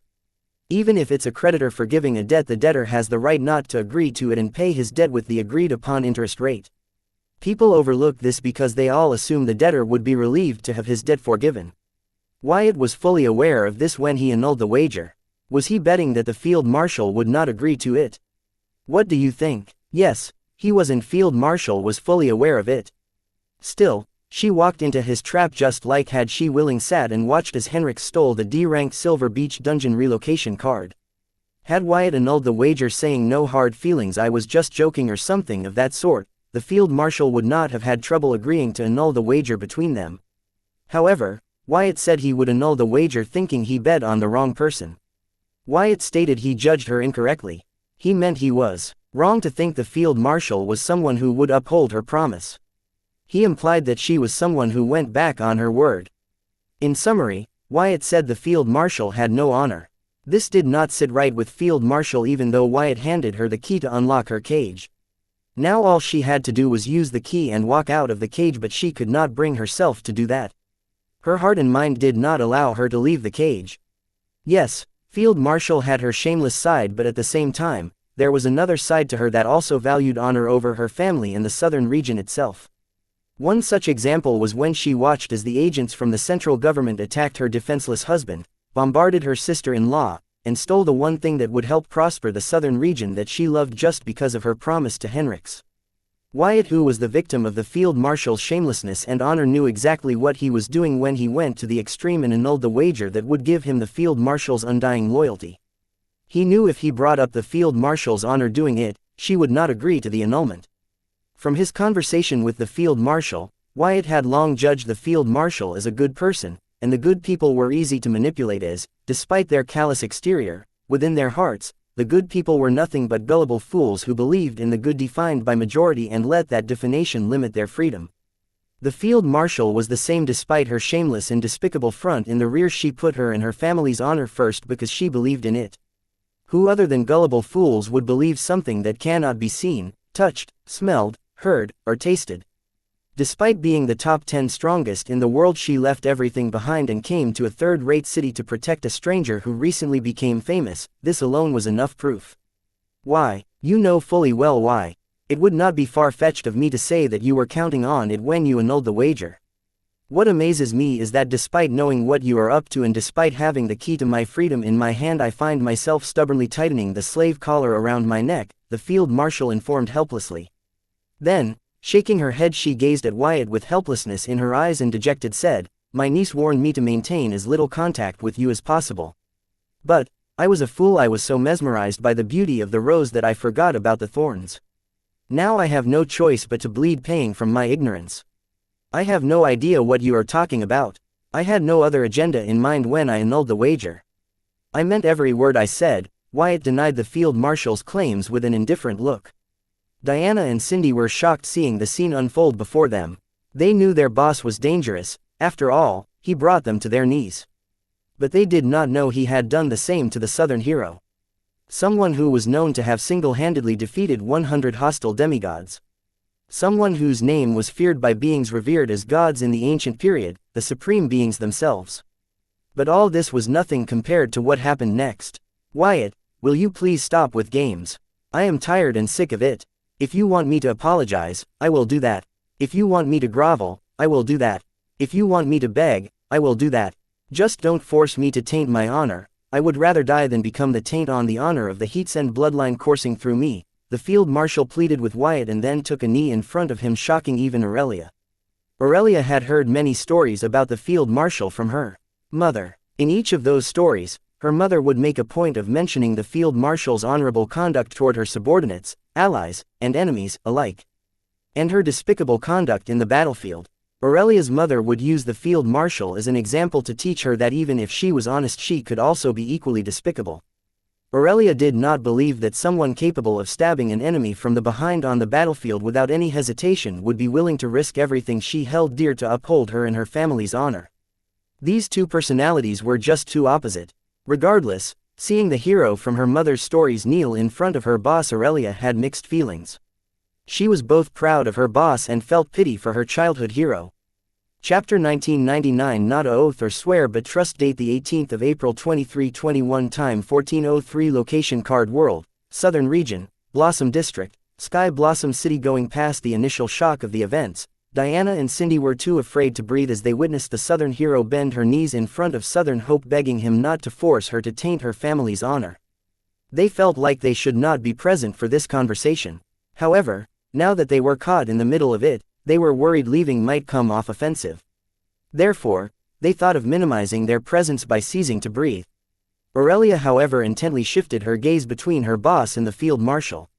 As of right now, things appear to be at a tipping point. If her boss handled this correctly, he might receive a strong and capable subordinate.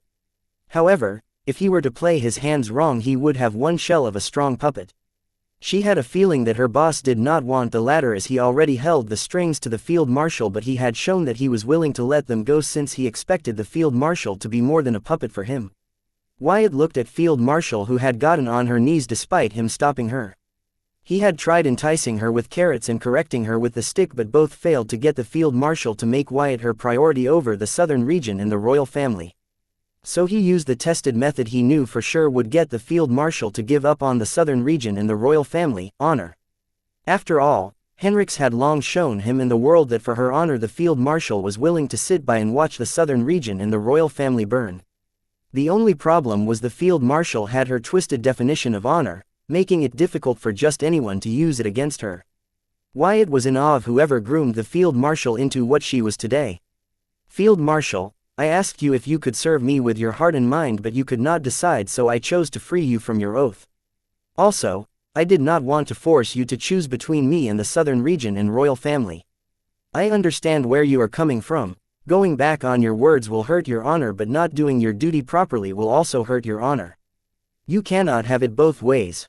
This is not meant to be. Let us leave it at that. Wyatt spoke, making it clear to Field Marshal that he would be willing to take her back only if she was willing to serve him with her entirety and not just half-ass it by giving her loyalty to him while her heart and mind belonged to the Southern region and royal family. Saying his piece, Wyatt turned to leave. Listening to him, the Field Marshal bit her lower lip, seriously considering things and soon closing her eyes, letting out a deep breath. Then opening her eyes, revealing a firm resolve, she announced, I am willing. Seeing Wyatt pause, she continued, I swear on my honor to serve you with my entirety. Wyatt turned to look at the Field Marshal and locked eyes with her resolute gaze. He knew that for her a swear on her honor meant more than an oath in the presence of the world's will. However, he still did not agree to accept her. Instead, he neared her and kneeled right in front of her. He daringly took her arms in his and said, I do not care about our oath in the presence of the world's will or the swear on your honor. With enough strength, one can break free of the constraints of the oath taken in the world's will. With time and under the right conditions, even a diamond decays, let alone one's thoughts. Look into my eyes and answer me this: do you trust me? The Field Marshal did not react to Wyatt taking her hands. Her gaze remained locked with his as she keenly heard his every word. Then, when it was her turn to answer, she nodded without any hesitation, saying, I do. And morphed into her true appearance. A young silver-haired girl, 14 or 15 years of age, with peerless beauty and gorgeous eyes with blue pupils that resembled the boundless morning sky filled with the countless stars that would only be visible in a night sky. This was the Field Marshal's true appearance that she hid not just from Wyatt but the rest of the world. Even her husband Lorenzo had not had the honor of witnessing it. After all, she was a few centuries old. In terms of mortal age, her bones should be decaying and not retaining youth. Fearing that seeing her true form people would assume she was vain and afraid of old age, she assumed an image that would not embarrass her and allow her to exert her authority properly. That was also one of the reasons why the Field Marshal did not dare to show herself in front of Wyatt, worried his unique eyes would see her true form.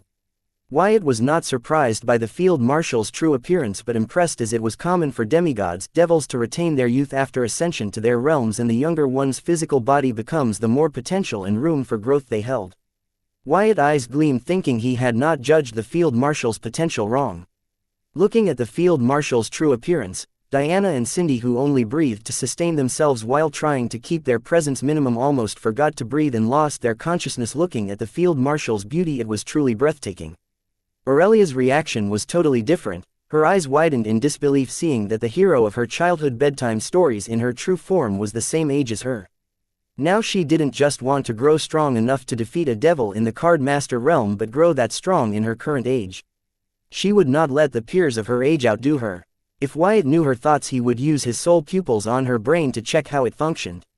Chapter 2000. Partner. Date the 18th of April 2321. Time 14:11. Location Card World, Southern Region, Blossom District, Sky Blossom City. I do trust you. The field marshal wasn't just saying this to get Wyatt to accept her, but she meant it. This day has been one hell of a roller coaster ride for her mentally and emotionally. One could not go as far as to say that she was able to look and think past her old wiring and programming because of it, but immersed in Wyatt's eyes, she saw his sincerity.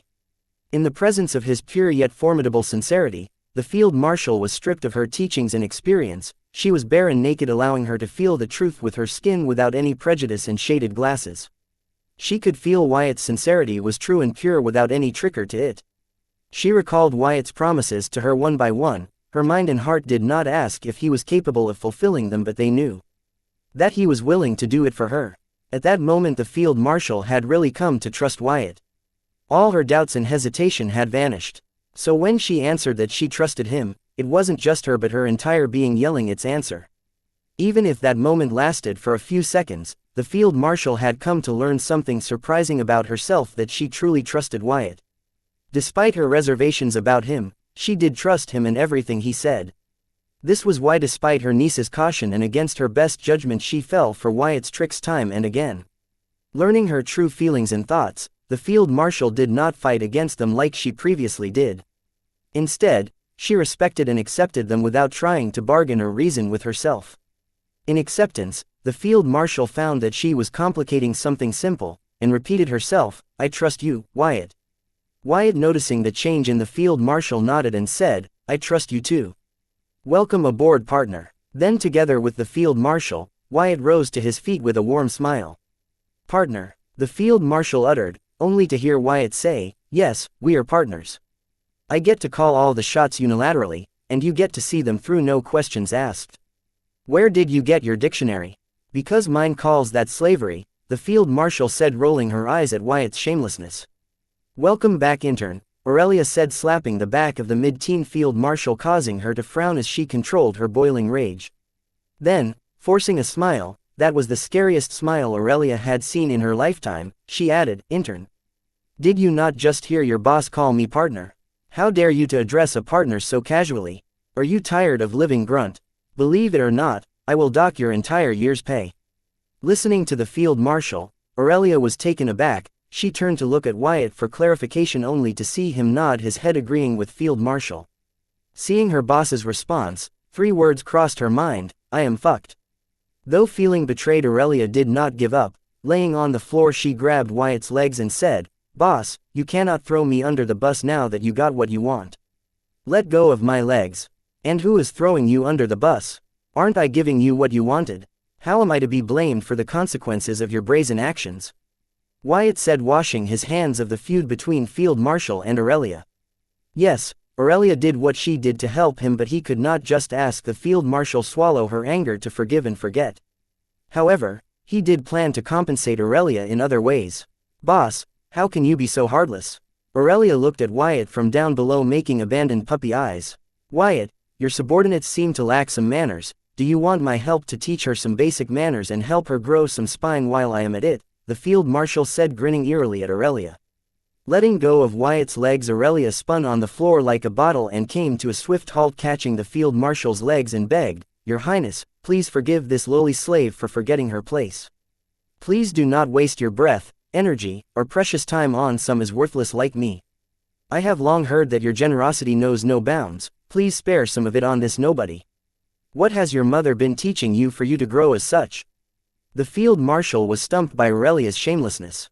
Just when she would think that Aurelia could not stoop any lower, she manages to prove her wrong every time. While Aurelia and Field Marshal went to and fro, Wyatt was busy gauging the Field Marshal physical body, impressed by it. It wasn't surprising for the demigods and devils to rejuvenate and regain their youth when they ascended to the devil or demigod rank and to age slower than their race limit. The reason Wyatt was impressed by her physical body having the appearance of a mid-teen girl was that the Field Marshal was a few centuries old. For her to retain such youth after ascension to the demigod realm showed she had a lot of room to grow. One could even say that, in terms of divinity, she was just a growing child with boundless potential. Not all those who ascend to the demigod realm were blessed with such a bountiful rejuvenation and slow aging. Some don't even get the blessing of rejuvenation when they ascend to the demigod realm. This could only mean that their divinity did not have much room to grow. Now such demigods were doomed to make very little to no progress in their cultivation in their entire lifetime. Wyatt had long suspected that if not for the card world's limitation and limited knowledge limiting her, the Field Marshal would have already rivaled the ruler class beings. Now seeing her true appearance and based on what he had learned about ascension to the devil demigod realm, he had confirmed that his suspicions were right. Chapter 2001 Special Training Date the 18th of April 2321 Time 1417 Location Card World, Southern Region, Blossom District, Sky Blossom City. As much as Wyatt wanted to use his soul pupils on the Field Marshal to learn more about her, he did not. Mostly because he would get caught by the Field Marshal's unique eyes. Also, he could just ask her what he wanted to know. It was a decent thing to do in basic common sense. However, this was not the time and place. Aurelia, enough playing around, Wyatt said, looking at Aurelia, who was still on the floor holding the Field Marshal's legs, begging her to spare her. Playing around? Boss, I am down here bargaining for my life, Aurelia remarked, not letting go of the Field Marshal's leg. The Field Marshal seemed to be enjoying Aurelia's antics. After a mind-numbing day, dealing with someone as shameless and spineless as Aurelia, she was starting to feel unnerved and decompressed. If this is what you call bargaining, my dear, then to you beggars must be salesmen peddling sympathy, the Field Marshal commented, listening to Aurelia. She wanted to call Aurelia's mother and ask what she had been teaching her daughter. Since she had met Aurelia, she had seen her spend more time kneeling on the floor than standing on it. To her, Aurelia's action couldn't just be explained by the term spinelessness. Your Highness, the weak have their way of survival and the strong have their way of survival. Then, why do the weak look up to the strong when the strong look down on the weak? Aurelia suddenly asked the Field Marshal with a serious tone and sincere gaze, causing those present to think the Field Marshal's words had offended her. The Field Marshal was taken aback by Aurelia's sudden change in demeanor and tone, feeling that Aurelia had her pride and her comment might have been insensitive. She contemplated her question, trying to think of a good answer, only to hear Aurelia answer the question for her. It is because the weak are kneeling they have to look up to the strong who are standing. Ha ha ha, get it? Listening to Aurelia joke, the Field Marshal's neck vein threatened to pop as she tried to control her anger. She had thought despite her spineless and shameless ways Aurelia might have her pride, but she was wrong. This girl seemed to have been born without those things. Come on, I thought that was a good one for something I came up on the spot. I guess you guys are not my kind of audience, Aurelia said, shaking her head and getting comfortable on the gymnasium floor. My dear, what kind of audience is your kind audience? I am guessing spineless snails. Having controlled her anger, the Field Marshal said, letting out a small chuckle. Hey, you smiled, does that mean you forgive me, Your Highness?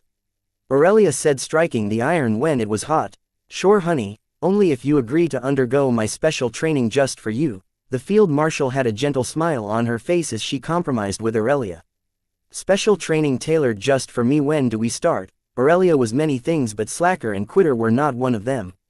The bandages wrapping around Aurelia's body, covering her bruises and lesions, were evidence of the hard training she persistently undergoes to master various body reinforcement martial arts, as it was her only way to get stronger with a quirky physique lacking proper active soul control talent.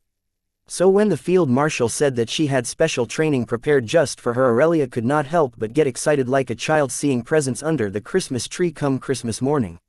After Wyatt fixes your physique, the Field Marshal answered, but her gentle smile hid a knowing smirk. However, Aurelia, who was too psyched about the special training, failed to notice it. Letting go of the field marshal's feet, she sprung on her feet performing an acrobatic maneuver. Then, she hurried to Wyatt's side and said, "Boss, hurry, I have a special training to attend to."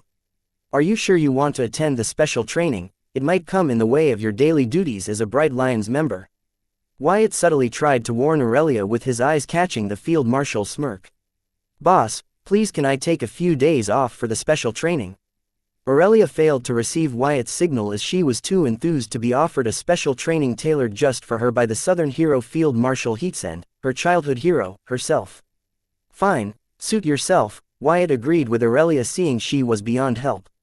He understood that despite all her antics, Aurelia was still a child. It was hard for her to resist such temptations. Then, turning to the Field Marshal, Wyatt bluntly said, "After you are done having your fun with her, please, do give her the training she deserves." Listening to Wyatt, Aurelia could not help but frown, finding his words were peculiar, but she could not put her finger on it as she was too excited about the special training to suspect anything about it. "I plan to do just that," the Field Marshal informed, arriving behind Aurelia and placing her hands on her shoulders. Then, she uttered to Aurelia, "Don't worry, my dear. It's good that you applied for leave because you would be too tired from training to do your day job." Listening to the Field Marshal, Aurelia nodded in understanding. She couldn't wait to start the special training. Recalling Anna's training, Wyatt could not help but make one last attempt to stop Aurelia. "You sure about this, Aurelia? There are other easier and safer ways to get stronger, you know." "Boss, for my talent easier and safer ways don't work. The hard and slow way is my way," Aurelia said with a unique confidence that caused even the Field Marshal, who was planning to take pleasure in her suffering during the so-called special training, couldn't help but take her seriously, putting her sadistic thoughts aside. "Fine." Wyatt too was unable to persuade Aurelia anymore, seeing her radiant confidence, and turning to the Field Marshal, he asked, "Speaking of special training, how is Anna's training going on? When will she join us? What's the matter, do you miss your girlfriend?" The Field Marshal asked, not forcing Anna's mother's narrative of Wyatt being their son-in-law on him anymore. "Honestly, yes, I miss that crazy girl," Wyatt replied. Listening to him be honest, the Field Marshal was taken aback. It was hard to get a straight answer from Wyatt, but seeing him answer honestly now, she guessed her approach previously was wrong. "I don't know when she will be out, but she is at the crucial period of her training. If manages to pull through it, her future will be limitless," the Field Marshal answered. However, Wyatt found it funny, considering how the development in the card world was limited no matter how talented one was. The Field Marshal, herself, was one such example. "What about Anne? How does she grow?" Wyatt asked, trying to understand Anna's origin card better. Wondering shouldn't Anne be doing something to lessen Anna's burden by undergoing training herself. Instead, while Anna struggled to grow stronger, Anne ran around doing her mother's chores. "Anne's condition is special. She will automatically grow when Anna breaks through." The Field Marshal avoided talking about Anne's status as Anna's origin card. Anne, just like every other origin card, would grow stronger undergoing a baptism as their card apprentice advances to a higher realm. Fascinating. I always thought it was the other way around." Wyatt found it hard to imagine Anna cultivating seriously. He believed that of the two, Anne would be the one pulling the weight while Anna partied. But it seems even Anna could not escape the struggles of a card apprentice with her sentient origin card. Believe it or not, Anna used to be diligent. At your age, she was already preparing to break through into the card lord realm. However, things changed when her mother decided to send her to the Morningstar University, feeling that everyone in the royal palace was cuddling her too much. Anna's mother was not wrong to fear that if things continued, Anna might grow into a sheltered flower with no real-world experience, but she miscalculated and underestimated the Morningstar University. Not that I am blaming the university for Anna's questionable qualities, but had they not ignored Anna's complaints and acted on them, she might have stood a better chance there. Honestly, considering how Luna turned out, I find myself wondering if Morningstar University is the right place for our descendants' education, the Field Marshal could not help but wonder. "Don't worry, now that you have handed the Southern Academic City to me, I will turn it around," Wyatt said, feeling that Field Marshal was confiding in him. This was the first time she did not talk about punishing Luna for hurting their honor, but talked about her like a caring grandmother. "I trust you." The Field Marshal did not argue about the possibility of Wyatt's absurd claims, just went with it. Chapter 2002 Unstoppable. Date the 18th of April 2321. Time 1427. Location Card World, Southern Region, Blossom District, Sky Blossom City. Wyatt found it refreshing to see the field marshal confide and trust him. With a knowing smile he shook his head and opened Aurelia's silver grimoire, saying, "Let us continue where we stopped." Opening the grimoire's card creation page, I placed Marcy's blood rule substitute card in it, preparing to introduce the pathogen that once plagued Marcy into Aurelia's body. Orsiuline Physique passively gives its user strength, defense, and speed beyond their realm, allowing them to be physically unrevealed in their realm. When activated, its user gains a golden form that allows them to absorb 80% of all physical or spiritual damage taken, boosting their physical strength and speed along with physical and spiritual defense, allowing them to become an unstoppable force on the battlefield. Orsiuline Physique, in theory, was a dream physique, but practically was a quirky physique, as to absorb 80% of the physical and spiritual damage the user has to directly withstand the remaining 20% of the physical and spiritual damage. 20% of the damage might be small, but when in a prolonged battle, facing a stronger enemy, or multiple enemies, that damage would prove life-threatening. Hence one could only use this physique to gain a small burst of power and end the battle quickly before it becomes life-threatening. This was why those who had awakened Orsiuline Physique had never been able to use this physique to achieve anything great enough to leave their mark on the card world's history. That was until Dan Malvin awakened this physique. Paired with his family bloodline, it gave birth to the unstoppable legend, ex-Field Marshal Dan Malvin, the founder of Border City. The reason the Orsiuline Physique was quirky was because of one shortcoming: it had no healing effect. If the physique were to boost the user's healing ability along with their physical powers, then the user would not have to worry about the 20% of damage taken when absorbing the rest 8% of all physical and spiritual damage. Not that none of the Orsiuline Physique users had thought of various methods to make up for this shortcoming. All the previous users of this physique, including Aurelia, have tried to make use of the various healing and regeneration abilities to complete their quirky physique, but they all failed, as it was not as simple as it sounded. The Orsiuline Physique users had to increase their healing powers both physically and spiritually to bring out the full potential of their physique.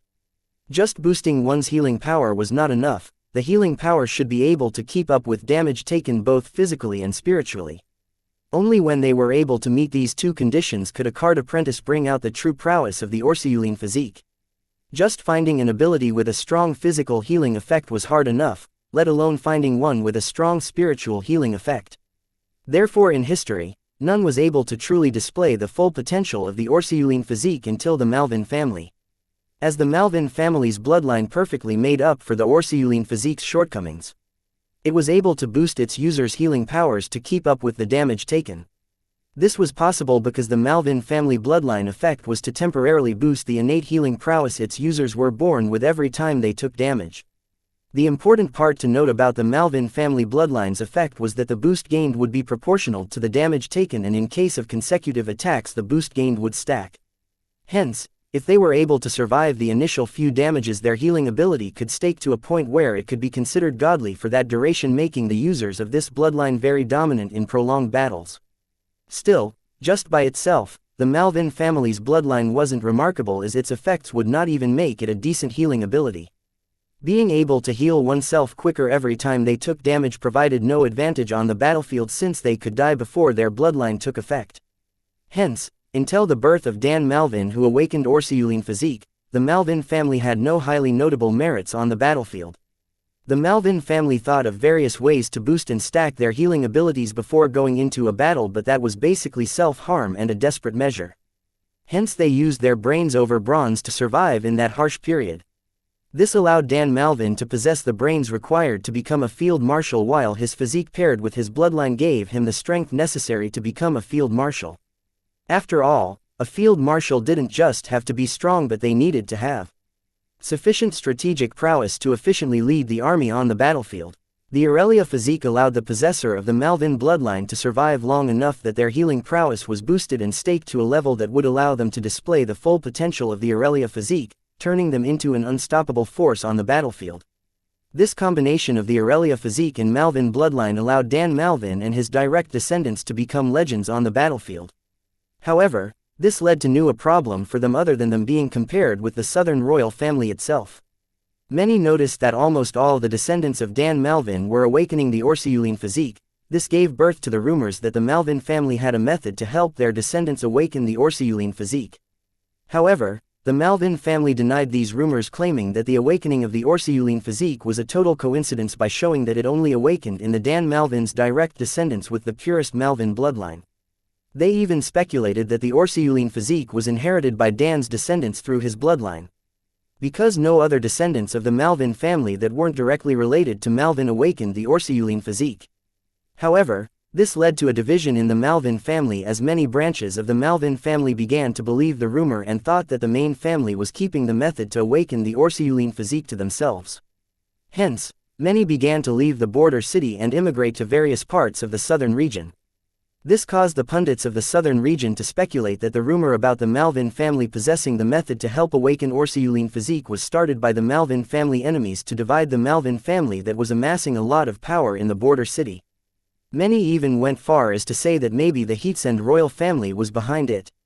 However, the main Malvin family immediately came out and said that these rumors were created not to divide the Malvin family by Malvin family enemies but to divide the southern region by the enemies of the southern family, and Malvin family has always been loyal to southern royal family and will continue to do so in the future. The swift actions of the main Malvin family were to protect themselves, since even though few of their descendants were unstoppable and comparable to the unparalleled descendants, their family as a whole was not unstoppable like the southern royal family, which as a whole was truly unparalleled. Not to mention the Malvin family never planned to make enemies of the southern royal family, let alone plan to overthrow them. Hence they strongly believed someone was targeting their family mainly because of their unstoppable moniker. However, still today they could not figure out who was targeting them. If not for the southern royal family showing them mercy and differentiating truth from the rumors, the conspirators' conspiracy to get rid of their family would have succeeded. Wyatt had no idea about the Malvin family bloodline or their political importance in the southern region when he noticed Aurelia's quirky physique. Yet thanks to his soul pupils, when he first noticed Aurelia's physique, he immediately found that Aurelia's physique had a big shortcoming: it lacked a healing effect, making the physique impractical to use. Wyatt only knew of how Aurelia's family members had similar physiques and used it to make their legends on the battlefield when he heard the field marshal talk about Aurelia's mother and did a deep search on Aurelia's family. That was where he learned how her family members managed to overcome the shortcoming of Orsiuline physique using their family's bloodline. However, Aurelia, who lacked the family bloodline, planned to make up for the shortcomings of her physique by practicing body reinforcement martial arts. Wyatt thought it was stupid and not the correct way in the long run, as in Aurelia's current realm not many were capable of using spiritual power to attack, so she was able to showcase her family's signature unstoppable momentum just by practicing her body reinforcement martial arts. However, when faced with enemies that could use spiritual attacks, she would instantly lose even if the Orsiuline physique were to absorb 80% of it. Wyatt could not help but wonder why her family members did not warn her about this, especially her mother. After all, they should be fully aware of the Orsiuline physique's shortcoming. Or it was possible Aurelia took this doomed path despite their warnings, which was short-sighted on her part considering her big goals. Chapter 2003 Protean Bacteria. Date the 18th of April 2321. Time 1435. Location Card World, Southern Region, Blossom District, Sky Blossom City. After introducing some of the pathogens from Marcy's Blood Curse substitute card into Aurelia's soul pathways through the Grimoire card creation page, Wyatt retrieved the substitute card and stored it in his grimoire. Then, he proceeded to break down the pathogens introduced in Aurelia's soul pathways into their soul pathways using spiritual energy and the card creation page's effect. Pathogens from Marcy's body were single-celled microorganisms that can be classified as bacteria. After Wyatt's clone in the Seed World recruited Dreadrace helped to get him books on the pathogens in the Dark Realm from the Infinity Library. From those books Wyatt learned that the bacteria from Marcy's body were an improved version of a species of bacteria that were quite famous in the Dark Realm, mostly among the demons that referred to themselves as Plaguemincers. In the Dark Realm, the Plaguemincers have termed these bacteria as Protean. The reason Protean bacteria was famous among the Plaguemincers was because of its high adaptability. These bacteria have proven to survive anywhere as long as they have a proper supply of soul energy.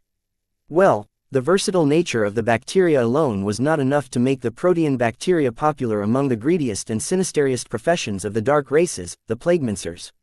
They found that when inside their host, bacteria will also share their high adaptability with their host, allowing the host to survive the toughest and harshest of the environment and attacks. But the problem was that Protean bacteria were greedy and lazy. They charged their hosts more than the service they provided. Marcy and her predecessors were prime examples of how the protean bacteria were prone to abuse their host.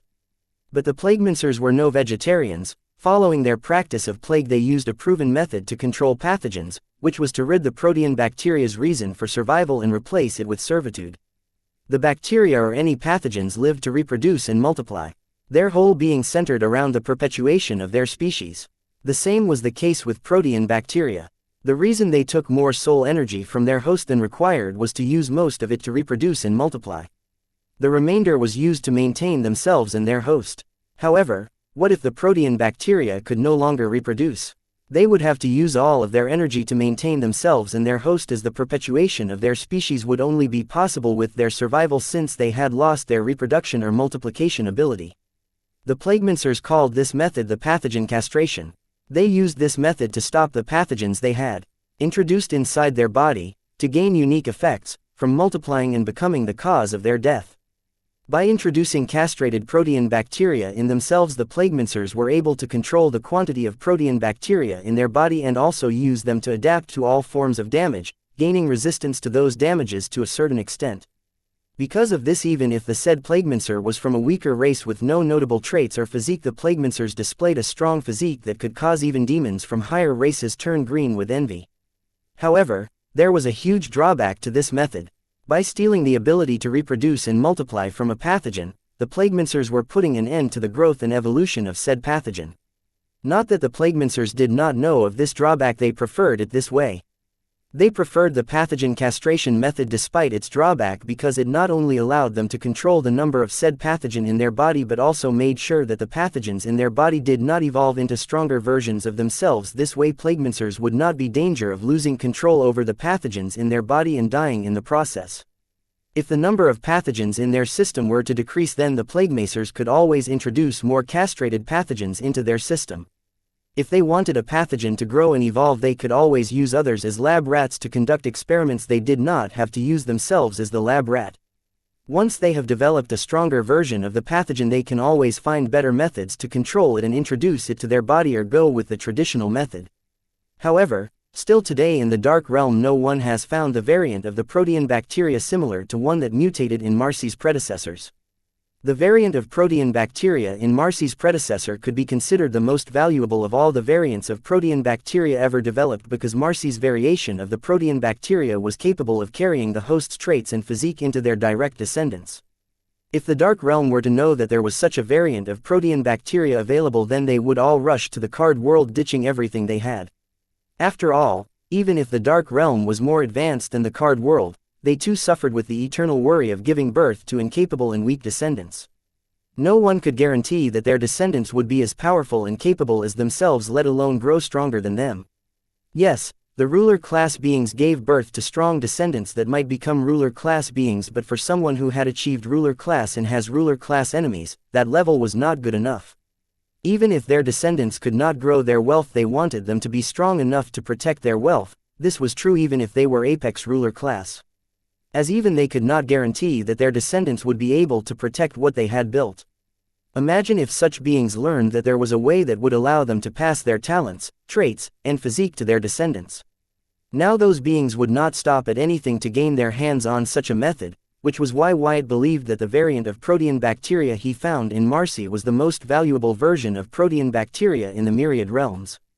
Chapter 2004 Most Valuable Variant of Protean Bacteria. Date the 18th of April 2321. Time 1444. Location Card World, Southern Region, Blossom District, Sky Blossom City. Learning about the lifespan of Viltronians and many dark races, Wyatt always wondered if the purpose of reproduction was to ensure the survival and perpetuation of their species. Would an immortal race bother to reproduce?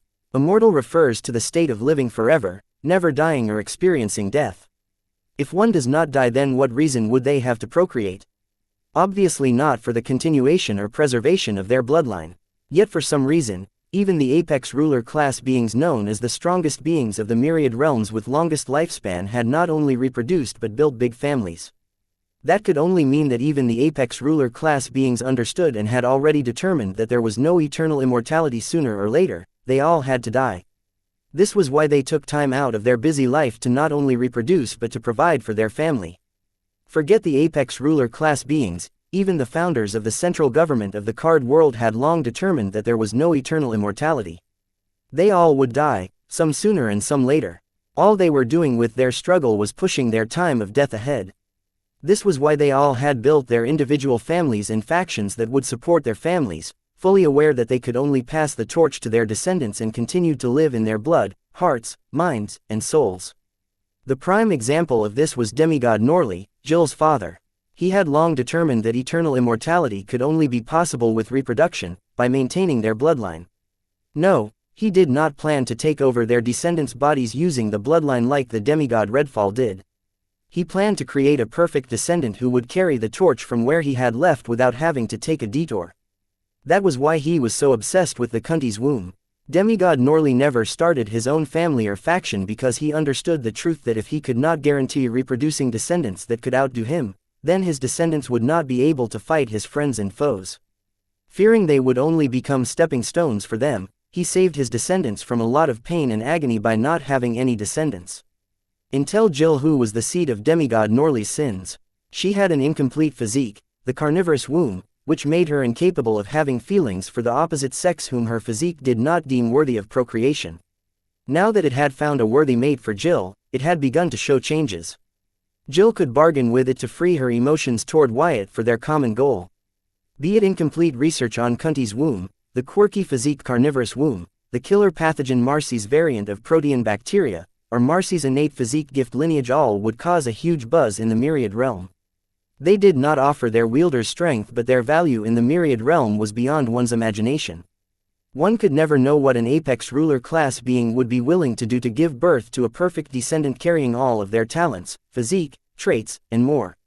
However, currently, Wyatt wasn't after Marcy's variant of protean bacteria's gift lineage, but after its versatile adaptation aptitude. Wyatt planned to fix the Orsiuline physique's shortcomings using the versatile nature of the protean bacteria. Wyatt, who had received a second lease on life, was in no hurry to pass on his torch. Therefore his interest in the reproduction capabilities of Marcy's variant of protean bacteria was very little, but he also could not help but wonder if he could fix or improve Jill's carnivorous physique using Marcy's variant of protean bacteria. If Jill wasn't demigod Norley's daughter, Wyatt would have seriously given thought to helping Jill fix her quirky physique, but unfortunately, she was demigod Norley's daughter. If Wyatt were to fix or improve her physique, then demigod Norley would definitely learn about it even if Jill tried to hide it. The consequence that would follow, Wyatt would not even imagine, let alone control them. Therefore for now he did not entertain the idea of helping Jill with her physique. Maybe he would get back to her in the foreseeable future when he had more confidence about handling the consequences that would follow. Marcy's physique, gifted lineage, was going to create huge trouble. Thankfully Field Marshal was on it, so it should not be a problem for the time being. Wyatt did not give Marcy any of her traits or physique. She had inherited them from her predecessors or the pathogen plaguing her or innately awakened them. This was beyond Wyatt's control. Besides, Wyatt could not bring himself to strip Marcy of something she hadn't deserved. That poor girl had been through enough. Wyatt did not want to use the facade like it was to save her from future troubles or, for her own good, to erase the gifted lineage from her soul pathways. That would be cruel. Marcy's two traits and one physique were the happy ending deserving of the Davis curse that was haunting Marcy, lineage. Wyatt had no right to change it. If he really wanted to help her, he could secretly help her shoulder the burden of having something too valuable for her realm. Instead of using self-righteous reasons to strip Marcy of what was rightful Marcy's. In order to use the part of protean bacteria that gave it versatile adaptability aptitude to fix Aurelia's Orsiuline physique, Wyatt had broken down the protean bacteria he had introduced in her soul pathways to their soul pathways. Now all he had to do was separate the soul pathway that gave the bacteria its super adaptability and then add it to the soul pathway of the Orsiuline physique in Aurelia's soul pathway. This way the Orsiuline physique would gain the adaptability of the protean bacteria. Chapter 2005 Unstoppable Orsiuline. Date the 18th of April 2321. Time 1447. Location Card World, Southern Region, Blossom District, Sky Blossom City. Countless processors of the Orsiuline physique had already determined that its only shortcoming was its lack of healing abilities. However, Wyatt was not adding healing powers to the Orsiuline physique's soul pathway, instead adding versatile adaptability powers to it. Was it not contrary to what he claimed to do? How did he plan to make up for the Orsiuline physique's lack of healing powers with adaptability? Like the other users of the Orsiuline physique, Wyatt too agreed that its shortcoming was a lack of healing abilities, but that was not the only shortcoming. It had another major drawback. This drawback was not just apparent to Wyatt but to Aurelia too. This was why she continued to practice body reinforcement martial arts to make up for the shortcomings of the Orsiuline physique instead of solely relying on the healing cards. The shortcoming that Aurelia and Wyatt noticed but others failed to notice was that the boost gained and stacked by the Orsiuline physique was temporary and be lost as long as the user was not attacked for a period of time. That was to say, the best way to put an end to the unstoppable momentum of Orsiuline physique paired with the Malvin family's bloodline was to avoid them by not attacking them altogether. This way, after a period of time, they would lose the unstoppable momentum they had gathered and start from scratch. As the bearers of the moniker Unstoppable, the Malvin family's unstoppable descendants were fully aware of this shortcoming, having made up for the Orsiuline physique's lack of healing abilities with their bloodline. Since the Malvin family was able to overcome the hurdle that many possessors of the Orsiuline physique struggled with their entire lives, they were able to see the other shortcomings of the Orsiuline physique that they kept to themselves. However, just because they acted ignorant, it did not mean others would not notice the shortcomings of the unstoppable Orsiuline physique. Actually, the first-generation unstoppable Orsiuline Dan Malvin himself had to face enemies that had figured out a way to disrupt his unstoppable momentum by avoiding and not attacking him for a period of time. But Dan Malvin had found a solution to his foes' tactics in self-harm.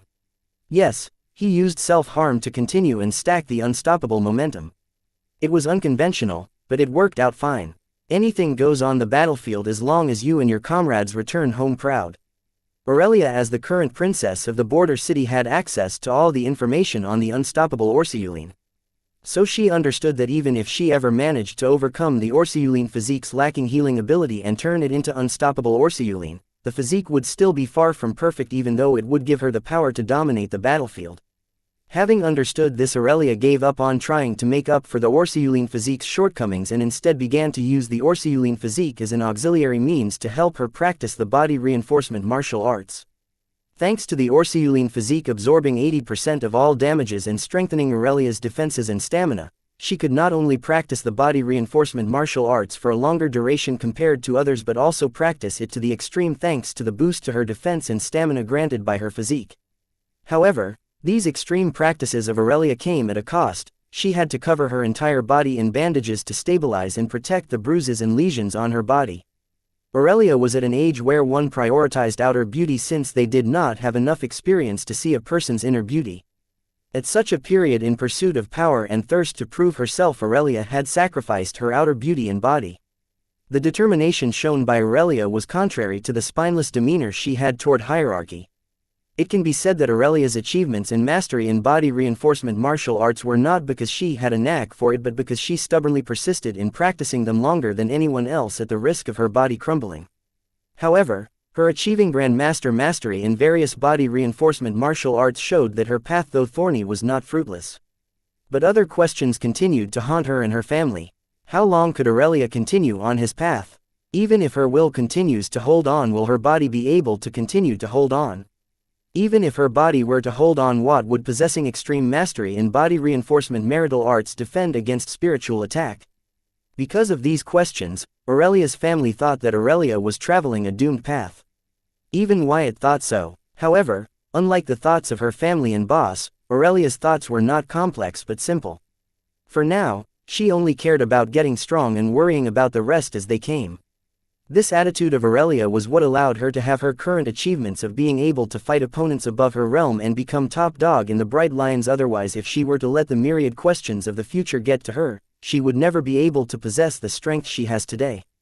Instead, she would be as insignificant as the other possessors of the Orsiuline physique. Aurelia's idea to use her Orsiuline physique as an auxiliary support to practice and strengthen her main power, body reinforcement martial arts, was unlike her family members' approach of building their fighting power with Orsiuline physique in the center, and also what gave Wyatt the idea of using versatile adaptation aptitude of Marcy's variant of the protean bacteria to fix the Orsiuline physique. Wyatt was not planning on fixing the Orsiuline physique to achieve the unstoppable momentum that the Malvin family's unstoppable descendants pursued, but to fix the Orsiuline physique in such a way that it would allow Aurelia to walk the path she had chosen for herself. Chapter 2006 Pseudo-bestowal date the 18th of April 2321 time 1454 location Card World, Southern Region, Blossom District, Sky Blossom City. Wyatt believed Aurelia's tactics to use her Orsiuline physique as an auxiliary support to practice body reinforcement martial arts was short-sighted. He did not just come to believe this out of the blue but because his soul pupils had shown him the damage Aurelia's approach was doing to her body. When Wyatt announced he could use pathogens in Marcy's body to fix Aurelia's physique, he had said that not seeing the true shortcomings of the Orsiuline physique but seeing the shortcomings of Aurelia's approach. Aurelia's approach to using her physique to help her practice body reinforcement martial arts to the extreme was ingenious, however, her body was unable to keep up with her extreme practice. That was to say Aurelia's physical body was failing to adapt to Aurelia's insane workout, and as a result, it was failing. Sooner or later it would crumble. Having noticed this, Wyatt declared to help fix Aurelia's physique in such a way that she could travel the path she had chosen for herself. Hence, he planned to give Aurelia's physique the versatile adaptability of Marcy's variant of the protean bacteria. Another important thing Wyatt noticed with his soul pupils was that there were signs of spiritual tempering in Aurelia's spiritual body. This means that after entering the Card Master realm, Aurelia did not limit her insane workout just to her physical body but extended it to her spiritual body. This showed that Aurelia wasn't blindly traveling the path she had chosen for herself, or at least someone informed and experienced was guiding her in the path she had chosen for herself. Mostly like it was her mother. Either way, once this shortcoming of Aurelia's approach was taken care of, Wyatt felt that in the longer run, one beyond the bounds of Card World, expanding to the myriad realms, Aurelia's approach to Orsiuline physique was the best approach. As for the unstoppable Orsiuline approach of the Malvin family, it was only good within the bounds of the Card World. Outside in the myriad realm, any being with the potential to become a ruler class being or little brain would easily one-shot them. Aurelia's idea to use her Orsiuline physique as an auxiliary support in her pursuit of the peak of the physical and spiritual martial arts, if her physical and spiritual body supported her, would not only allow her to become the strongest in the Card World but also give her enough change to aim to become an apex ruler class being. Wyatt's thoughts about this were not an exaggeration but the truth, and he was going to prove it with action by fixing Aurelia's physique.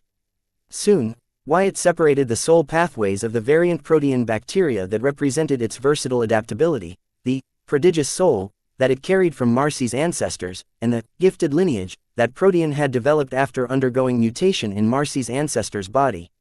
Wyatt retrieved these three strands of the soul pathway from the variant protean bacteria because he did promise Aurelia to grant her one trait and one physique. Since she has been a good assist in helping him subdue the field marshal, Aurelia deserved the trait and the physique. Having retrieved the three sets of soul pathways from the protean bacteria, Wyatt erased the rest of its soul pathways so that it would not become a hidden danger in Aurelia's body.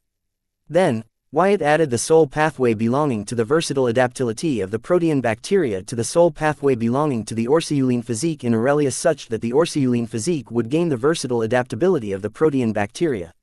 Later Wyatt skillfully introduced the soul pathways belonging to the prodigious soul trait and the gifted lineage physique into the soul pathway of Aurelia. Eat this pill. Wyatt passed Aurelia a high-tier silver milk pill to use the soul energy boost from it to help her stabilize the modification of her innate physique and solidify the physique and the trait she would acquire. Aurelia ate the pill without hesitation, and then Wyatt and his slave consciousnesses helped her use the soul energy boost gained from the high-tier silver milk pill to help enrich her soul using his advanced soul cultivation method such that it could adapt to the changes made to her soul pathways. This part was important, because after awakening as a card apprentice, the only other way for a card apprentice to awaken a physique or trait was by undergoing a baptism or receiving a bestowal. Right now what Wyatt was doing to Aurelia was akin to pseudo-bestowal. He was able to perform this using what he copied from demigod Michelangelo Godson's bestowal to his last descendant on the Card World Pax Whiteburn Godson combined with his advanced soul cultivation knowledge. Wyatt was able to perform pseudo-bestowal efficiently also thanks to his experience and records from helping Clara and Marcy awaken and become card apprentices. While Wyatt was helping them awaken, the Hive AI was recording all the changes and benefits his advanced soul cultivation brought to their soul. Especially its miraculous effects on enriching their souls such that they would awaken innate traits and physiques that they would not have awakened by normal means. This data was precious data Wyatt would not even find in the Infinity Library. As Clara and Marcy's souls were unique, they developed their uniqueness by grinding them in the mill of life. Such data was hard to come by because not everyone would have lived a life that would morph their soul into developing its uniqueness and individuality. Wyatt was lucky to find 2 such souls in a row in a single place. Yes, he was at the right place at the right time. Especially, considering the fact that Wyatt now had a better understanding of how a soul could develop its uniqueness and individuality. In other words, how to nurture one's own. This data would be very handy when he begins to properly cultivate his soul. Check out Reader's Quest board in the author's thoughts section for mass release.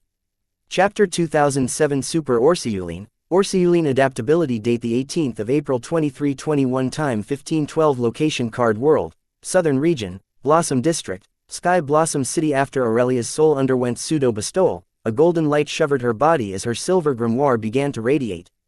The grimoire escaped Wyatt's grasp and floated in front of its card apprentice. Covered in a blinding light, Aurelia uttered, "Boss, what's happening? I feel an unknown power coursing through my body." "Aurelia, this is it. I have done everything in my power. Next is up to your luck," Wyatt answered as the light radiating from the card apprentice and grimoire began to diminish. "That's bad, boss. I have had little luck my entire life," Aurelia responded in a panic, claiming that luck has never been her forte. "Why did you not tell me sooner?" Wyatt asked in urgency with a mischievous smile, only to hear Aurelia cry in concern, "Boss, I did not know luck was required for these things." "What do we do now?" "Sigh, it is not meant to be," Wyatt said, shaking his head.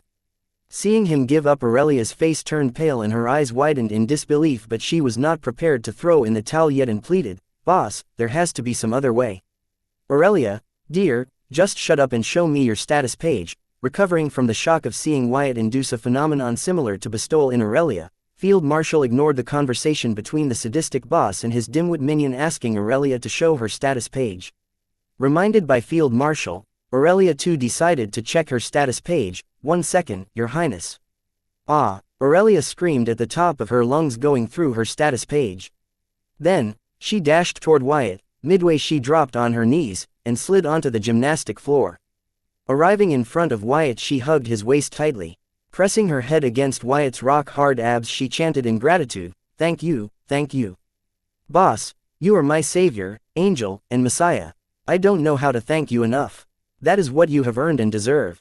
But, if you strongly feel about repaying me, you can start by letting go of me and drinking this elixir," Wyatt said, taking out one of Van's A-rank blood elixirs created by extracting numerous A-rank monster blood using the blood rule, meaning blood elixir.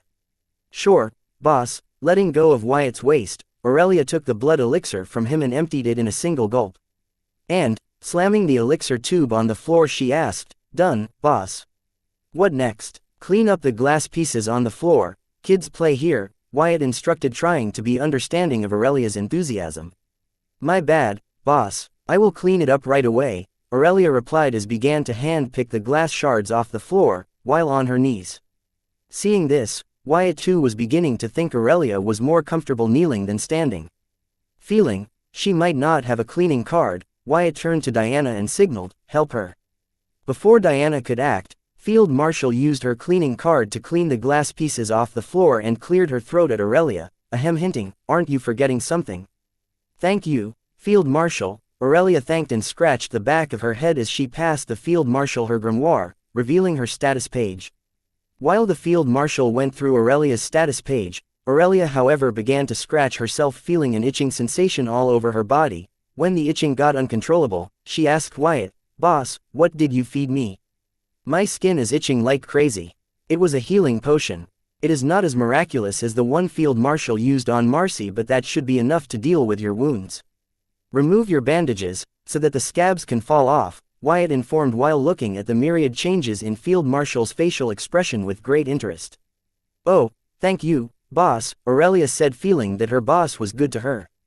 "Also, when you are free, go meet Van, the guild master of TSR Guild. He should be able to give you enough blood elixir to help you with your special training," Wyatt instructed Aurelia. Before she could answer, he turned to leave, saying, "Continue as you were, but don't spend too much time in the card master realm. You have a surprise waiting for you during your next baptism."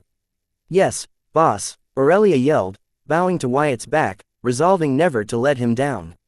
Diana and Cindy followed Wyatt outside quietly, leaving Field Marshal and Aurelia in the gymnasium. However, Soon Field Marshal's figure flashed before Wyatt, stopping him in his tracks. You said you had nothing to do with Marcy getting her prodigious soul, trait and gifted lineage, physique. Then, what is this? The Field Marshal asked, shoving Aurelia's grimoire in front of Wyatt's eyes. Trait name, prodigious soul. Trait type, acquired passive. Trait effect, the user's soul has an extraordinary talent for soul cultivation. Physique name, super orsiuline. Physique type, innate. Active passive. Physique effect, Arucline. Passive, the user has an extraordinary physique and spirit beyond others in the same realm. Orsiuline. Adaptability. Passive, if the user's physical and spiritual body survives an intense situation, their body and spirit will adapt and grow stronger as a result. Unstoppable. Orsiuline. Active, the user takes a golden form and is able to absorb 80% of both spiritual and physical damage to convert it and boost the user's physical strength and speed along with physical and spiritual defense. The boost will stack with continuous damage. 20% of the remaining damage will be directly inflicted on the user and stack with continuous damage. If the user can maintain the golden form long enough, their spiritual and physical body will slowly adapt to the damage sustained. Physique name, gifted lineage. Physique type, acquired passive. Physique effect, the user's descendant will inherit the user's acquired trait, prodigious soul. I stand by what I said, Wyatt said, pushing the grimoire aside. Seeing the frown on his face, the Field Marshal hurriedly took a step back and explained, Wyatt, please don't get me wrong. I don't mean to pry, I was just too excited. Also, I am asking this for your safety. It is okay, I understand. That trait and physique are indeed too attractive. I wasn't lying when I said I had nothing to do with Marcy awakening them. However, by helping her become a card apprentice, I have come to understand how she gained them and helped Aurelia achieve the same, Wyatt answered, not taking offense to the Field Marshal's sudden outburst. It was understandable, as the gifted lineage physique would have such an effect on anyone, be it the Field Marshal or an apex ruler class being. Locking eyes with her, Wyatt continued to say, exerting a strong confidence, as for my safety, with you here, I don't think I need to worry about it. Wyatt, I appreciate your trust and confidence in me, but this is even beyond me. I do not think I can handle something like this. You should not be so casual about something like this. I think you should not have given her the trait and physique. This is too risky, especially if she babbles this to her mother. The Field Marshal shook her head, understanding that if the card world were to know Wyatt had a method to give people the trait, prodigious soul, and the physique, gifted lineage, he would become the most wanted man in the world. No one he knew would be safe, including the Field Marshal and the Southern royal family. I would never snitch on the boss. Aurelia, who had just rushed out of the gymnasium and caught up with the group, yelled, listening to the Field Marshal's words. Then, she rushed to Wyatt's side and, locking eyes with him, she swore, in the presence of the world's will, I swear. Wyatt moved and forced Aurelia's jaw shut. Interrupting her, he said, don't do something stupid that you cannot take back. But boss. Aurelia forcefully moved her tongue, only to be interrupted by Wyatt once again. Aurelia, I trust you.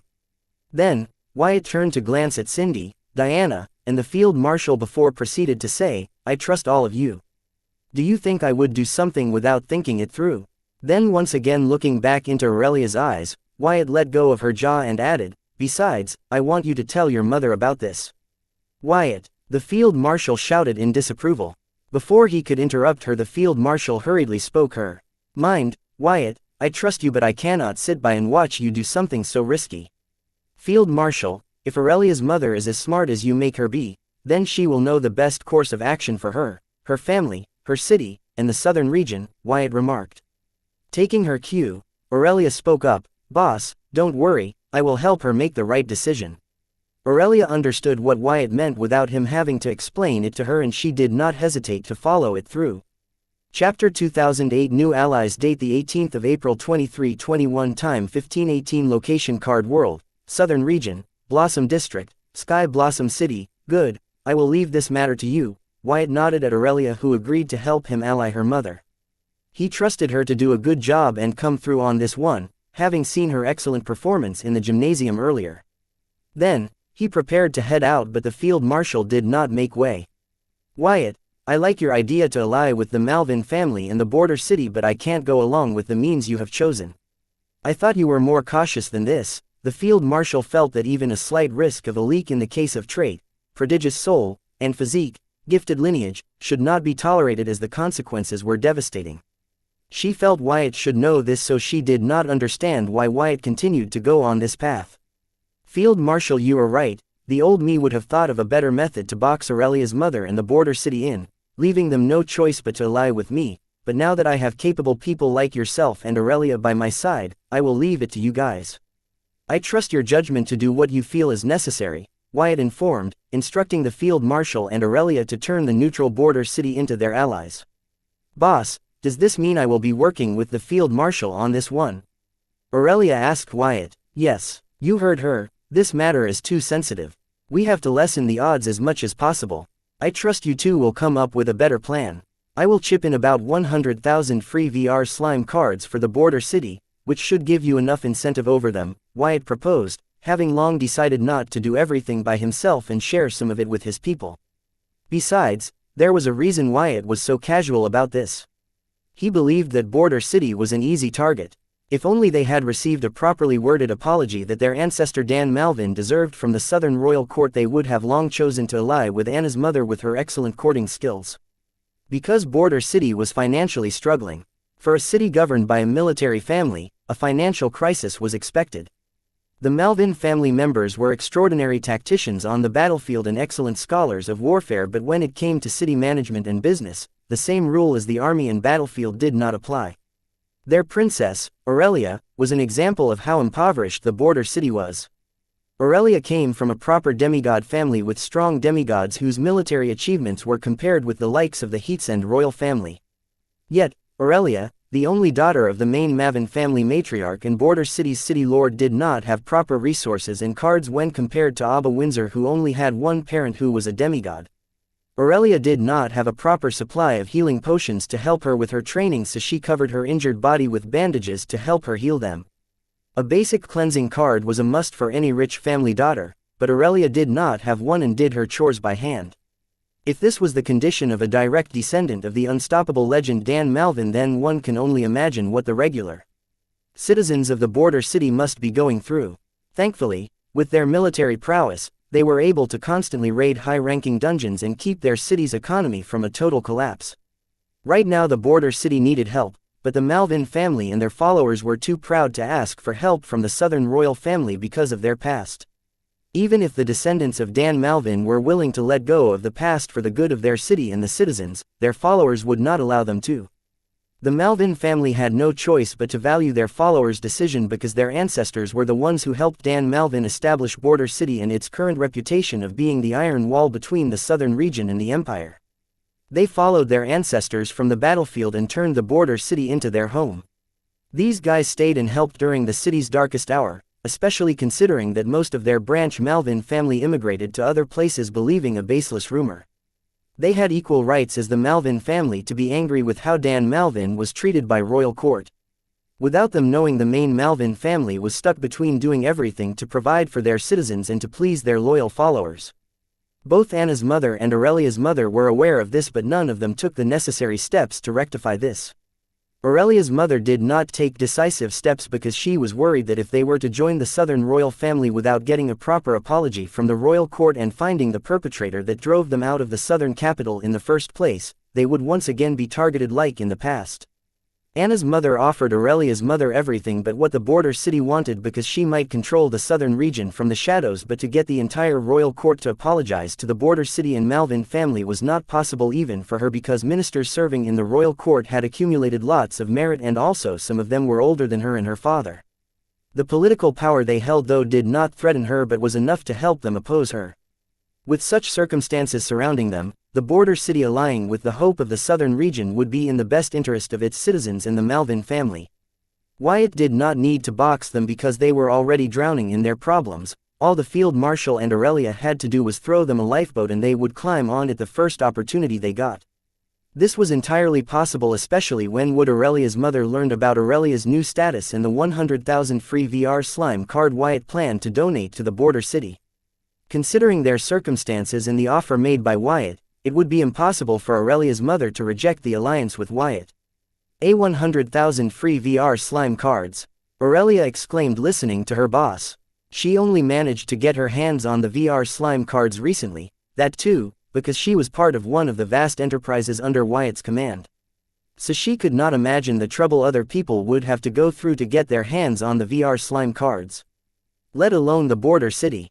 Those VR slime cards should be enough to get your mother to leave the border city and head over here, the field marshal said to Aurelia, and then with a threatening tone she added, until then hide your status from her. Got it, Field Marshal, can't I just talk this over a call? Aurelia understood that the Field Marshal wanted to use the free VR slime cards to seduce her mother to the Sky Blossom City where the Field Marshal would have total control over how she revealed her status to her mother and talk to her about allying border city with Wyatt. This way if Aurelia's mother were to reject their alliance, then the Field Marshal could take swift action to ensure that Aurelia's mother would not be able to leak any information on Aurelia's status or how she got her new physique and trait. This was an excellent plan, but Aurelia was worried.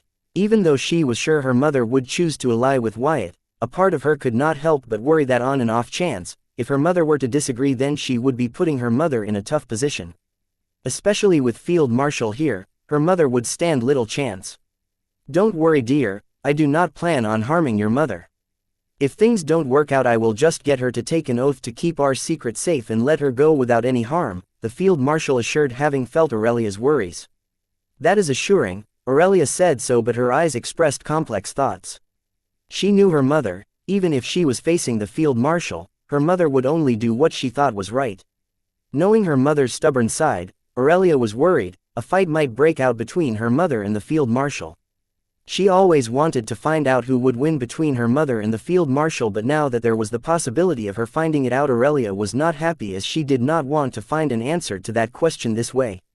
Good to see you guys working together. Continue the good work, Wyatt said as he walked past the Field Marshal, adding, let me go greet the guests that arrived before they disturb the city's peace.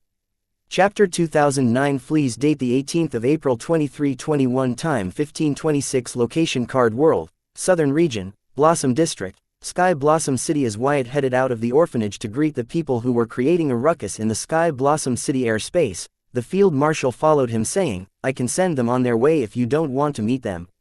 No, let us give the people what they came for, the hope of the Southern Region, Wyatt said as he exited the lobby. Walking into the orphanage garden he added, it seems your video is a hit among young people, to thinking they would all rush over here leaving everything else, before shooting into the sky at max speed. No, it was your speech, you are the hope of South, it struck a chord with them, the Field Marshal said as she followed behind Wyatt with ease. Aurelia summoned a hoverboard and followed the Field Marshal and Wyatt. Unable to keep up to their speed in her hoverboard, she lost sight of them in a mere second. Yet, thanks to her new trait, Prodigious Soul, she could feel the numerous strong presences wildly emitting their soul signature in the airspace and head toward them, thinking they must be the people Wyatt was talking about. Need a lift? Diana asked as she and Cindy quickly overtook Aurelia's hoverboard in the flagship of her Phantom Fleet origin card. Awesome, Aurelia exclaimed. She didn't hesitate to jump on Diana's Phantom ship, thanking her for the lift and adding, hurry, I don't want to miss the show. It seems they're by the edge of the void. Will the Phantom ship be able to fly at that height?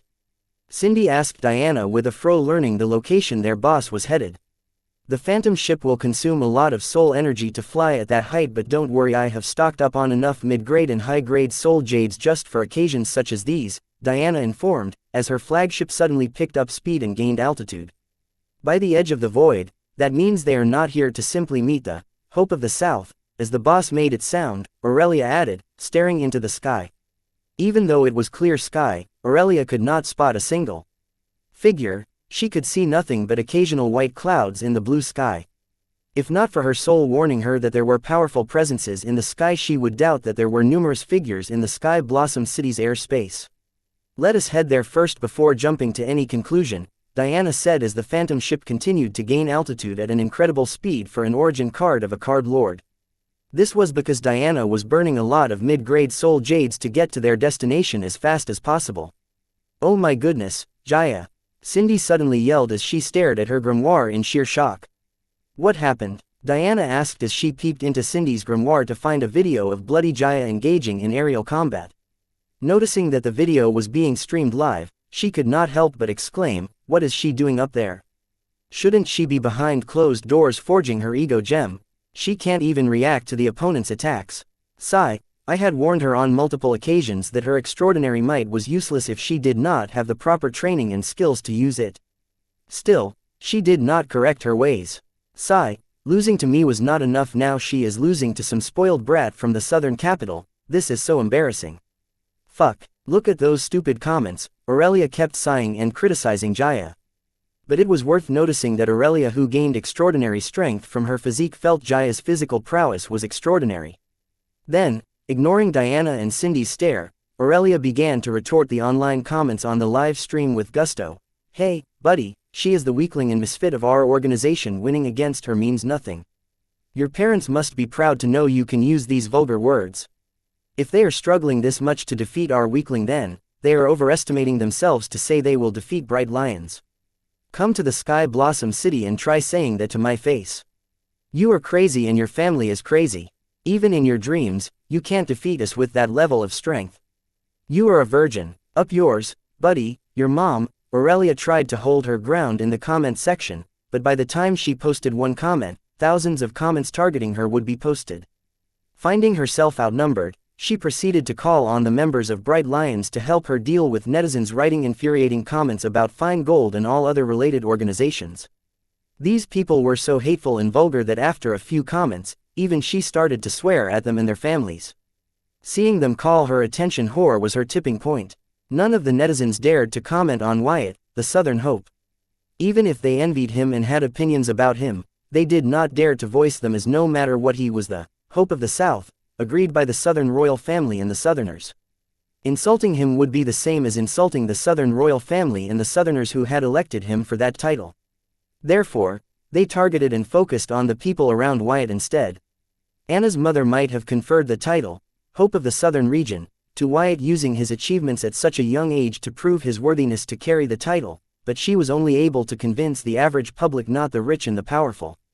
The average public was simple-minded and easy to sway, but the rich and powerful had complex thoughts and they all had their own opinions. However, none dared to voice their opinion as they did not want to be targeted by Anna's mother. After all, going against her in the southern region was equal to attempting suicide. Still, there were always calves in the mountain that were not afraid of the tiger. Can this thing go any faster? Aurelia asked Diana in impatience. Losing to the hateful netizens on the Grimoire network, Aurelia could not wait to go to the edge of the void and beat the shit out of those stuck-up snobs. Hey, I am going as fast as I can here, Diana snapped back at Aurelia. This must be the 10th time Aurelia rushed her in the past minute. She was a human and her patience also had limits. Aurelia, answer me this. How do you plan to fight them in at the edge of the void if you can't even fly? Cindy reminded Aurelia. I have my hoverboard. Aurelia answered immediately. Sure, if you want to plunge to your death, your hoverboard is a good choice, Cindy said sarcastically, hinting to Aurelia that there was a limit to the height at which her hoverboard could fly. No, if Jaya can do it, I too can, Aurelia said, feeling if Jaya could fly by the edge of the void, it would not be hard for her hoverboard to fly at that height. Not to mention, Aurelia did not want to be outdone by Jaya. Even though Jaya was losing devastatingly, she was in the game and Aurelia wasn't. Your teachers must adore your genius-level intellect, Cindy mocked Aurelia, listening to her dumb argument. Sigh, Cindy, leave her alone. She still has a long way to go, Diana sighed, defending Aurelia against Cindy. It was not a secret though, Aurelia was a quick learner, she was not that bright. So, Diana was in awe of Aurelia's mother, who had done a good job teaching her about judging people and politics. Seeing Aurelia in action against the field marshal in the gymnasium, Diana and Cindy were in awe, but listening to her say she planned to fight at the edge of the void on her hoverboard, they could not shake their head in dismay, wondering how she could not know something so basic.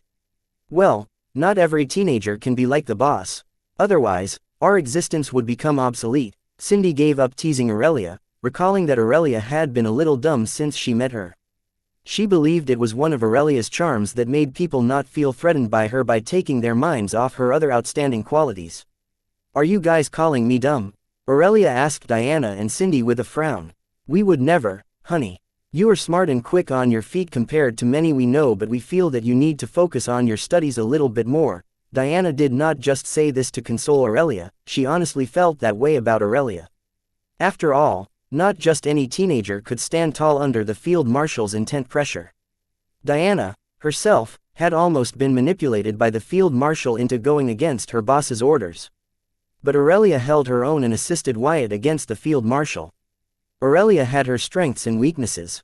She was still young, with her age and experiences her weakness would only decrease and her strengths would increase. Chapter 2010 Void Step Boots. Date the 18th of April 2321. Time 1538. Location Card World, Southern Region, Blossom District, Sky Blossom City, Airspace. Listening to Diana say that she should focus on her studies more, Aurelia exclaimed, "You guys are calling me dumb. For you to get so defensive about this, it must be a sensitive topic for you. Let us just drop it at here." Diana took a step back, finding Aurelia gets defensive whenever they bring up studies or school. Listening to Diana, Aurelia frowned, brows eased. However, Cindy did not let the matter rest, instead tried to persuade Aurelia to give the school a second try, saying, "Aurelia, honey, you have the trait, prodigious soul. It has the word prodigy in it. I think, if not for anything, just for the sake of exploring the extent of your trait, you should give the school a second try. Who knows, maybe your trait might have made you an academic genius." "Is that even possible?" Aurelia asked Cindy in longing. It seems she did not hate the idea of studying but had a hard experience with it. "I think so. How about I arrange a secret private tutor for you to test the effect of your trait in the academic field? Let us just think of this as a trial round. If your trait has made you a prodigy, then you can start attending the school and show off your brilliance," Cindy proposed. Her boss had made her responsible for Aurelia's education. She planned to get it done even if it meant tricking Aurelia. "Yes, let us do that," Aurelia nodded, agreeing to follow Cindy's arrangement. Diana had a knowing smile seeing Cindy trick Aurelia, but she did not blame Aurelia for being gullible, because many would find Cindy's words enticing. Heck, anyone would jump at the first opportunity to rectify their past regret. "But I have a special training session with Field Marshal after this," Aurelia suddenly recalled her arrangement with the Field Marshal. "Don't worry, we can experiment on your trait after your training is concluded," Cindy assured.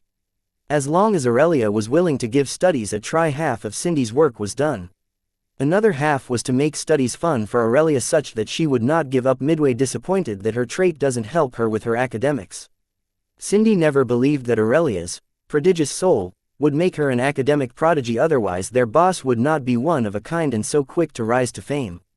"If nothing, this girl can take a beating," Diana suddenly said, looking at the live stream of Jaya's fight by the edge of the void. Cindy and Aurelia walked next to her to see a bloody Jaya looking around the sky in alert as multiple shadows flashed around her. Her opponent seemed to be an assassin-type card apprentice, well versed in illusion and agility. The card apprentice was just too fast for Jaya, was using tricks to confuse her mind, and seemed to have an extraordinary weapon that could break Jaya's skin, muscles, and bone that were near invulnerable in same realm. "How are they able to fly at that height? If my hoverboard cannot fly at that height," Aurelia asked, looking at the occasional spectators shown in the live stream. They all appeared to be kids of her age, but they all were capable of hovering by the edge of the void. In the live stream she could not tell their realm, but considering that they were all of her age, they must be in the same realm as her, or at most in the Card Lord realm. "Aurelia, honey, your hoverboard is an E-rank basic model item, but they are all equipped with a minimum of C to A rank items. Those kids who appeared in the livestream just a few seconds ago were all equipped with the latest Void Step boots. Even the C-rank Void Step boots item card would allow one to easily walk in the air at any height while automatically rearranging the center of gravity of the user according to their movement. Those cards are not only expensive but hard to find in the regular market. Fine Gold wanted to stock a few of those considering their demand in the market, but we could not get our hands on a single one of them," Diana informed Aurelia based on her observation. "When I get my first salary I will buy one of those," Aurelia uttered with resolve. Listening to her, Diana felt as if her words fell to the deaf ear. "I know that Bright Lion's pay is generous, but with your current salary scale you will have to save up about a decade to get one of those cards unless you raid the dungeon on the side," Cindy informed, pouring cold water on Aurelia's dream. It was because Aurelia acted like this. None of the employees of the Fine Gold or Bright Lions thought Aurelia had a huge background. She did not have a single princess bone in her body despite being the princess of the border city. Cindy and Diana felt that Aurelia had a tough childhood in the border city for her to grow up spineless and shameless despite her honest tongue. Otherwise no descendant of a demigod would be as comfortable groveling on the floor as standing on the floor. Knowing that everyone had their story, they did not try to pry in on her past, instead tried to be part of her present to hope for a better future together. "Okay, from now on I will start raiding dungeons in my free time," Aurelia announced, having resolved to buy Void Step boots. Or we can just hand boss a list of cards that are in demand in the market and he will mass produce better versions of those cards for us to sell and use. Diana proposed the alternative that she had been thinking for quite a while. Boss's hand is full with VR slime cards. Do you think he will have time to take on new card projects, especially with the Slime Fairy card project still under development? Cindy asked in doubt. After all, their boss was a busy man. It won't hurt to try. Besides, we will need those cards to help us and other employees to keep up with the boss's astonishing growth rate. I am starting to worry that the Blossom District branch of operation will soon become obsolete in the boss's grand plans at his current pace of development if we do not get creative and hesitate to take risks. Diana has long realized that if they wanted to be in Wyatt's grace for a long period with the addition of new and capable members, they would need to be of use to him, and that was only possible by quickly conquering the Blossom District and expand to a nearby district.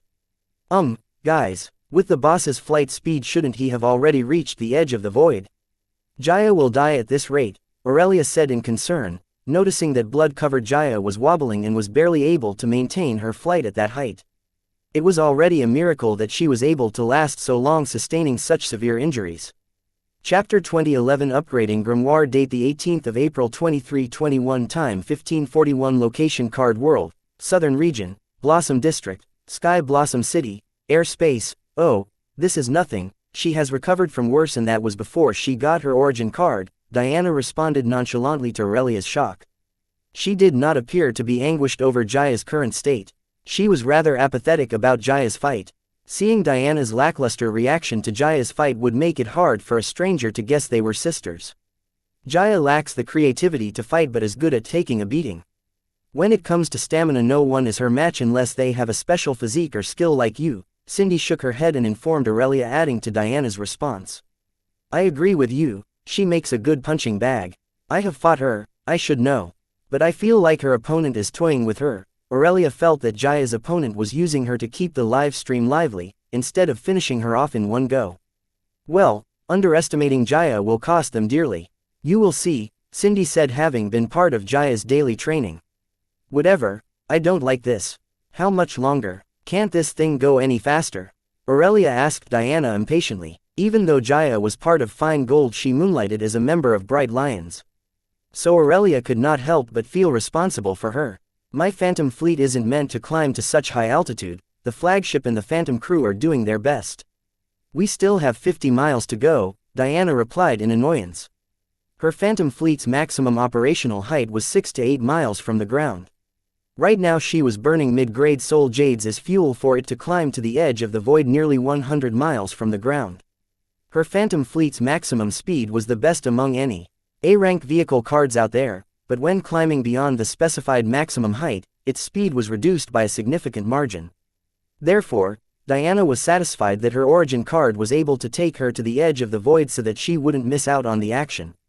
Ah, Aurelia screamed in frustration. Her body might be here but her mind was at the Jaya's fight. If only her hoverboard was capable of climbing to the edge of the void. Having played their share of school gang fights at Aurelia's age, Diana and Cindy clearly understood Aurelia's frustration, but there was nothing they could do about it. Just then, a thought crossed Cindy's mind. Building on it, Cindy took out a golden grimoire and passed it to Aurelia. I have a means to help you get to the edge of the void faster. First, take it and upgrade your grimoire. It should be possible with your new traits. A golden grimoire? That's too much. I can't. Aurelia was aware that a golden grimoire was a precious resource even for a big company from a third-rate city, so she immediately rejected Cindy's offer. Besides, her family would provide her with a golden grimoire if she needed one. Don't feel burdened. Boss has given us a bunch of gold and silver grade grimoires to sponsor talented card apprentices such as yourself. Cindy pushed the golden grimoire into Aurelia's hands. Talented card apprentices. An unconscious smile graced Aurelia's lips as she uttered these words. Then, taking the golden grimoire from Cindy, she summoned her silver grimoire to begin the upgrading process. After a couple of minutes, Aurelia's grimoire's silver brilliance slowly morphed into golden and vanished, revealing a golden grimoire. Witnessing that Aurelia's grimoire was upgraded, Cindy unequipped 2 cards from her grimoire, and before passing them to Aurelia she reminded, I am only lending you these cards temporarily. You have to return them to me later. Yes, I will. Aurelia enthusiastically took the cards from Cindy and equipped them in her upgraded grimoire. Upon learning that Cindy's cards were a Wind Rule Rune Spirit Summon card and a Summon Possession card, she exclaimed, "Whoa! These cards are too strong. How can I get one? Boss gave me the Summon card when we uprooted the Sun Blossom City branch of the Circle. If you are lucky, he might give you one later." Cindy's Wind Rule Rune Spirit Summon card was none other than the Elemental Rune Spirit Summon card Wyatt had created using broken runes. Later, she bought the Summon Possession card with her savings. These cards were too precious and stronger together. It was hard for her to part with them even if it was only her temporarily lending them to Aurelia. "Stop wasting your time and get to the battlefield. Corey has made her appearance, don't let her steal all the spotlight," Diana said, noticing Corey's appearance in the livestream of Jaya's fight. Diana was well aware of her little sister's strengths and weaknesses. Jaya was strong with a powerful origin card but not skilled enough to become the center of attention on the battlefield, like Aurelia or Corey. Jaya seriously lacked in terms of combat skills. She was too reliant on her origin card. Diana specifically had a card Lord of Cindy's caliber to beat some combat skills into her, but Jaya had yet to pick a decent combat sense. But she had made some progress, far better than the idiotic display she had put on during the city's tournament. "How did Corey get there faster than us? I have to get there immediately." The only people to suppress Aurelia in the Bright Lions were all the descendants of the Bright family, the Bright brothers, and Corey. These people displayed strong physical strength, had awesome origin cards, and were highly skilled in combat. No matter how hard she tried, she could not last more than 10 minutes against them. This was especially true against Corey. "Summon Wind Rule Elemental Rune Spirit," Aurelia uttered in urgency. Soon the wind in front of her gathered to form a voluptuous humanoid female figure. The spirit's curves and lines were well defined along with its facial features. It appeared to look like an apparition of a benevolent middle-aged woman. Summon Possession. With Aurelia's command, the wind apparition turned into a tornado and entered Aurelia's body. Soon Aurelia's body and hair began to float, wrapped by a delicate layer of wind. "This is awesome, see you guys later." Bidding her goodbye, Aurelia rushed to the edge of the void with her newfound cards. Chapter 2012 Trait. Rule Invulnerability. Date the 18th of April 2321. Time 15:02. Location Card World, Southern Region, Blossom District, Sky Blossom City. Fine Gold New Tower. "Ha ha ha, I forged my ego before that bitch Cindy." Jaya laughed in joy as she walked out of her closed-door practice. Cindy among the Fine Gold trio had shown the fastest progress in forging her ego gem. Therefore, Jaya was always worried that Cindy would forge her ego gem first among the three of them and get rewarded by Wyatt. Fearing the worst, these past few days Jaya has been seriously refining her soul energy to compress them and forge her ego gem. However, when she refined a minimum amount of soul energy to forge her ego gem, her blue stone suddenly mutated. "I was lucky that the blue stone that my birth parents left with me had automatically morphed into a mutated ego gem meeting the right requirements, otherwise, it would have been hard for me to forge my ego gem before Cindy.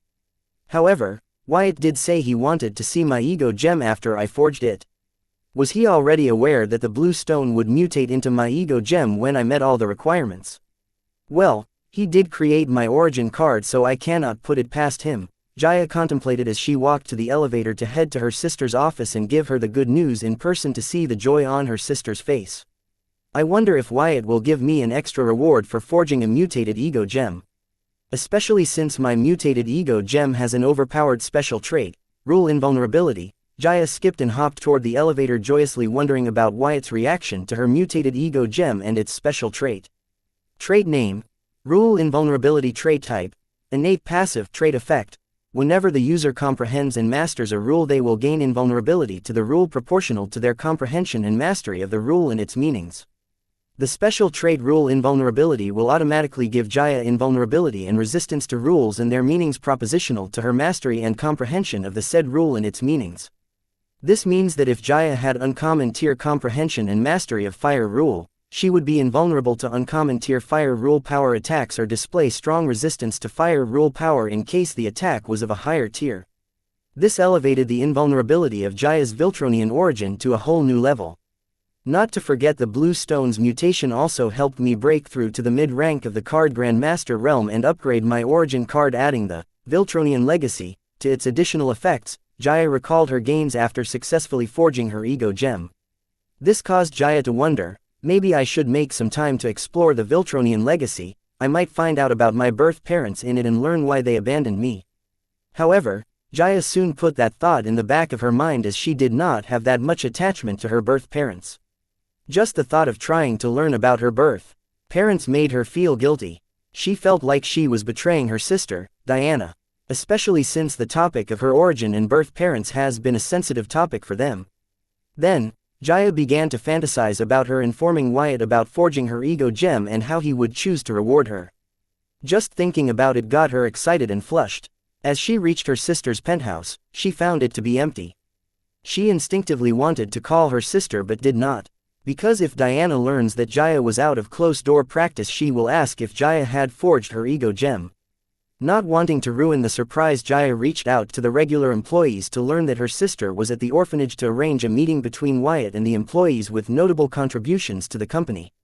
Learning that she could inform about her successfully forging her ego gem to both Wyatt and Diana at the same time, Jaya grew ecstatic.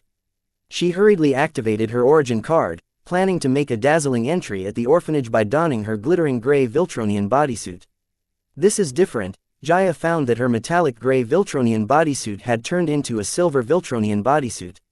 The golden 8-pointing star on the bodysuit's chest section had become more defined and had a golden electric glow to it, while her cape was no longer white but silver with golden trim. The cape fluttered with the light movement of the wind, showing that it had capabilities to help with her flight. The golden armguard and boots had subtle changes, making them more majestic in appearance. Jaya's new bodysuit had a surprising new addition, a golden tiara. It's a golden-colored circlet donned on her forehead, featuring a neon gold 8-pointing star in the center. She had a vague feeling that this tiara was more than just a fashion statement and had a deep and profound meaning to it. Jaya could sense an incredible power gathered at the center of the neon gold 8-pointing star at the center of the golden tiara that scared even her. Jaya thought her current silver bodysuit was sturdier and stylish than the previous one. In her current form, she felt like an incarnation of a saint. As such, she was obviously happy about the unexpected gain and was looking forward to seeing Wyatt and Diana's reaction to her new bodysuit. Excited, Jaya took to the sky, and found that the cape of her bodysuit allowed her to break wind resistance and increase her flight speed to set a new record. During her flight, Jaya also found that the cape allowed her to make sharp turns and make a quick halt. Most importantly, whenever she flew along with the wind current, Jaya found that thanks to her cape her flight speed increased by almost 3 times. Exploring the capabilities of her new bodysuit's cape, Jaya learned that there was so much more to flying, and it was a lot more fun than she previously thought. Flying at record-breaking speed, Jaya was enjoying herself so much that she forgot about her initial goal to meet up with her sister and boss at the orphanage. Experimenting with her newfound flight capabilities, Jaya soon climbed to the edge of the void to see how high she could fly. However, as she neared the edge of the void, she felt numerous powerful presence. Despite being surprised to sense several strong presences here, of all places, Jaya decided to greet them, hoping to run into the Southern Emperor and Royal Queen once again, just like the time when high school gangs from the surrounding cities planned to retaliate against Bright Lions for helping Wyatt destroy the Sun Blossom branch of the Circle. However, arriving at the edge of the void, Jaya was surprised to find that the powerful presence she felt were children of her age. Most of them were walking effortlessly at the edge of the void. Observing that they were all having some sort of gathering and waiting for their peers, Jaya was astonished. After all, this was the edge of the void, not some picnic spot. I did not think there would be a local card apprentice capable of climbing to the edge of the void. About time they noticed us. I was starting to think this trip was just a waste of time. Do we begin? Others aren't here yet. Gloria, you and the local are in the same realm. With your cards, it shouldn't be hard for you to take her hostage. Do I have to take her hostage? Can't I just kill her? No, capture her alive. After all, we cannot meet the Hope of the South empty-handed. In that case, won't her corpse make a better present? Chapter 2013. Gloria and Servos. Date the 18th of April 2321. Time 1518. Location Card World, Southern Region, Blossom District, Sky Blossom City, Airspace. Listening to the mysterious teenagers, Jaya gathered that they were here to meet Wyatt. Seeing them show hostility toward Wyatt and her, Jaya became alert, ready to fight them if necessary. She eyed the teenage boy and girl who were debating about taking her hostage or killing her. The girl named Gloria was a tall blonde in a white halter top. She was in the Card Grandmaster realm, the same as Jaya, but the boy who ordered her was surprisingly in the Card Master realm. He was gray-haired with a tall and slim build. Jaya felt the boy either had incredible status or power beyond his realm to command the girl in a realm higher than him. Gloria, just go and capture her. We are not here to make enemies of the Southern Hope but wish him luck in his pursuit, the boy snapped at the blonde girl, asking her to do what she was told. Shaking her head, Gloria came forward heading toward Jaya, asking, "What kind of vulgar attire is that? Is that how you locals dress down here in the deep south? And what's with the tiara? Are you supposed to be the princess of the local tribe or something? Vulgar." Jaya took a look at her bodysuit. It was tightly wrapped around her well-endowed physique. It highlighted her ample curves, slim waist, flat belly with defined lines, and long legs. Then she looked at Gloria's body, especially her chest and ass. She had none. Jaya unconsciously grinned, having made this observation. "You bitch," Gloria yelled, seeing the wide grin on Jaya's face when she glanced at her chest and ass right after glancing at her own. Jaya's action could not have been more obvious and proactive in Gloria's eyes.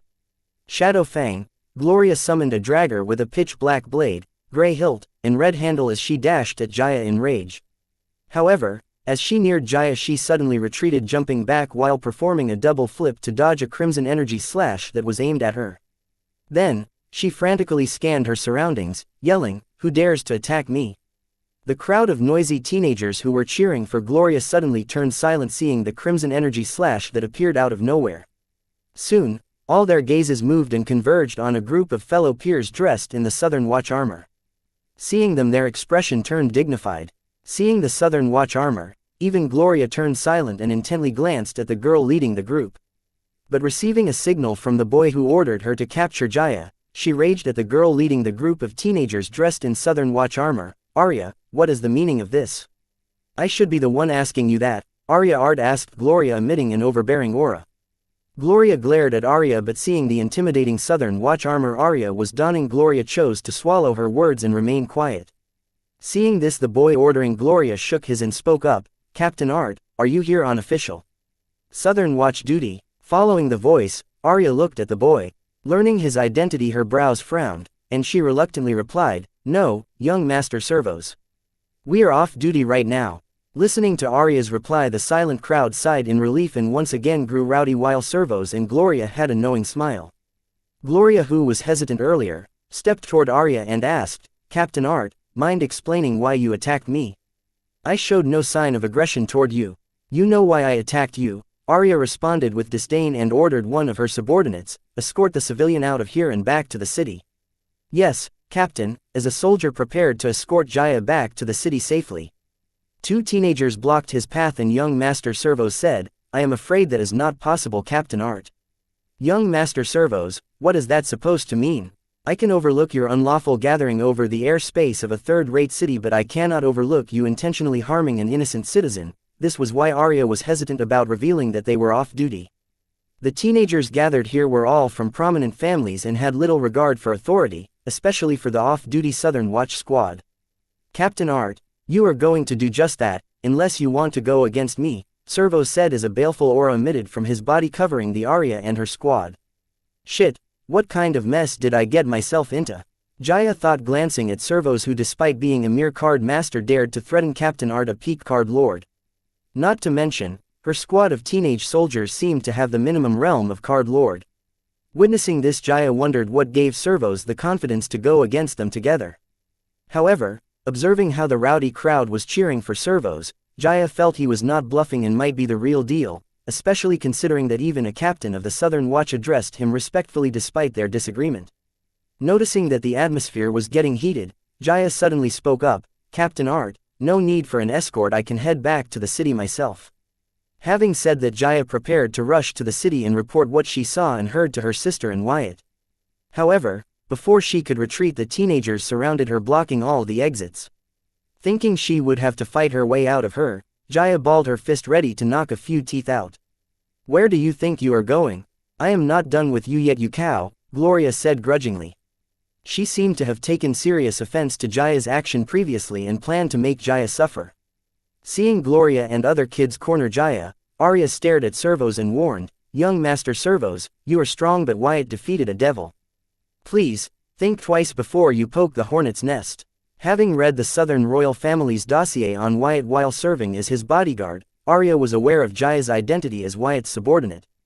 I have heard about it too, but let me remind you, he isn't the only one who can borrow powers. Chapter 2014 Armini and JJ. Date the 18th of April 2321. Time 1524. Location Card World, Southern Region, Blossom District, Sky Blossom City, airspace. After serving as Wyatt's bodyguard, Arya Art applied for transfer from the Southern Royal Palace to the Way Beyond.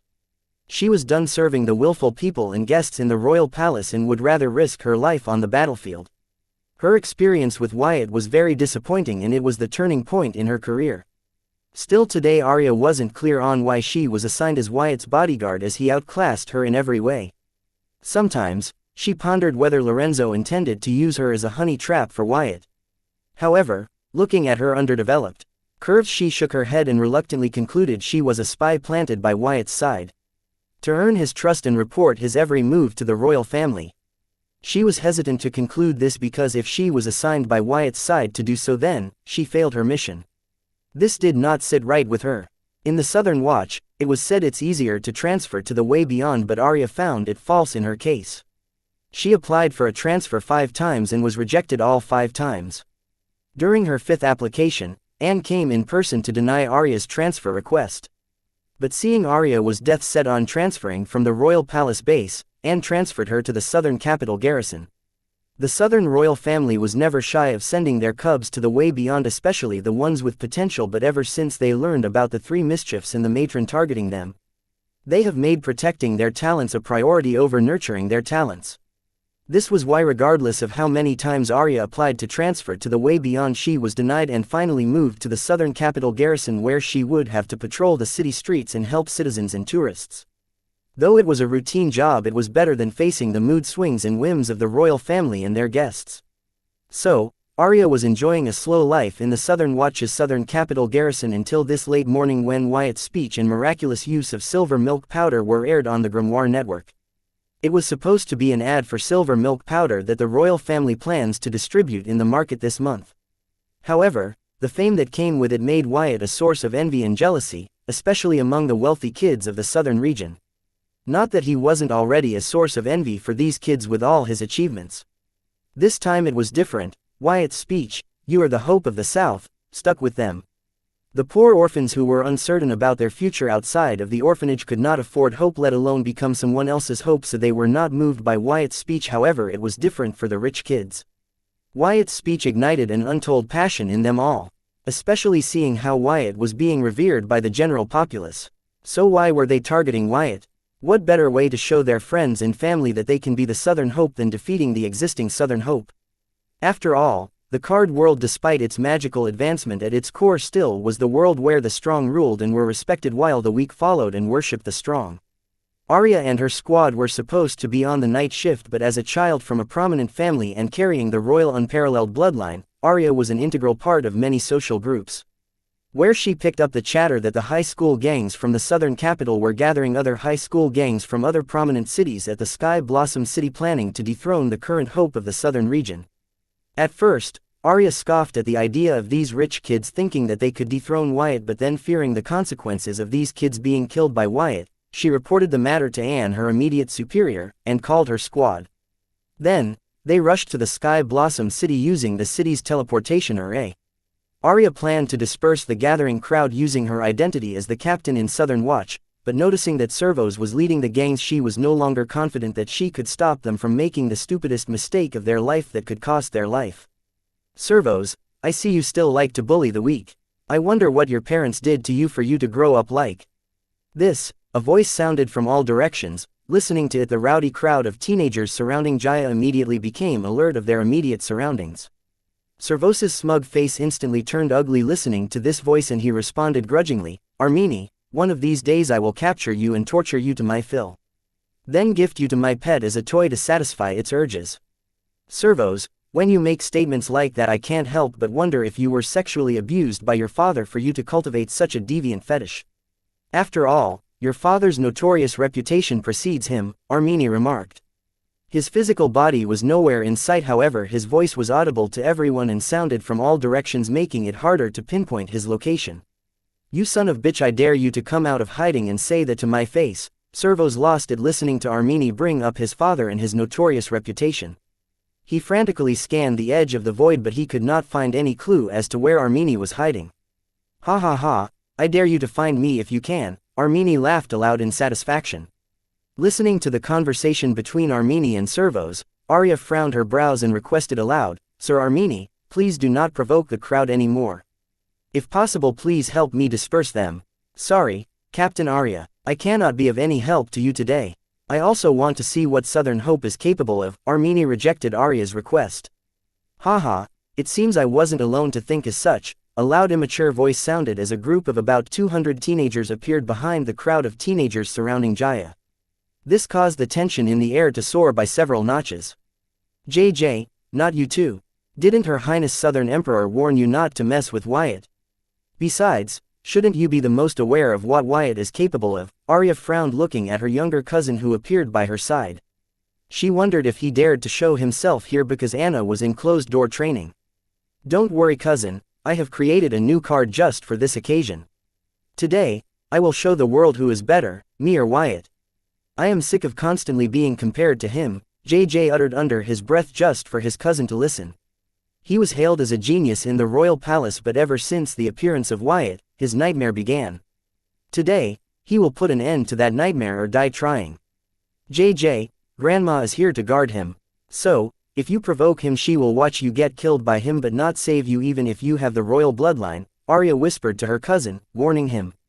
She was aware that Field Marshal Heatsend was guarding Wyatt. She wasn't sure if most of the kids gathered here knew that. Mostly like they didn't, otherwise they would not dare to show up here, but she was clear JJ knew about it, therefore she reminded her cousin not to expect Field Marshal Heatsend to save his ass if things turned ugly. I would not want it otherwise, JJ replied with resolute eyes.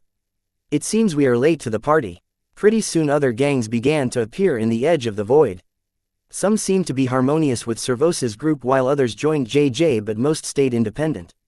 The people leading these groups each used an intimidating and authoritative aura. Looking at them Jaya frowned, brows grew narrower, almost joining into a single brow. Unconsciously she moved closer to Arya as the rest of the people here were eyeing her as if she were their prey. Usually, Jaya would not be intimidated by such gazes but the size of the crowd kept growing with the passing second and the odds of her leaving here alive grew smaller and smaller. Jaya no longer cared about surprising her sister and tried to call her but for some reason, her grimoire call would not connect. After repeated failed attempts, Jaya gave up trying to contact her sister believing that someone among the crowd had equipped a grimoire network jamming card. Seeing the smug face of Gloria, Jaya guessed, it must be this bitch who is jamming my grimoire's network. What's the matter, cow can't call for help? Gloria said, wanting to enjoy the look of despair on Jaya's face. Chapter 2015 Adrian, Girl Fight. Date the 18th of April 2321. Time 1528. Location Card World, Southern Region, Blossom District, Sky Blossom City, airspace one after the other. Those who were moved by Wyatt's speech, "You are the hope of the South," began to gather at the edge of the void at the Sky Blossom City's airspace to answer the question Wyatt ended his speech with, "Who is the hope of the South?" They all had interpreted Wyatt's speech in their way and now they were here to give their answer to his question. It did not take long for these groups to form factions based on their interpretation of the speech and their answer to it. With the difference of opinion, the tension in the atmosphere soared. And amidst these factions, one person stood alone, Jaya Keith. Jaya ignored Gloria and instead focused on the people with threatening auras among crowd that managed to awaken her innate Viltronian fighting instinct that she did not know existed within her until today. She felt a sense of excitement. She wanted to just rush into the crowd and conquer them all. Her mind said, "That's suicide," but her heart said, "Bring it on." The crowd also noticed the change in Jaya, especially those that were eyed by her. They felt a sense of trepidation from her. They could not help but lift their brow as the person they considered prey turned out to be a cornered predator. Seeing Jaya ignore her, Gloria was pissed. She could not believe that some random country hick dared to ignore her in front of her clique. This was the highest level of disrespect anyone had ever shown her. Gloria could not stomach it. She had to teach the country girl a lesson, regardless of the crowd's opinion. "How dare you!" yelled Gloria as she threw her Shadow Fang, aiming at Jaya's ample chest. Even in rage, she did not forget the source of her initial shame. However, To her surprise, the knife that cut through the air and reached its target at insane speed bounced off Jaya's bodysuit, causing her bountiful fun bags to giggle a little. Similar to the ripples on the surface of a lake when a pebble's thrown into it. Seeing this scene, Gloria's eyes widened while the onlookers could not help but swallow their saliva. Following this, some unknown hero in the crowd yelled, "Girl fight." With the hero's reminder and lead, the crowd began to chant, "Girl fight. Girl fight. Girl fight. Girl fight." Cheap shot, Jaya wasn't fazed by this in the slightest. Rather, she stood tall with her chest puffed out. The first lesson she learned in her training was to stop being conscious of her body in the middle of a fight, as it would cost her life. She had to be alive to worry about her purity. "Deviance," Arya uttered, seeing the crowd's reaction. She almost lost it when she heard someone ask if they had recorded the scene. Not everyone was lucky enough to witness the majesty of Jaya's twin peak. Influenced by the exaggerated reaction of their fellows, they could not help but blame themselves for missing it. "JJ, I don't care what you do, but help me escort the civilian back to safety," Arya asked her cousin to help her rescue Jaya. Listening to Arya's words, the crowd cheering for a girl fight paused and focused their attention on JJ, waiting for his answer. As the leader of the biggest faction present, his word held a lot of weight compared to Arya, who was an outcast because of the southern watch armor she donned. Even though JJ was a royal, he was here as one of them, unlike Arya. "Captain Arya is right. I don't think there is a need for us to harm a civilian in our quest." It wasn't JJ who spoke up, but a gingerhead female. She led a faction of decent size. Most importantly, all of her faction members were girls, beautiful girls. "Adrian, stay out of this. That cow is mine," Gloria warned the red-headed girl, only to be ignored by her. Gloria was pissed, but she did not dare to attack Adrian.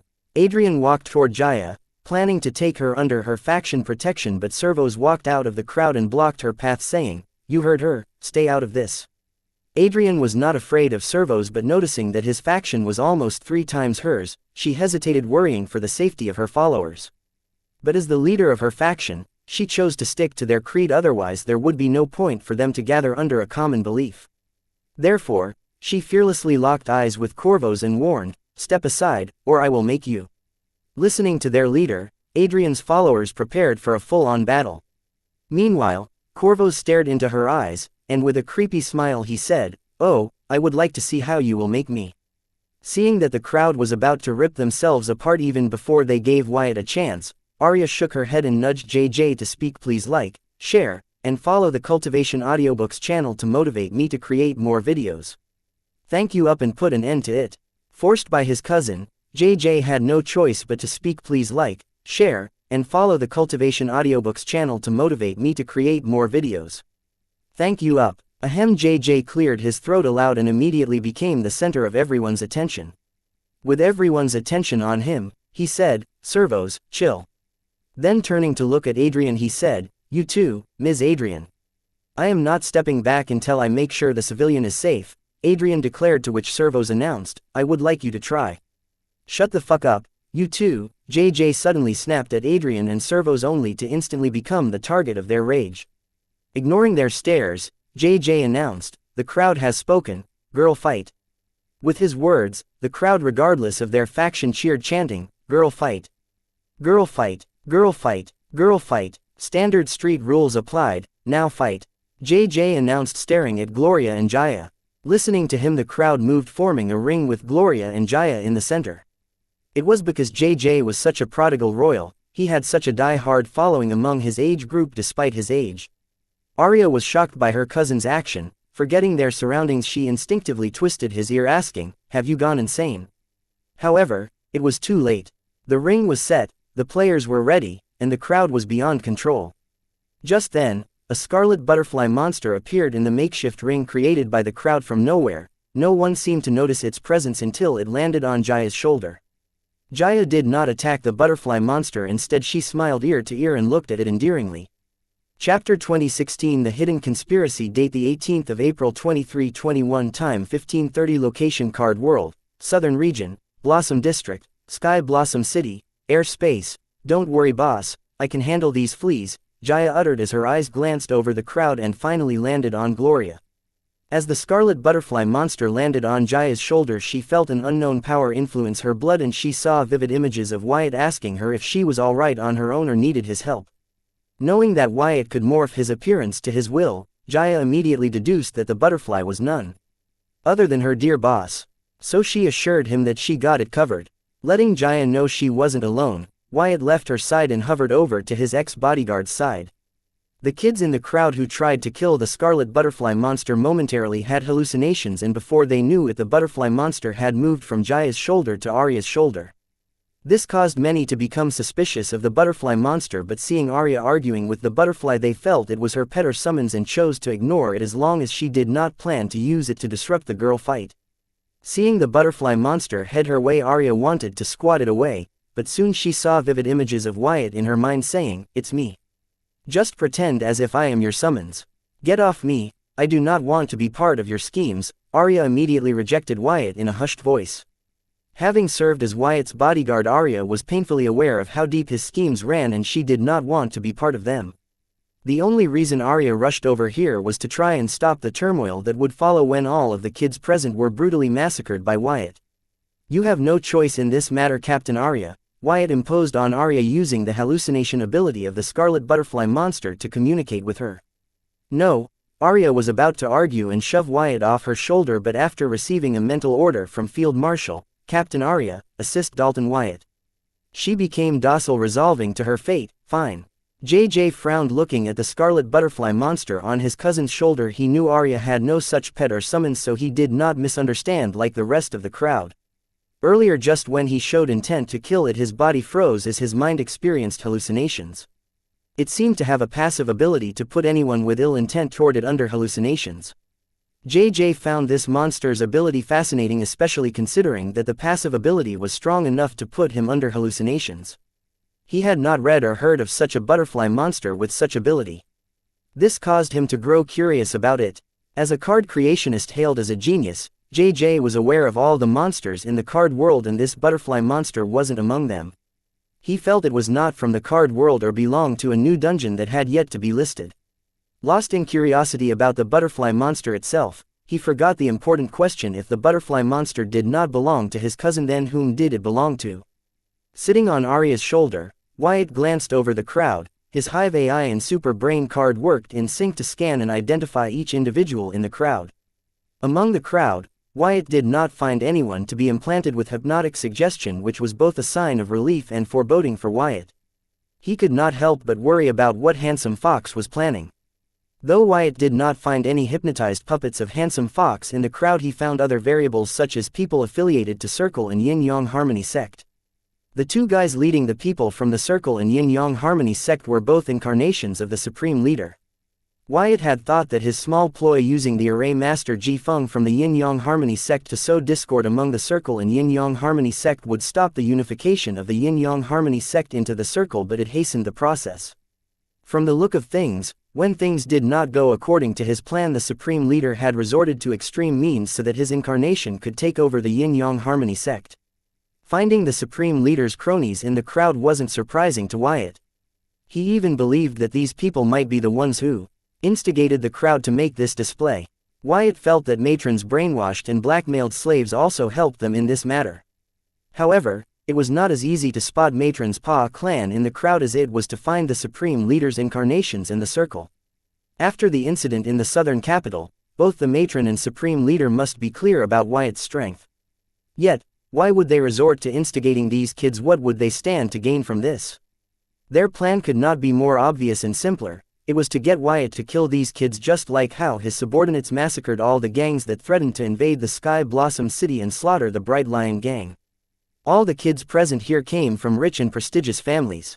Their parents, grandparents, or relatives were somebody with power or someone with authority in the southern region. Just imagine all of these powerful people turning against Wyatt because he killed their kids. Even Anna's mother would have a hard time quelling the anger, rage, and sadness. They all would not hesitate to start a mutiny just to get revenge on Wyatt. Regardless of whether they succeed or not, the entire southern region will be left in shambles in the aftermath of this incident. No matter how it ended, the real winners here would be the matron and Supreme Leader. This was why they did not hesitate to sacrifice a few of their pawns by sending them to the field to ensure that this incident ended with Wyatt killing everyone. Chapter 2017 Fight. Date the 18th of April 2321. Time 1526. Location Card World, Southern Region, Blossom District, Sky Blossom City, airspace. When Wyatt was busy sorting the identity of each individual in the crowd, Jaya prepared to fight Gloria as the crowd cheered on. Jaya was confident she could defeat Gloria as long as the southern capital city's street fight rules were the same as in Sky Blossom City's streets. "Cow, you'll regret crossing me," Gloria threatened Jaya. However, her eyes shortly glanced over at Adrian while smiling smugly. Provoked, Adrian took a step forward to put an end to this sick game, but her vice-captain stopped her. Though they could not escort the girl to safety as intended, they managed to give the girl a fair fight. With JJ siding with servos on this matter, there wasn't much they could do. At least they managed to give the girl a fair fight. Though with Gloria as her opponent, the chances of her survival were basically nil. But this was the best they could do. Continuing to resist wouldn't just put the girl in danger but their faction members too. If the girl dies in the process of their resistance, the sacrifices of their faction members would be a waste. In their current state, they had to pick their battles.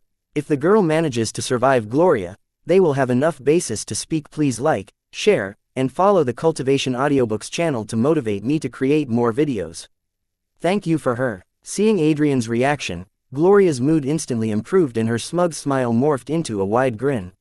She was enjoying this. Her face flushed with red, imagining the look on Adrian's face as she killed the country cow.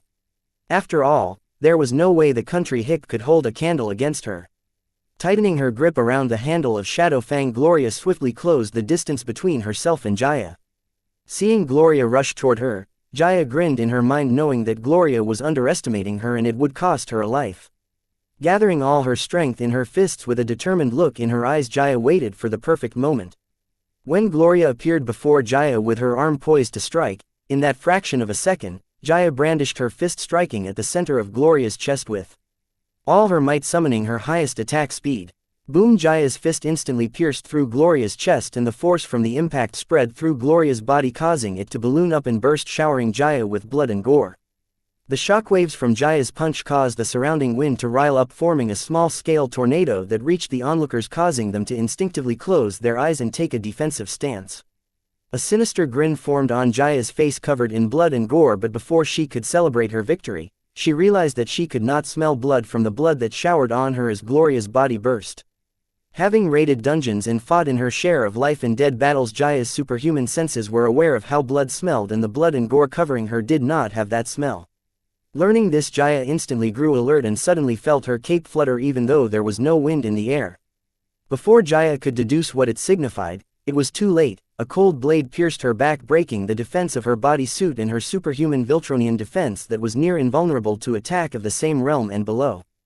Being attacked, Jaya intuitively punched in the direction of the assailant, but her reaction was late. Having stabbed her twice in a row, her assailant escaped, reading the subtle changes in Jaya's body movements. Blood spurted uncontrollably from Jaya's wounds, dyeing Jaya's silver bodysuit red. Noticing that the blood would not stop flowing out, Jaya felt that the assailant's weapon had a bleeding effect. "Whoa, that was close. Good thing I did not underestimate you." Gloria's figure appeared 200 meters from Jaya and commented. Seeing that Gloria was fine, Jaya understood that the Gloria she saw die was a clone or illusion of sorts. Gauging that her opponent possessed an item that could not only break her defense but had a bleeding effect and possessed a clone or illusion skill, Jaya no longer dared to be defensive. Mobilizing her fast speed, she rushed at Gloria and punched with all her might. This time on impact, Gloria dispersed and Jaya groaned in pain as a cold blade pierced her back.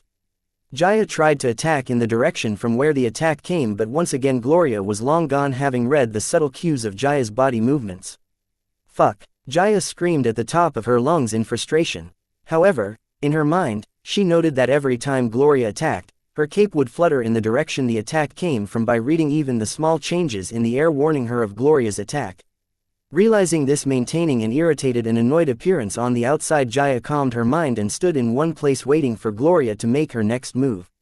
This time, instead of trusting her sight, she planned to follow the signals of her bodysuit's cape, as it seemed to be able to read the movement of air and warn her of incoming attacks that were not visible to her eyes. However, Jaya's plan was easier said than done.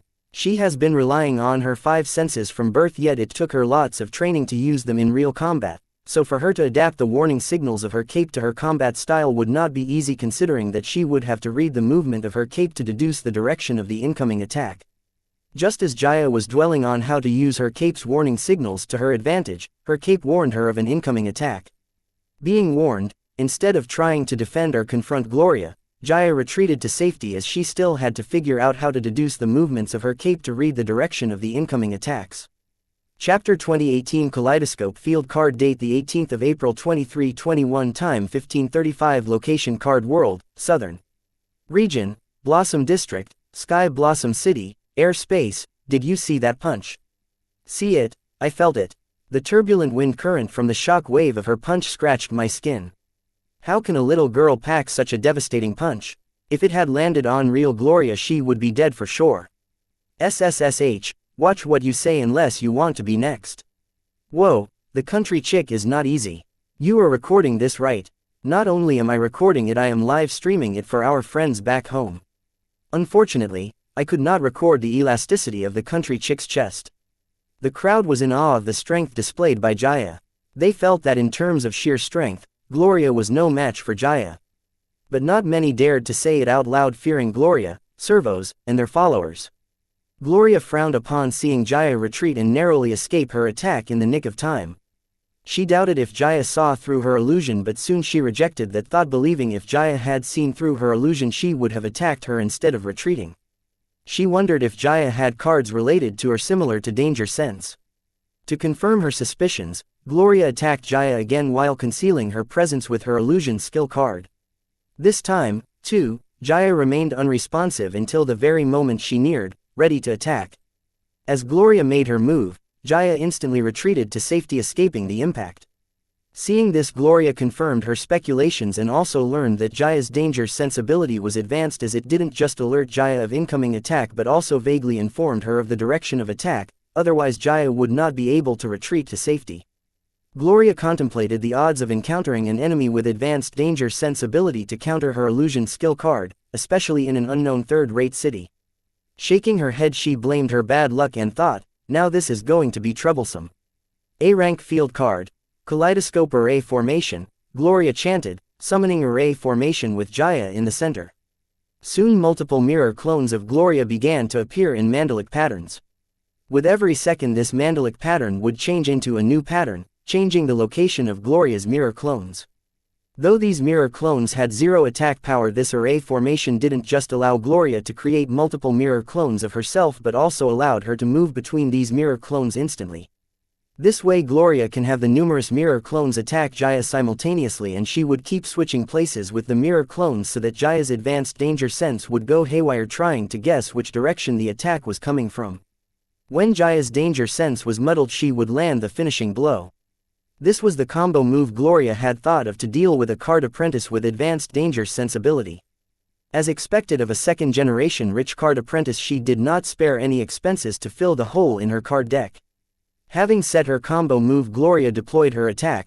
The numerous mirror clones dashed at Xianxia. Meanwhile, Gloria kept transferring between the numerous mirror clones. As for Xianxia, she stood tall with all her senses focused on her cape. As such, she did not flinch as many of Gloria's mirror clones lunged at her. On contact, these mirror images shattered into millions of tiny pieces and dispersed. Seeing this, Gloria reconfirmed her speculations, and without any further ado, she launched her attack. Transferring her place with a mirror clone that was about to lunge at Xianxia, Gloria noticed Xianxia retreating backward. With a grin, Gloria then instantly transferred her place with a mirror clone that was about to come in contact with Xianxia. Splurt, and successfully managed to land an attack on Xianxia. Finding an opportunity in Xianxia's confusion, Gloria instantly transferred between multiple mirror clones and stabbed Xianxia in various vital spots. But to her shock, despite taking life-threatening damage to her vital organs, Xianxia continued to stand tall and launched a strong punch that blew all her mirror clones away with a strong wind current, gaining a gasp from the onlookers. With no more mirror clones to hide among, Gloria had no choice but to retreat till the array formation replaced the mirror clones.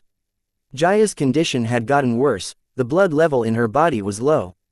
Because of the bleeding effect, Xianxia's blood had completely dyed her bodysuit red. Now nobody could tell that her bodysuit used to be silver in color. The lack of blood in her body was dulling her senses, which could be considered a promising situation for her condition. Jaya's current blood level and damage to her body would have rendered any ordinary card apprentice unconscious. Fortunately, she was a Viltronian. This much was not life-threatening to her. After all, Viltronians' evolution had made them cockroaches of humanoid species. She would be fine even with a couple of holes in her brain as long as they missed the critical sections of the brain. Though being Viltronian gave one a sturdy body, without a tenacious will it was nothing. Jaya could barely manage to continue her flight properly and wobbled like a drunk fly despite her injuries, mostly because of her strong willpower. Jaya recalled how her cape warned her that the attack was coming from the front, but then suddenly it changed its prediction, hinting to her that the attack was coming from her side. Mid-retreat, Jaya was taken aback, and before she could change the direction of her retreat, Gloria landed multiple decisive blows, catching her off guard. Meanwhile, Jaya's cape fluttered vigorously along with Gloria's instant transfer skill. Gloria's instant movement was too fast, though Jaya's cape predicted the attacks she could not keep up. Forced into a corner, Jaya burst forth a punch filled with her superhuman might, destroying all the mirror clones and buying herself room for a quick breather to salvage the situation. "You dumb cow. You are not smart, so stop trying to apply your brain and start using your devastating muscles," a rude voice echoed in Jaya's mind. She was familiar with this arrogant and condescending tone. It belonged to Corey Bright. Jaya did not have the luxury to take offense to Corey's words nor the time to retort to it. Instead, she did what she was told. Once the kaleidoscope array formation replenished her mirror clones, Gloria repeated her combo move following her previously proven tactics.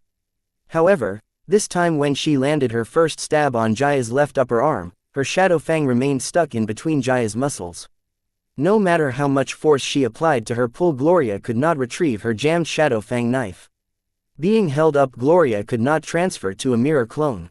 If she wanted to do so, then she would have to leave behind her shadow fang. However, that was the only weapon in her arsenal capable of breaking the country Hicks' dense defense. Caught in a dilemma, Gloria could not make a quick decision, allowing Jaya's right hand to grab her left wrist. Catching Gloria, Jaya's face donned a fiendish grin, uttering, "Got you, bitch." Chapter 2019 Jane Jr. Austen. Date the 18th of April 2321. Time 1544. Location Card World, Southern Region, Blossom District, Sky Blossom City. Airspace. Jaya grabbing Gloria's left wrist was a spontaneous act that surprised Jada herself. With her shadow fang stuck between Jaya's muscles, Gloria was unable to make a decisive decision to ditch her weapon, but she did use her illusion card to hide her presence. So the chances of Jaya grabbing invisible Gloria's wrist with her free hand was like 1 in 1,000. This can only be explained as a coincidence. However, Jaya's action was not a coincidence but an intuitive response, unconscious to herself. In a fraction of a second in which Jaya saw and felt Gloria's figure stabbed her, her mind registered and reacted to it. Jaya herself was surprised by the outcome. She did not know how her body responded so precisely. She would understand if she had punched Gloria, but to grab her wrist now, this was beyond her and her training. Jaya did not overthink about it and just went with it. With her opponent in her grasp, she would hate to lose because of indecisiveness. Viltronians were a race born to fight. They had strong fighting instincts. It was an innate, natural impulse that guided their behavior and decision-making. Hence they were one of the most violent races in the myriad realms. These instincts of the Viltronian race were subconscious and evolved responses to stimuli, shaped by genetics and past experiences. Jaya, in the heat of the battle, when she stopped thinking and began using her body, unknowingly awakened her dormant innate fighting instincts. As soon as Jaya came in contact with Gloria, her illusion was undone. Locking eyes with Gloria, Jaya had a fiendish grin on her face as she uttered, "Got you, bitch. Let go of me, you cow." Gloria struggled to free her hand and shadow fang. She regretted not decisively ditching her shadow fang. She could have retrieved it once Jaya unwittingly dislodged it from her body and discarded it, just like how she recalled it after it bounced off Jaya's breasts previously.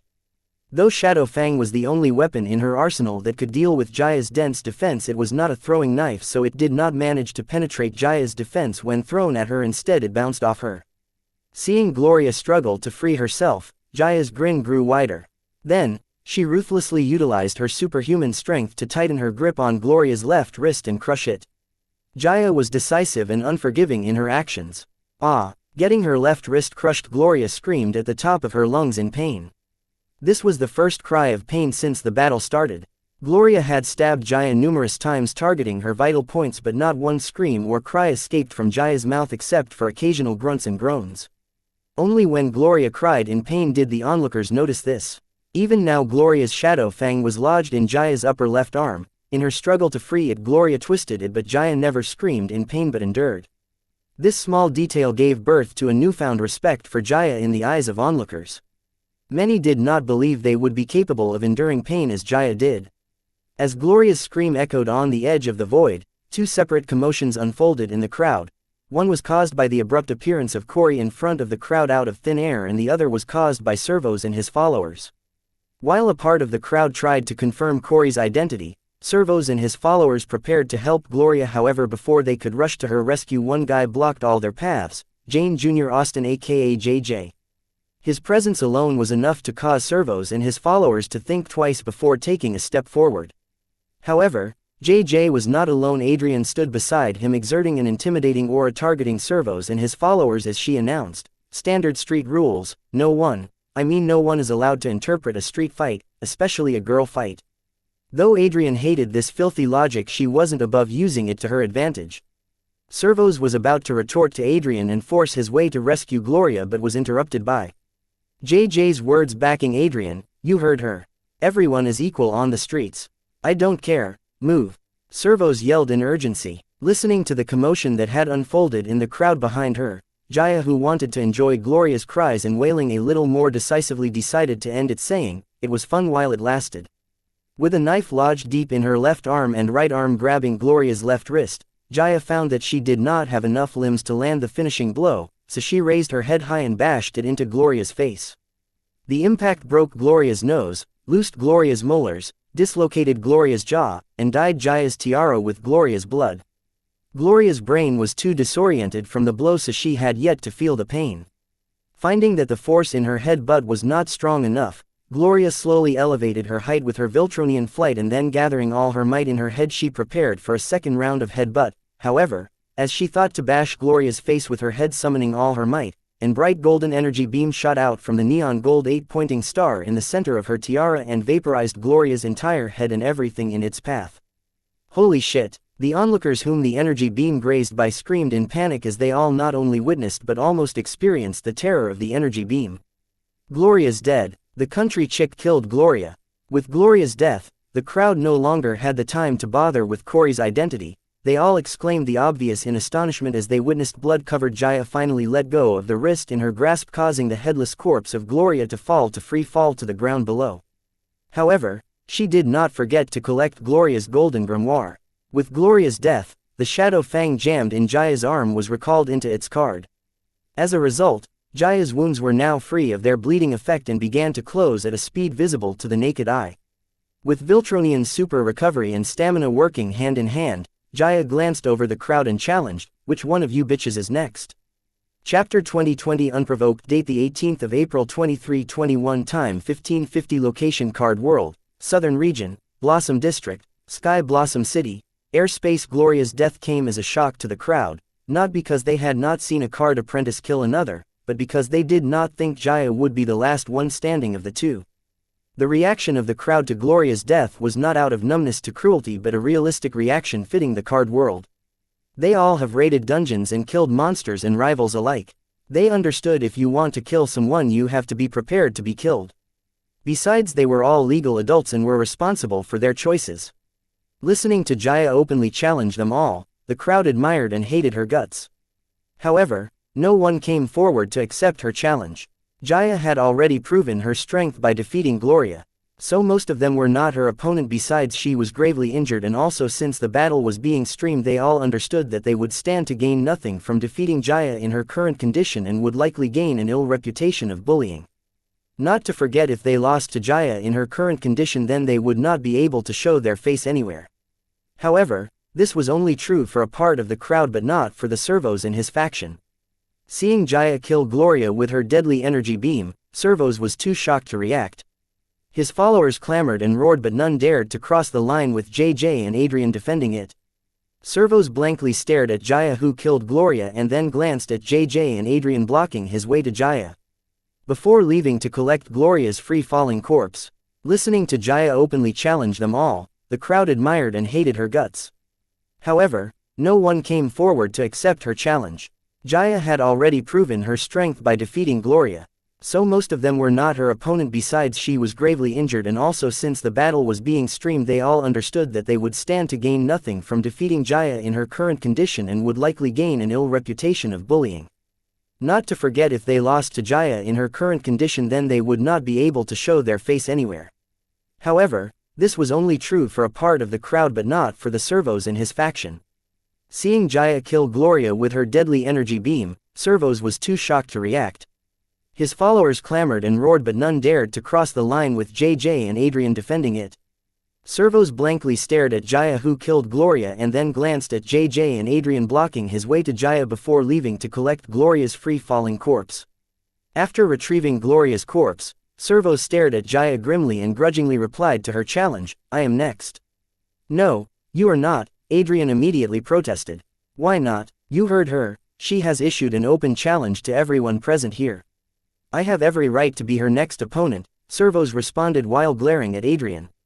Knowing that being emotional would not help his case, Servos remained calm and replied, gauging the circumstance. "You cannot, because I am her next opponent," Adrian retorted, heading into the makeshift ring created by the crowd. Her plan was simple: she would fight Xianxia so that Servos would not get the chance to fight Xianxia.